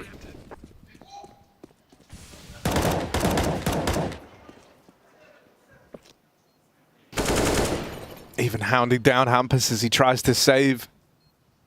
And I do like it in these rounds where you kind of have Vitality final the early success in these initial fights over towards A. I always wonder, like, you know, what's Apex kind of said in this round, you know, like, because a lot of them, he's going over towards outside, he's trying to tee up like something a little deep, a little more enriched, a little more complicated, and then he just gets calmed down the line from, you know, Magisk and Zai. We're like, oh yeah, no, don't worry, we've actually just got all the A kills, so we're just going to go there, but like the smokes and stuff, that's cool, keep doing it. Yeah, throw your stuff. Yeah.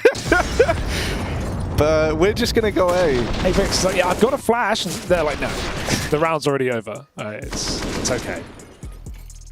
Like, you even saw it with how he approached it. Like, he was shift walking all the way down outside, and then he just kind of hit this point of just holding W and running towards the spawn, looking for the leftovers.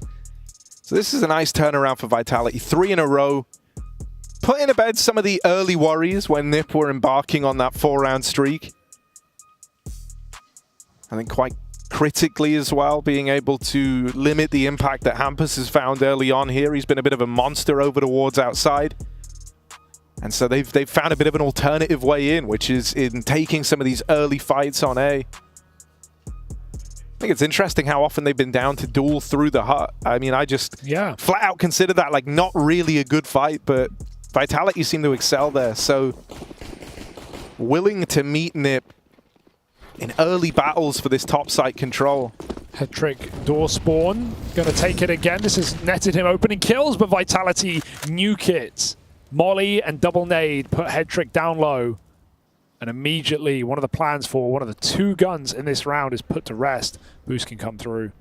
Magisk over the top, no one to see. It's a ramp stack, and ooh, they sneak down lower. There's a spot. Brolin's got info. Spinks caught looking nowhere. And Brolin knows he can hunt down this vent play. The ramp rotates have already come through. They're right above Flamesy. Oh, Config whiffs it. He hit a headshot, but Magisk finds 3 in a blink of an eye. He has 7 health the whole time, and he was mid-spray transfer as he had to embark in doing that in the first place. He should have been dead from Config. That's so crazy. But the head goes wild when you dink it, Harry. It goes all over the place. The animation. And Head-trick, the 1 AWP in the round. Opening play denied and forced to save. Vitality could even justify the hunt here, and they are. I mean, Hugo, I know it's always been a tap, spray, and then bop. Perfect. Oh, Head-trick's going to get swung, and he's dead. That's nasty, man. That is a lovely, lovely peek from Apex. Shot. Just chasing him down in the close, and that's now the AWP knocked out. That's going to be dropped over by Rez, so they still get to have one, even without the save. But that impact will be felt as we move towards the end of this half here. Vitality are in a really good spot, right? They're in this position where really they can do all the legwork. They can make up for the fact that they dropped those 4 consecutive rounds at the start of this. They can make up for all of that if they win this one right now. They break NiP's money. NiP have got nothing left, staring down the barrel at the end of the half. And so that would allow Vitality to really come into their own and just break ahead. Looking to go 10-5 up on the half here. You'll love the smoke, Harry. The Rez has dropped in this round. I don't know if it was Rez, but it was on the top of Hut as the molly came in. He's playing your one-way. He's doing my one-way. Let's go, I don't think he Rez. threw it because he still had a smoke, but someone did. Someone threw that. Yeah, we'll keep an eye on that. I've never seen anyone use that one-way. It's only a fake out on A, though, for Vitality. They've rushed ramp. They forced Brolin down lower, but it's option NiP are happy to concede. They've still got that B-bomb site. They've got a 5-on-4. The pressure is very much on Vitality. Brolin's playing extremely committed right now. This could just be a 1-for-1, which is an open path to B. Brolin takes his kill, and they don't swing the trade. He's able to catch him behind the railing. And so Vitality have to slowly edge their way into the B-bomb site. Brolin just about getting behind the cover. Oh, he is on for a round here. Molly's a problem. Will they face with it? It doesn't matter. He takes 2. More than you could ask for Brolin. And the paranoia sets in with the windows broken. Vitality know NiP could still be here. Yeah, this is going to be a little awkward for Vitality. Especially with Spinks not moving to take control of windows or the double doors. So yeah, that was real wishful thinking, and now Spinks is left in an awkward spot. Usually you kind of like that second player to try and break away to get that double doors control to allow a plant to come through, but he's paranoid. He's heard the footsteps over towards Hell. He's heard the footsteps moving into ramp. He thinks they're trying to give chase, so he wants to hold on to it. It's a very awkward spot for Vitality to be in, and that's why you've got to give Brolin the credit for even getting Nip to that point in the round. Rare mistake from ZywOo. I can't believe he actually goes to stick that bomb plant. Like, no matter what info has been called, maybe they heard the ramp you're just kind of calling their bluff to a certain extent, right? Plenty of time to drop a fake in there, to try and get a shot off. That's, to me, that's not a ZywOo-esque play. But even so, Nip aren't complaining. Another attempt for head trick. Missed shot. That's why those double doors are such a power position, though, right? In a way, there's kind of no right decision there. If you fake the bomb, they open the door, they don't have to fight you. They just jiggle it, they see you're not planting, and then they tuck back in. So that's why it is like the power position down towards B is those double doors. Hello. Apex, he's found some fantastic space here out in the yard. Hampus has no idea how that's just happened, but Apex has taken a lot of room now for Vitality. Yeah, again, he snuck behind it, right? We've seen this a couple of times. Vitality not always announcing their cross. Brolin will, from afar, takes out the captain. 4-on-4 as that smoke fades. Someone will get info. Who will it be? It's Rez today, taking down the star of the show in Spinks. ZywOo trading it out, and they do want this top side, but a missed attempt for flamez leaves Config in the firing line, and he takes more with him. It's a 1v1 now. Hedrick could be anywhere. His round starter was outside, but now he's back up at heaven, and Magiska's got to get the bomb in the open. Hedrick, a swing, and one shot is all it will take to find a 7-7 scoreline, with the half winning up for grabs in the last round. This is a competitive game, though, sure. Like, 7 rounds, great T-side on Nuke. That's not bad at all for Vitality, but Nip have at least woken up to this one. They've had some pretty smooth rotations. Their AWP has been, with the exception of that clutch, denied more often than not. Yeah, they're matching Vitality. Oh, 100%. This is a very competitive game, and the one chance that it had to kind of stop being competitive, the chance that Vitality had to go 10-5 up was squandered where they get into that 2v4. They fall short. Now they've been shut down in a 1v1 for their chance to break away from NIP. They're certainly feeling the stress here.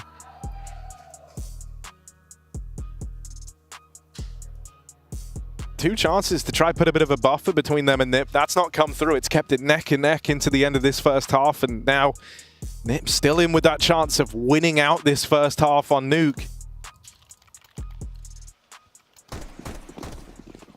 Let's see if they can do it. Hedrick's had so many spawns, man. He's still doing it. Another door peek. But yeah, other than one time he found Spinks here, Vitality have not given him the satisfaction. Using lots of flashes, again in this position. Do we have a classic topside hit? Hedrick wanting to get ahead of it. Oh, now he's been spotted. Now he's in hot water. Teammate going to move in behind him. He has to move from the flash, but Config will not turn away. Ooh, 5-on-4, and the molly denies this top hit. Back to ramp. Oh, that is a crazy shot out of Flames. That's opened up a route down through ramp. Hampus sees them dropping, comms that down the line. Hedrick's already here on the AWP, ready to shut down the attempt at this ramp take. Nipper starting to rotate players in towards ramp so that the net is closing around Vitality. They're up on Hedrick, but he still delivers. Apex will hound him down. Go on. But now has to embark on a 1v3, and he can't find his footing. Hampus knocks him over, and that's Nip 8-7 up at the end of this first half.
Do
you want to know how I got this hair?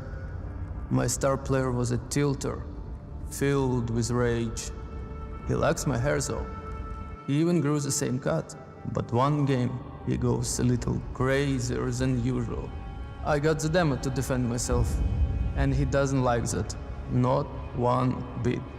So, me watching, he goes and grabs blade, laughing while he does it. He turns to me, and he said, "Why so serious? Why so serious?" Blade sits down. "Why so serious?" He loads the demo and says, "Let's see what Blade finds others at play." Okay, what do we have here? Oh no! They said I was 70 IQ, kicked me from the team. So, I cut my hair to start fresh. You want to know how I got this hair? 20 years of North American Counter-Strike.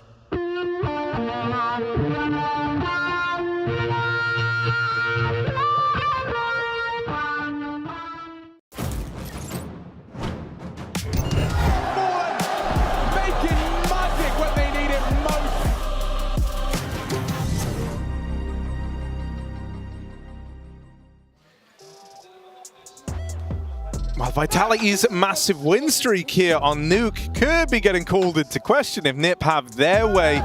They kickstart this one going 3-1 up. Sorry, what am I saying? They kickstart this one going 5-3 up over Team Vitality. Then we have a brief little turnaround in there where it felt like Vitality had the chance to go on a 10-5 the half, only for NiP to win that kind of back-breaking round right near the close and actually go on to close out that half 8-7. They sit up in the lead right now. This is spearheaded by some big performances out of Hampus over towards the yard, and Brolin being a bit of a mastermind on some of these rotates down towards lower. Yeah, big questions for Vitality here, but CT sides are where they do their best work without a doubt. And so the question is, poised to Hampus instead. What has he got cooked up for this T-half? A little door pop, manual mode. They'll be swinging it open, and the flash will fly in. NiP going to bring the heat down the vent. Spinks will get that quick shot, but look at ZywOo, who started on the lower site. That's Sweaty, and he's ready to dish out some headies. 2 kills. Well, helped out by the rotate, and the bomb dropped as well.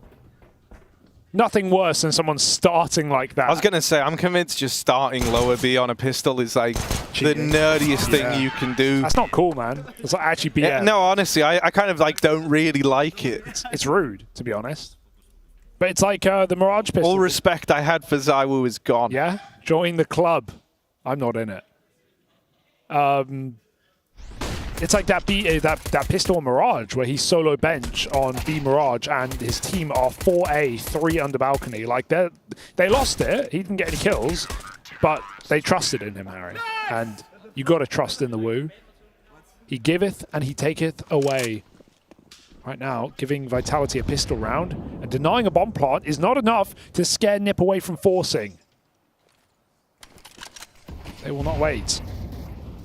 So they better have something here. Hampus seems to think so. Top of his team right now, individually. The yard player CT side was locked in a battle between him and Apex, and this will not change. But Apex has a very strong position. It's hard to clear without a main smoke, something that Hampus could supplement with. You see they're considering this back garage position just due to how empty outside is. Saiwu, of course. What a fight. Sure. He's going to flash Apex in. Oh, yeah. Nice. That's one for free. The MP9 actually found Brolin as well. So, yeah, that kind of sucks for him. Spinks getting stuck in now. That Galil's been grandfathered forward onto Config, and even though he's good for one, it's the end of the line. It's just Rez now. And everyone from Vitality has moved to take this space out in the yard and play around the bomb. Flames domes Rez. And so Vitality going to stick the landing on the conversion as well. Yeah. Up against that Force Spy. Nice call for Apex. Not hurried to that play, but they don't wait forever. They know the Nip must be outside with how quiet it is. And Apex gets flashed. He kills the one rifle. And yeah, sure, it gets shuffled along, but many more Vitality players to swing outside and keep that round fairly clean. 3 alive against a Force Spy. Now you get a Glock round, and Vitality should be able to make some money here. Really don't want any deaths. There is a deagle on Config, so you got to be careful. Come on, Config, give us something cool. There's one. Come on, then, let's go. Deagle. Ooh, the Config Deagle. We all remember it. Oh, never mind. Spinks is going to get rid of him. They're in trouble. They could have looked to go retrieve that, but instead, Apex and Magis teach them a lesson. Brolin, the last survivor, he hid under the corpses. Anything to stay alive here, and Apex will deal with him nicely to close that out with a hat trick. Vitality, they get the pistol. They find the 2 conversion rounds on the back of it. Now NIP come through with their first buy, but it is going to have with it a handful of limitations here, most notably no ult for head trick. Other than that, it's everything they could need. Indeed. So not really a handful of limitations, just one. Just the singular one, limitation. just one limitation, actually.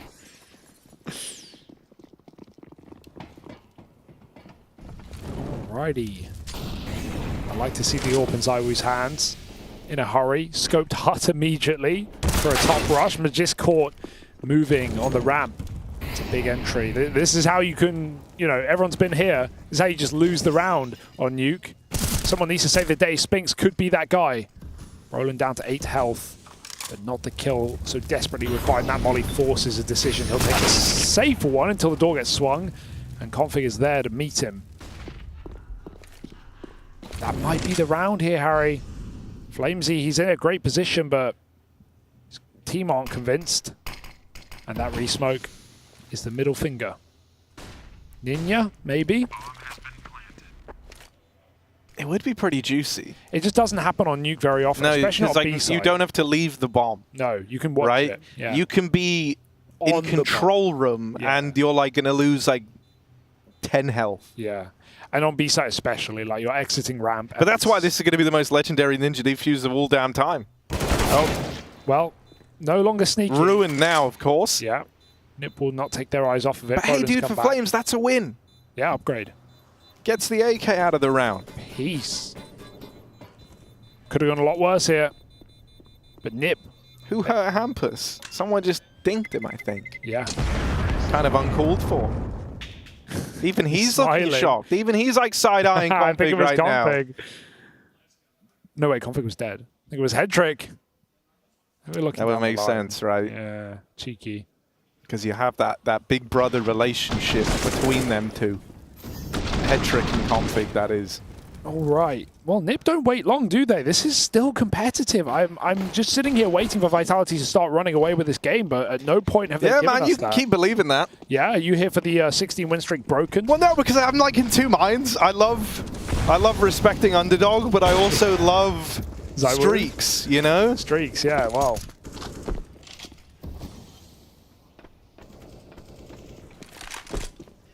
Saiwu, he's trying to streak his way to ramp or something. Nice, yeah. Nice. He's got the AWP out, took that first pick, and now looks for more. Ridiculous. Takes the red fight, glaive smoke, and now is solo ramp. Will you like eat a Doc Martin if their streak gets broken? No, because it's 10-9, and there's a good Nip have a really good shot actually. So don't really want to put the shoe in mouth on the line just yet. Could have Still asked me can't after believe map that Vince, one. you know, I mean, he had to eat something that was kind of reminiscent of leather. What did he eat? I don't know, just something chewy more than anything. Well, shoe would Didn't be, eat a whole shoe, did he? shoe would be bad for the guts, so I'm glad he didn't. Flames, come on then. Shoos them away with one. Nice. Any more out of the guy? Oh, he's got support. Apex is here. And now kind of blocking him, but that's fine because he's going to get out alive. And there's Spinks from atop the hut to get the bomb away from Nip. Hampus all alone, low HP on one, but what can you really expect him to do here? They're even prepared for him to try grab that bomb and duck down the vent, going towards lower. He's just going to get spammed out of the round. So goodbye, Hampus. He'll run for the hills. There's not many hills on Nuke though, Harry. It's pretty flat. But he will get out anyway. And he needs to if Hedrick's going to have money next round. There's hills off in the distance around him. Yeah, just fairly inaccessible. See? See? Yeah.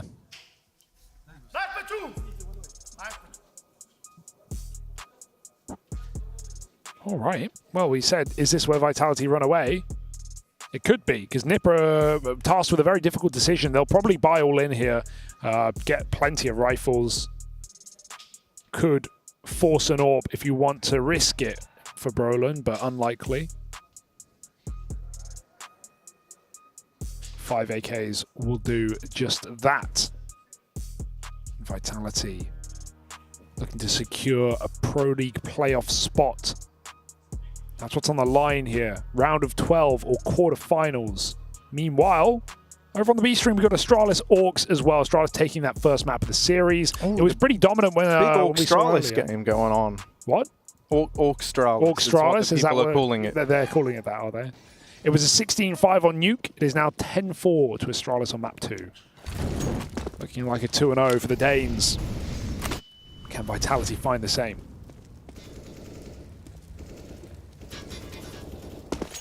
Oh, they were trying to assemble the boost at ramp. They were boosting in the wrong spot, but now they've nailed it. Magisk put up there. This is a nice angle for the boost, to be honest, on Magisk. You usually see people play at the back in the corner, and it does get cleared, but this one, now that's a boost. Especially when you got Zywoo. Yeah, I was going to say, actually, I just noticed that Zywoo's there as well. So it's like, Magisk isn't even kind of the big scary when you first come around the corner. I don't know. Guy's pretty big. He's pretty scary. Viking-esque. But That's it may the never hell end smoke around. lobbed over, isn't it? Ooh. I think they missed, though. It's all the way... Yeah, it definitely missed. Yeah, that missed. Saw it pop somewhere else. I was like, maybe they're trying to... No, that's just a miss. Here they go. Here they go. Out through the hut. Yes. Quick mow down for Flames, and Spinks is able to keep this all coming up in favor of Vitality. Hedrick, last man standing. His team fall around him like dominoes, and Vitality, since getting onto this CT side, Apex is... He got that dog in him. He does have that dog in him, man. But it's like a Chihuahua. It's not like a big, you know, what's a big dog? Like an Alsatian. It's not a bark. It's more a yip. Yeah, that little yapper. A yapper. Flames gets those 2 kills, and Apex, I guess, calls it, I have your hut. And then Flames looks away to door, and he just gets swung by a 3rd guy through the molly. Nip full sent that one.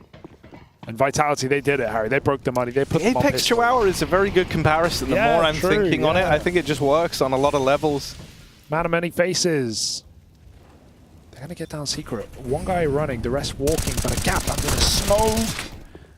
Flames will see something, and the rest are just going to run as well. That's kind of the jig up now for Nip. Magisk could be a chunky nade. It certainly is.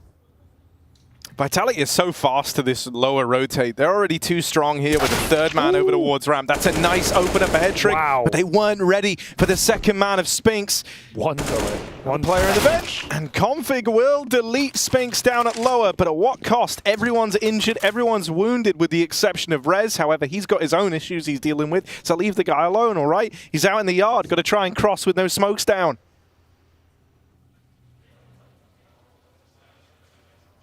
He's just hoping to catch a rotate right now, but they're not coming vent and they're not coming outside. That means a triple ramp.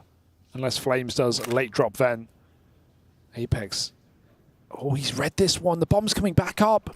This is dangerous. Apex pulled away, but the util thrown on lower, and then they give it away. So Flames knows now he is in the right position to win this round, and he falls to Rez instead. ZywOo, the B kill. That should send them back up top. Hedrick will have to fare with the unknown.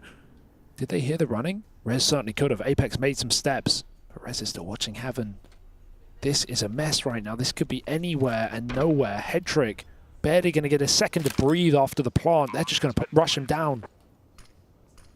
Yeah, Hedrick should be dead. ZywOo's got that in the bag, and now it's just Rez. Ooh. 1 kill, but he's not ready for a second man in the hut. And so it's that buddy system employed between Apex and ZywOo that seals the deal. They walk it together. And they continue amassing these CT rounds. 1 found for NIP since getting into this second half.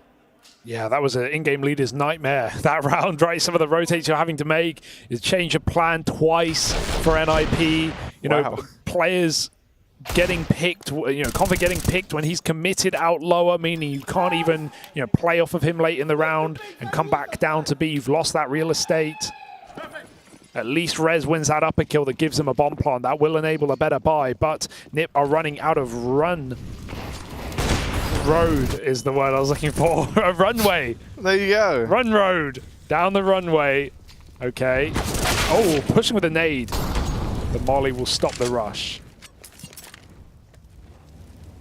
Again, they're stacked. Flames is about to show Spinks how it's done. Yeah. He said, Spinks, spec me. This is how you push hut. Check this out. Flames. That's how you do it. You just never do. The nade does good damage. And the smoke denies the push in. NIP wanted to try and go by the looks of it there. Now ZywOo tucked in at the vent, but an uncharacteristic miss. Flames tries to deal with it, and there it is from Flames. 3 at the door, locked out by just 1 man, even flashing himself in for more. It's a great flash. ZywOo's next point of contact. Flames can just trade this peak. So you got to be ready to swipe that mouse up if you're coming out through the door. You got to deal with ZywOo first, then you've got to be ready for Flames up on top of the hut. And that's if you get that far. They line up for ZywOo. There's something about him and these damn doors, man. He lines up that collateral and he sends NIP packing. Would not be the first time for ZywOo in that position, would it? And this time he knows he hit the collat. That's a good feeling. 14-9. We said a few rounds ago, when would it be the Vitality would start running away with this game? Well, we are well and truly there. Looking for a 17-win streak here on Nuke. Self-proclaimed best team in the world off the back of winning G8. A major in their pocket this year already. And Pro League on the tip of their tongue. Can't deny the NIP at least showed up to this map, but it's gone quiet on T side.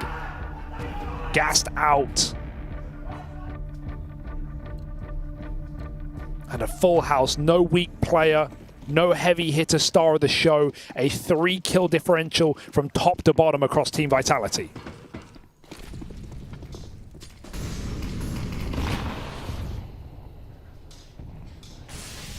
They've completely leave the yard here.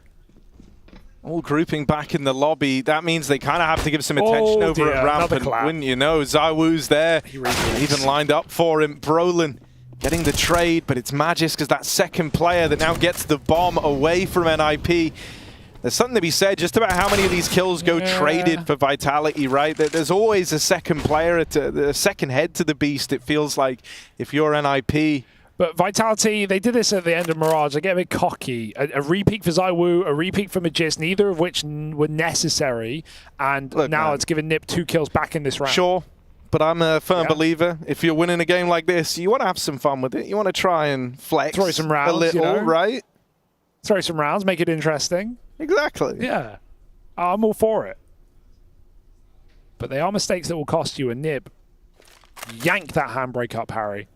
Car comes to a halt, and they wait for Vitality to approach, but Apex hits the best timing you've ever seen.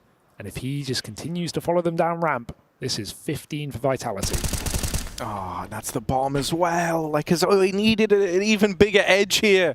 That's the bomb. Now he knows that it's going down in towards this B play. They have a very clear picture of what NIP are dealing or trying to deal their way. And Apex just continues to hold this ramp side, boxing them in, forcing them to commit to the lower play. Now his teammates rotate in through the vents. Just Apex has spotted Hampus. Ooh. Brolin dealt with in the double doors, and Hampus is pincered by Apex and Flames. That is a very composed retake, considering it starts, as you say, with some, overfacing, some double dipping from the two ramp players. It's closed in a very clean and calm fashion from the remaining three for Vitality. Who would have thought that Apex is the most composed Vitality player in that round, right? Well, I think even when you watch his gameplay nowadays, it's nowhere near as frantic. Everything is very kind of patient, if anything, out of Apex. And I think that's been a great skill to watch him develop. Well, we've just got so many more hard entry players on this T side as well, right? That you don't see him just going for these constant 5-on-4s. Well, he tapered it off towards the start of the year on CT halves as well. We talked about like meshing the styles together as well. Kind of get the vibe that for him, it's no longer now like him trying to show, okay, this is how I want the round to be open. He's got like full faith that his team are going to build the vision that he has. They're all working towards one common goal. Oh, and this is a great setup as well. Flames is going to have that cross to hell. We've got a secret player that can come up. This is a wipeout right now. Total for NIP. A car crash outside. And a 4-on-2. The Vitality just want to slip through with a nice headshot from ZywOo. It feels inevitable. Written in the stars. 17 map winning streak on Nuke. And playoffs of Pro League locked in here for Team Vitality. They will 2-0 NIP this evening and take themselves that final game of the group up against Movistar Riders to see who will be taking a quarter-final spot. Spicy day in the office here for Team Vitality, Harry. Yeah, and very well done to keep it so clean in that second half, right? It's not like we were ever doubting for a moment that they were in control there. The first half was a bit touch and go at times, could have been a lot sweeter, but they end up splitting it right down the middle. Then they get onto that CT side. You kind of said it coming in. It's where they do their best work. They drop one round, and that's the extent of it.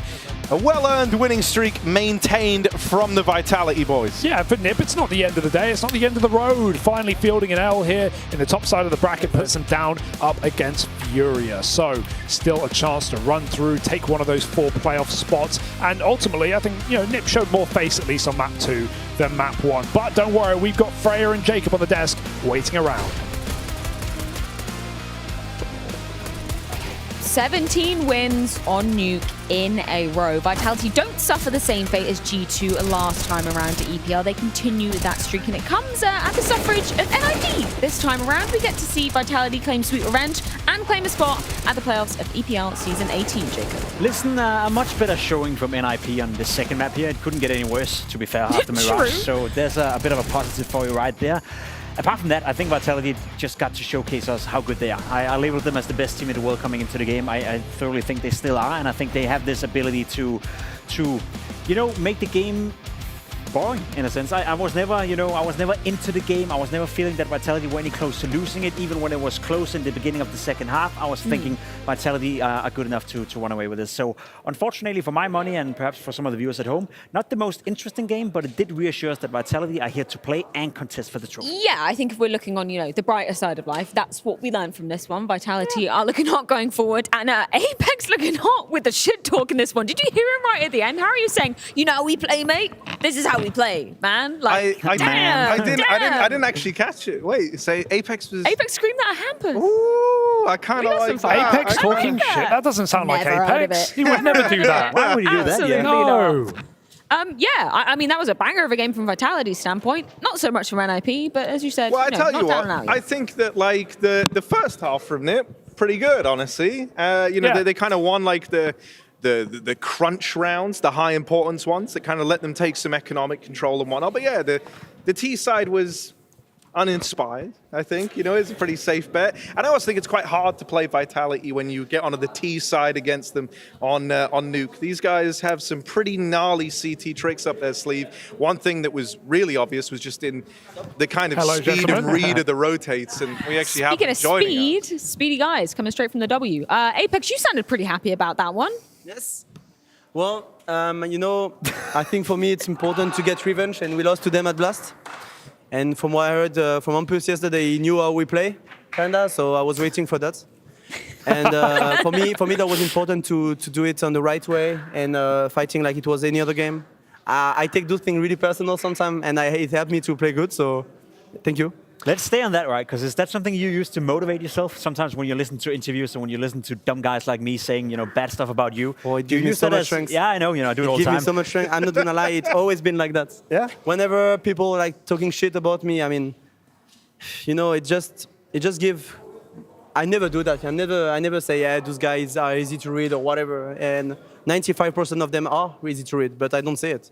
But the thing is, we love a humble when king. people do that against us, I don't like it. And yeah, I take it really personal. And I think I also motivate the guy to just smash as much as possible, just to be the best player they can be, because I don't like when people talk shit about our team. You guys are now 17-0 in a row on Nuke, the third highest Nuke streak of all time, below Astralis, This of guy course. got this. And the old NIP. 32? No, 32 for the old NIP, 26 for Astralis with Magisk, 18? and you're at 17 now. 17. So you we just did overtook. it in a much more difficult period of time. Of I would course, say. of So, course. I mean, people were not even paid to play Counter-Strike back when Nip did it. This one is also harder than the last one. No, of course not. You guys said back at G8 you're the best team in the world, right? Or you did Apex. Yes, Are you the best Nuke team in the world as well? Well, 17 in a row. I mean, if we're not, I don't know. Yeah, I think that's rough a bit right now. Nuke, we pick it because we're good on it. But for me, I mean, I feel I repeat this for 2 months, but we don't have time to practice. And between Gamers 8 and this tournament, we played one Nuke.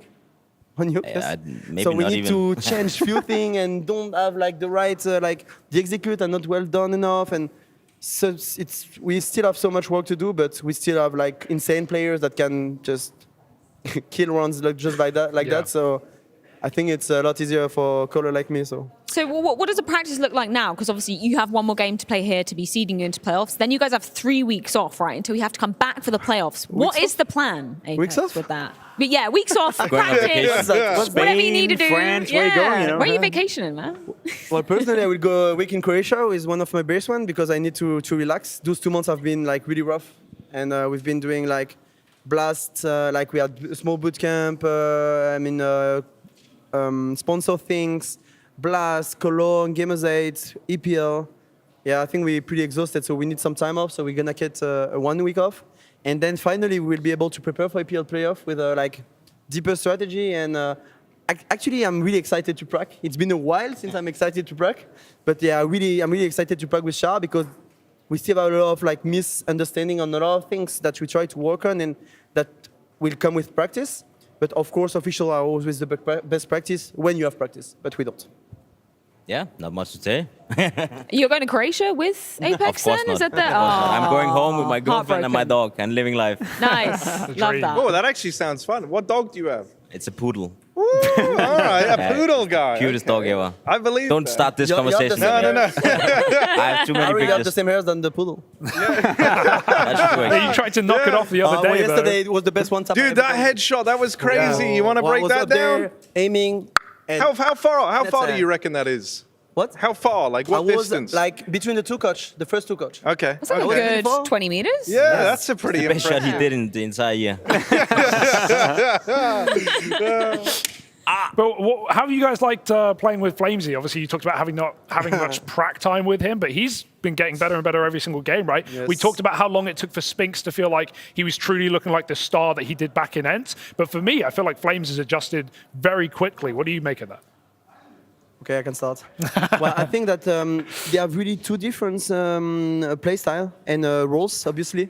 For Char, it got faster because also I used to be an entry fragger, and I think I know how to use my entry fragger well enough. So for me, he's a bit as crazy as I used to be. So for no me, one is as crazy as you. No one. No one. But it's a bit easier to form kinda an entry fragger for me. The lurking part, I've never been a lurker. Far from that. So for me, that was a bit harder to understand how Lotan approached the game and how he wanted to see things. So I think that's most likely about that. And also, let's be honest, when Char entered the team, we were like top 3 in the world. When Lotan came into the team, we're a top 10 team in the world. So that's different pressure, different environment, different everything. So for Lotan it was way harder because also it just, I think Shah is has like a play style that he can do a lot of things. Lotan is more passive, more lurking, like need to find the gaps, and we need to. If we don't play in the same way for Lotan, it's going to be hard for him. And in 2022, we used to play really slow, and he didn't have much space to lurk, so that was pretty hard for him. Emil, I have a specific question for you, because I think we've been discussing here at the desk that you're playing pretty well recently, and you found your form again, finally. It's been a while. But you look towards your ex-teammates in Astralis, and not to talk down to them, but you're one of the few players who still have that very, very high level. So from your perspective, what is it that makes you able to still perform at such a high level, considering you've been doing it for 6, 7, 8 years? Well, that's a good question. I know about that. I think I can answer well to him.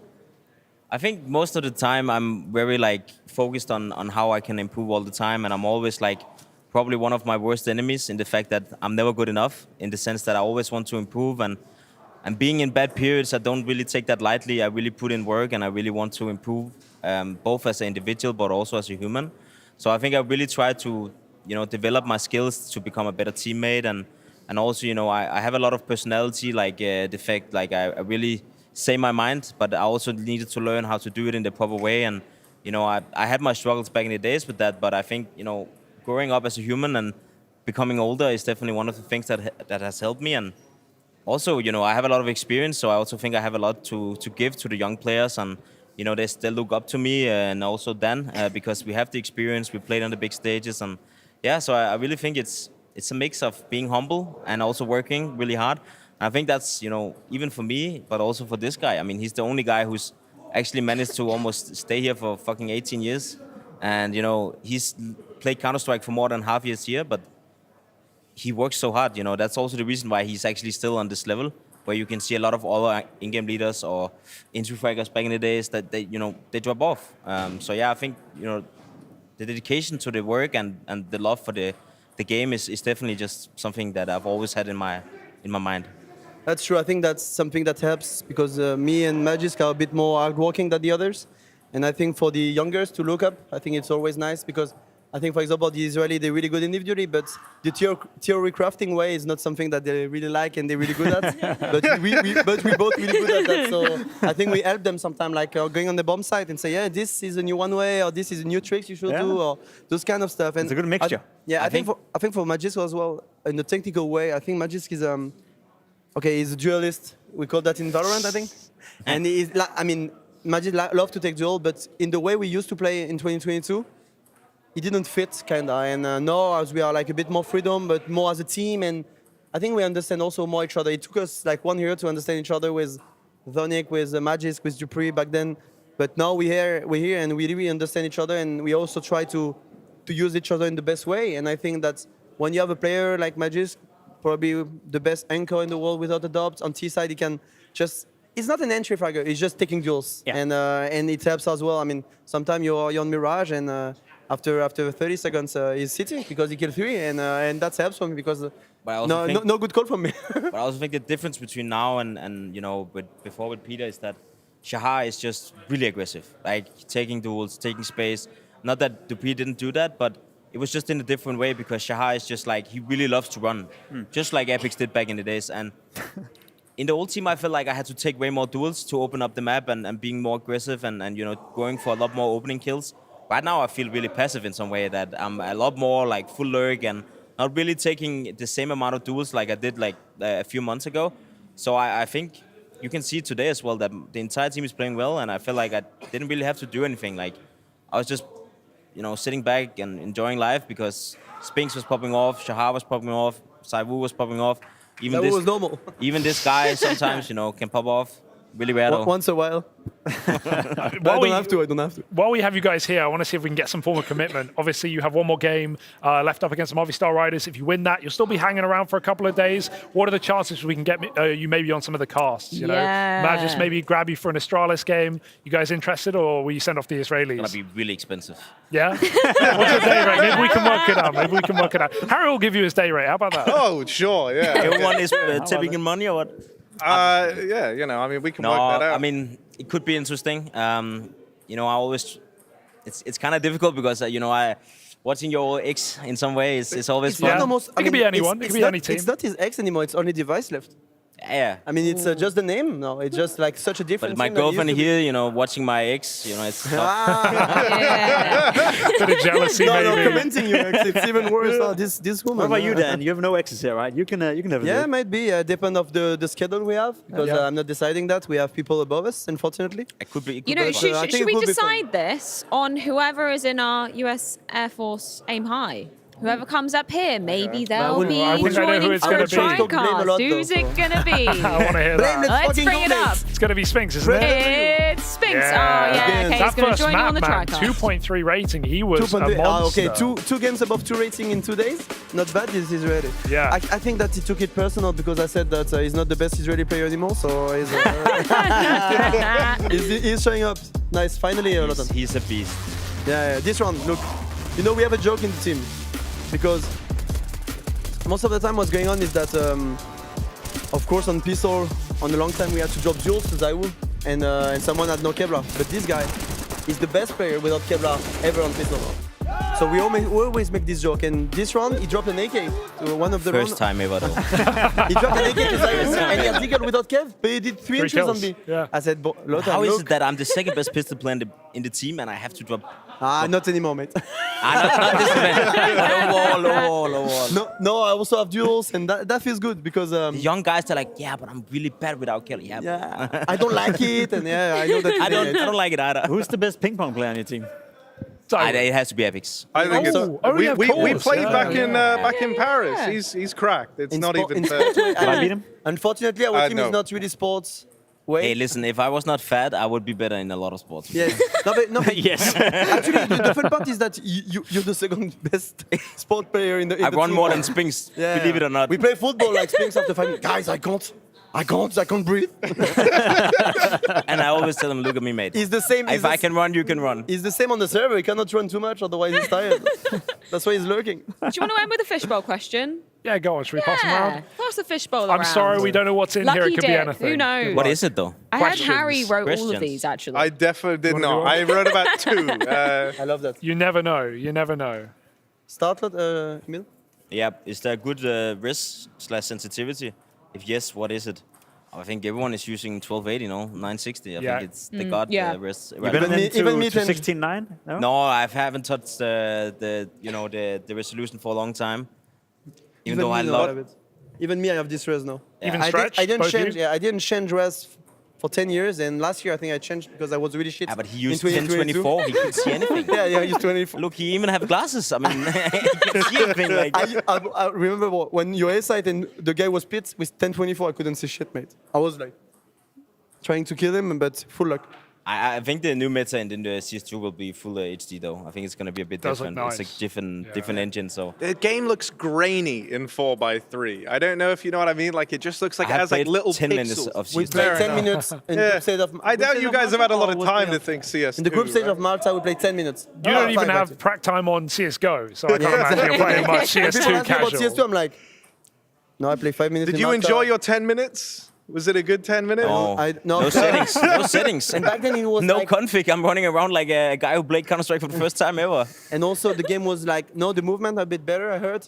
But back then it was too debatable. slow. It was Yeah. really shit. Yeah, it's getting better each time they update it, but like it's still not CS:GO. It's- You know, yeah. like especially jumping, man. I feel like you get I have no slow. movement, I so know it's where you're fine. going with that one. Go on, go on. Read up. And what's res? What res, Emil? I already said that. No, what sensitivity? Sorry, mate. 800 DPI 1.0. Wow. Okay, so just a yeah, 2 classic. at 400, Yeah, like in the. it's close. It's also kind of what Saiwu uses. Yeah, yeah. It's, Okay. the god What's his res. zoom sense? Do you know? Is it just 1.0 flat? I don't know, mate. Dude, I've heard there's always settings. thing- Like he doesn't even have He to do doesn't a have a config. config. He just like He does rocks the up and is config like. at the Just beginning default. Of any event. He has comes, default. He does his binds and everything. That's scary, honestly. It is That's bad, isn't it? terrifying. Like imagine Like, being like even the that. screen is like, oh yes, maybe this. Or I this. did that one time in my career. First time ever on LAN. Yeah. I didn't have any config because I didn't know how to set up. I played the first game against NIP. I went 5-19. I was like, guys, you need to help me in the next game, okay? I don't know how to set it up. I don't know how to set it up. And I went 37 against Fnatic. Hey. I got 37 kills against Fnatic. That was when everyone realized that I could actually shoot back, you know? Yeah, you were good. But you maybe still I good. should have done that in the first game, though. Yeah. What's your question, Apex? Okay, look at that. It's a hard one. Name the player you think is overrated. Ooh. There we go. There we go. Of course not. Don't put fire. I will say no. As I said before, I'm not that type of guy to say something. I think about things, but I will not say it. So. All that a question. Who's underrated? Who's one of the most underrated players then? You know my favorite player?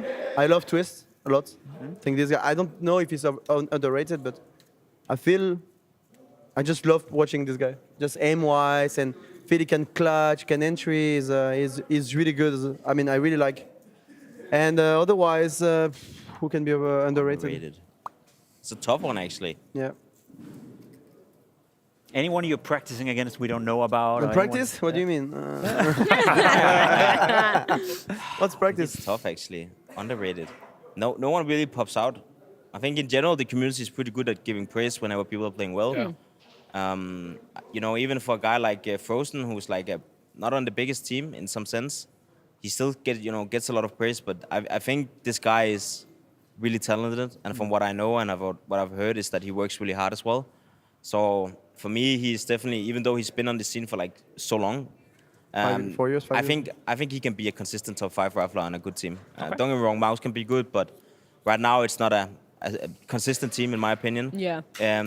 So maybe Afro. I will go for French. Oh yeah. Okay. I like what he's shown the last few events. I think he's been playing pretty well. The fun part is that when Dupree has his kid, he couldn't practice obviously. And Jax wasn't there as well, so we asked Afro back then. He was in LGLC, but he didn't practice, so he came with the team and he did the entry fragger part. So that was pretty fun, and he is a good guy.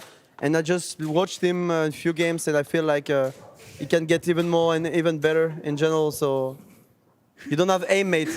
Your aim is shit, man. Yeah, right. This is no headshot. That was close. That was close. Look, bro. A bit high. It's like watching you in pistol rounds. This guy has a 3.6 sense. He has a huge 3.6. Yeah. Okay. So. He got him. He got him in the head. After 10 miss, he's the pute. Sorry, it's French. Actually, talking of ex-teammates, what do you make of Jax's new team over at TSM, right? I think it's gonna take time for them to be good. I don't know about Valdez in game leader. I mean, he tried before in North and didn't really work out, to be honest. But I really love Jax. He's one of my best friends with TS. He's such a talented guy. I mean, when you watch him play, you feel like he's 20. His aim is 20 years old. I swear. I can't. When he's playing this match, he's moving like crazy. This guy is crazy, I can tell you. And I really wish him he can be really good. It's just the way that Valdez is gonna use him, because he can be like one of the best 30 years old player we will ever have if he's used on the proper way. So I just hope they're gonna do well. They lack maybe a bit of experience, kind of. Yeah. Like Cypher, really young but really talented as well. Modo, I don't really know about him. Valde experience, but not. I mean, it's between. Who's the last already? It's Inters. I really like Inters as well. I think it was like it was rough for him in the Cloud9 Gambit way, because he couldn't do shit. He was just like a plant, kind of, and he couldn't do shit. I felt like. But but I really like him as well. I mean, I hope they're gonna do things, but. Also, the coach. I mean, he used to be my coach, and I have no doubt this guy is a top 5 coach in the world. What he brings with the French team, and we could win even with youngsters, and the system he helped me to bring was insane. So I think they can do some damage. Like being tier 1 is gonna be take them a lot of time and be change players. But I hope they're gonna succeed, because most of them are good guys. You think Counter-Strike 2 will help them with that? Like, you think some teams are going to drop in level coming into CS2? Or I don't know the game. No, so I think it's too early to say. I mean, Yeah? I think it's impossible to say that even the top 5 teams in the world are going to be top 5 in the next game. So yeah, there's a lot of questions. Is that a pressure for you guys? Do you think about that, or is it just purely too many tournaments right now to think about anything else than Counter-Strike? I thought about it a bit, like actually yesterday, because we're getting into like a really good moment, as I said to interviews. Actually, it's true though. Okay. It's a great interview. With the last 5, as I said in Gamers Day, the last 5 tournaments, we won 3 finals, we played 4 finals, and we lost 1 semi, which is like pretty consistent. And I think it's like the best team I had in my career so far with Envious back then. And I'm scared a bit that we will drop off with CS2, and when our time is coming in CSGO, it's over. So of course I'm a bit scared, but I know the players, and I know that we're gonna give our ass off to just be the best team we can be on any game. So even in Valorant, we will be top 1. So let's go. I think for me at least, I think it's also the better teams, like the top 5, top 10 teams. They most likely will also be better from the beginning because they have the better individual players, the better in-game leaders, the better coach, and the whole team behind them. So I think there's a good chance that the better teams also will succeed in the beginning. But then after some time where everyone else maybe catch up, that's where it can actually happen. The phone's ringing. Sorry, the phone's Hugo, ringing. I think it's for you. Hello, hello. Okay, you guys, we've got to kick you out. Your roster's waiting for you. I think there's some ping pong being played, maybe. They want you to go. Finally. To leave. All right. Thank you guys. That was fun. Yeah, this was a lovely chat. Appreciate you. Yeah, have a lovely evening. See you Enjoy, later. you too. And now I have the whole sofa. Saturday? He just never shuts up, does he? We need to get him on the cast. I'm sorry, like he's got so much to We'll get say. Dan in I there. think We'll get either Dan of in them. there. Yeah, like someone needs to grab We'll him. find a way. We had Spinks on Well, last there's a will, season. there's He a had way. fun, I think. And Flames, Surely of Flames. course. Yeah. He was with OG at the time. Reckon we get Cyru? Man, if you can get Zyru, I'll be impressed. Maybe Freya can. Yeah, shall I commentate with Zyru? I would like to watch that. Kind of And like a just throwback. Yeah. Okay. It's all just knows and I don't knows. That would be pretty good. I don't know. I could imagine it. I think it would be beautiful. Gentlemen, should we take a look at the bracket? Yes. Yeah, go on. Let's do the housekeeping. Yesterday. We got our first playoff We had teams. 3 best of 3s today. Yeah, and now we have 2 playoffs teams. They'll be taking on each other later, I think on Saturday, I believe. But when we get the results into that, we can see. I'm still how very that surprised by how well Movistar Riders have conducted themselves so far in this tournament. I did not expect them to beat Fury in the first game. I did not expect them to beat Gamer Legion today, especially not in the fashion they did. They haven't lost a single match so far this tournament. That's true. It wasn't just like the Fury win, which I can sort of put a caveat on, like Fury don't look their best selves right now. They're still in an adjustment period. But as you said, the Gamer Legion game, map 2 Ancient, they lost 2 massive tilt rounds, huge mistakes. We've seen them getting pissed on camera. They pull it together, they take it into OT, they win it in a 2-0 on a map that, firstly, on 2 maps that they've had a horrific time on recently. We called these guys on-lanners. They really are all on-lanners right now. They're playing great at Pro League. They qualified to their 3rd playoffs of Pro League as well. And yeah, now they face Vitality in a no-holds-barred game where anything can happen. I'm looking forward to that one. Should we move it to the mid-bracket as well? Because you would have seen a little spoilerino walking behind us because the Astralis Orcs game, that did end. And Astralis do take the W in that one as well. Yeah, Orcs down 0-2. I don't think anyone's really surprised by that, but they had some things to say. I'm sure this is a great learning experience for them. I haven't caught any of their games. Hopefully we grab one of their matches. I guess there might only be one more down all the way in that lower bracket. But right now, questions for me on Furia more than anyone. Who is going out 0-3 then? Is it going to be Greyhound or is it going to be Orcs? Who wants to take that?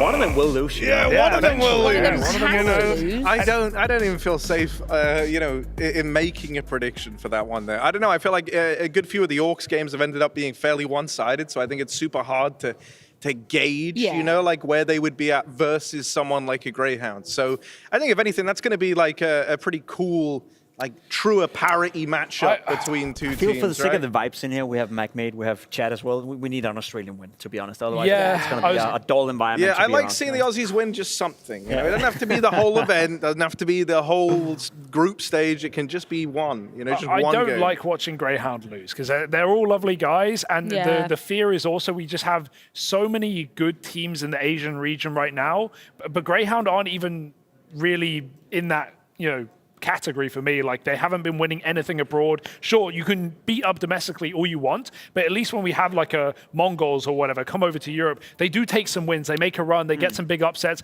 When was the last time we actually saw Greyhound like get big upsets in Europe? I think it probably was last Pro League season. They had some decent games, but when we see them at the play-ins in Katowice and Cologne, they always disappear. Yeah. Should we disappear? Or? Do you want to?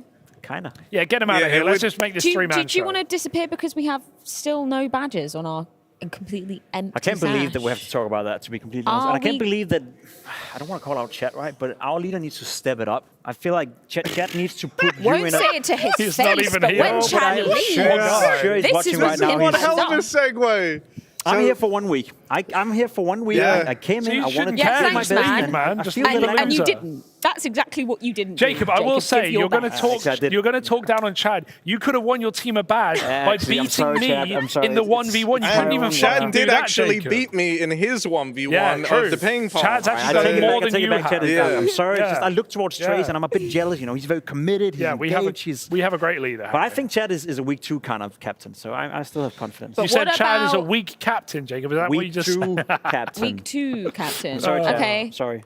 What about tomorrow, Jacob? What about that? Are we going to change our badge fate? We have to. I have a couple of tricks up my sleeve. I know you have a couple of tricks up your sleeve. Him trick. What could These go sleeves wrong? are pretty long as well, actually. Yeah. I think Team Strike is in for a tough one tomorrow. Yeah. So Redemption Be Day. prepared. Be very afraid, gentlemen. Well, you're one of Be those losers, very, right? very Look, afraid. I've not been scared of your team yet, and it's not about to start now. You should So be. that's really where You I'm and Yeah. Paul Like, over there should be super scared. I see 4 badges. I know there's a 5th that we haven't quite put on yet, and I see 0 badges. So One of them- unless you're going to one of them have was some a like cheating badge, incredible day here, Jacob, I'm not too. I'm going to have no comment on that one. But Good all idea. I'm going to say is, gentlemen, Can we disappear now? make Yeah. sure you've done your planet research. Oh, Coming into I tomorrow. already know everything there is to know about planets. Don't worry. We will be testing that tomorrow. And we'll have more Counter-Strike on the cards tomorrow. 2 best of 3s coming your way, starting a little bit later of 4 p.m., I believe, or 3:30 if you want to join us for the pre-show. See you then. Peace. Probably mad chat.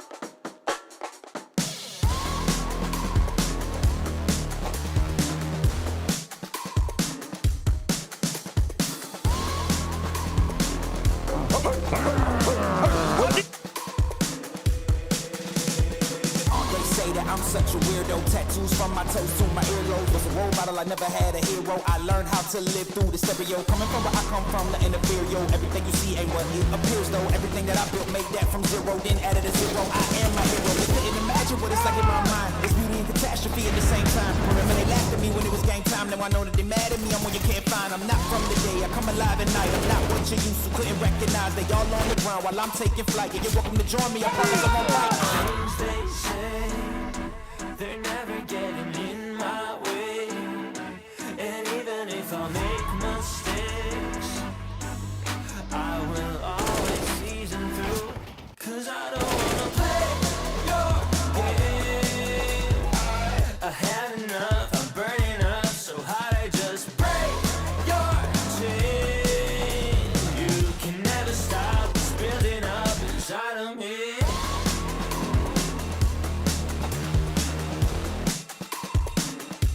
Inside of me.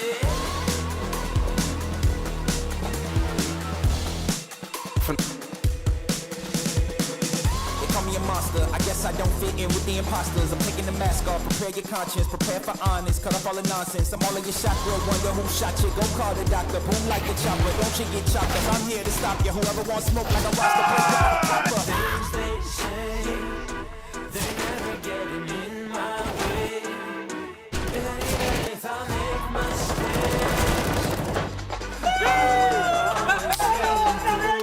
Cause I don't wanna play your game. I had enough, I'm burning up so hot I just break your chain. You can never stop, it's building up inside of me. Play your game.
love it, you wear it.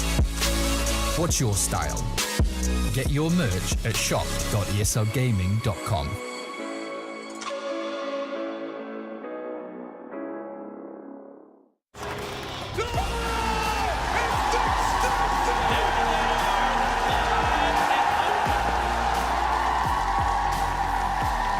Let's rip the Russo.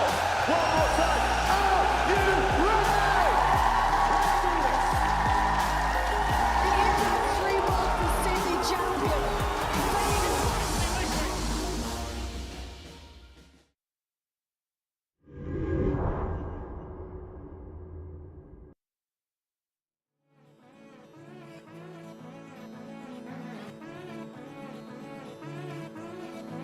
Sun is shining. In the afternoon light, light a fire, get away for the night. Let's sit round the campfire, tell stories through the night. Oh, this might be the last time. Let's sit round the campfire.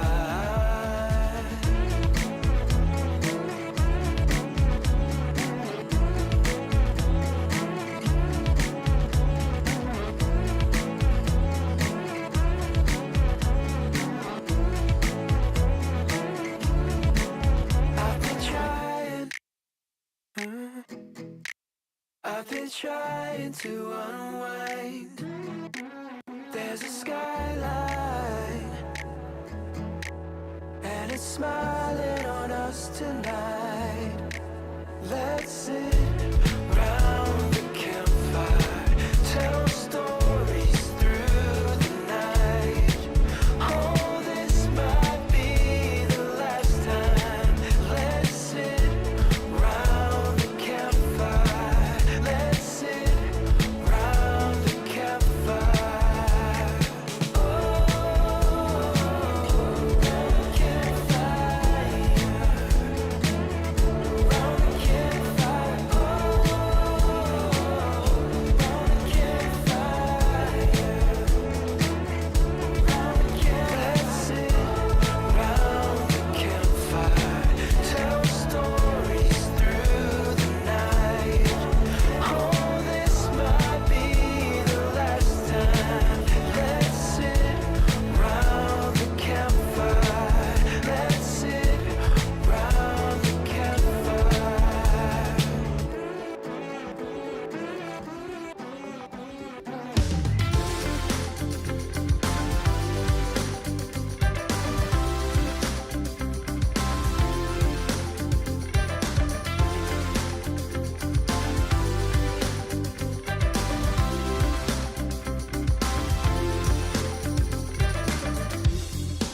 See, I've been wondering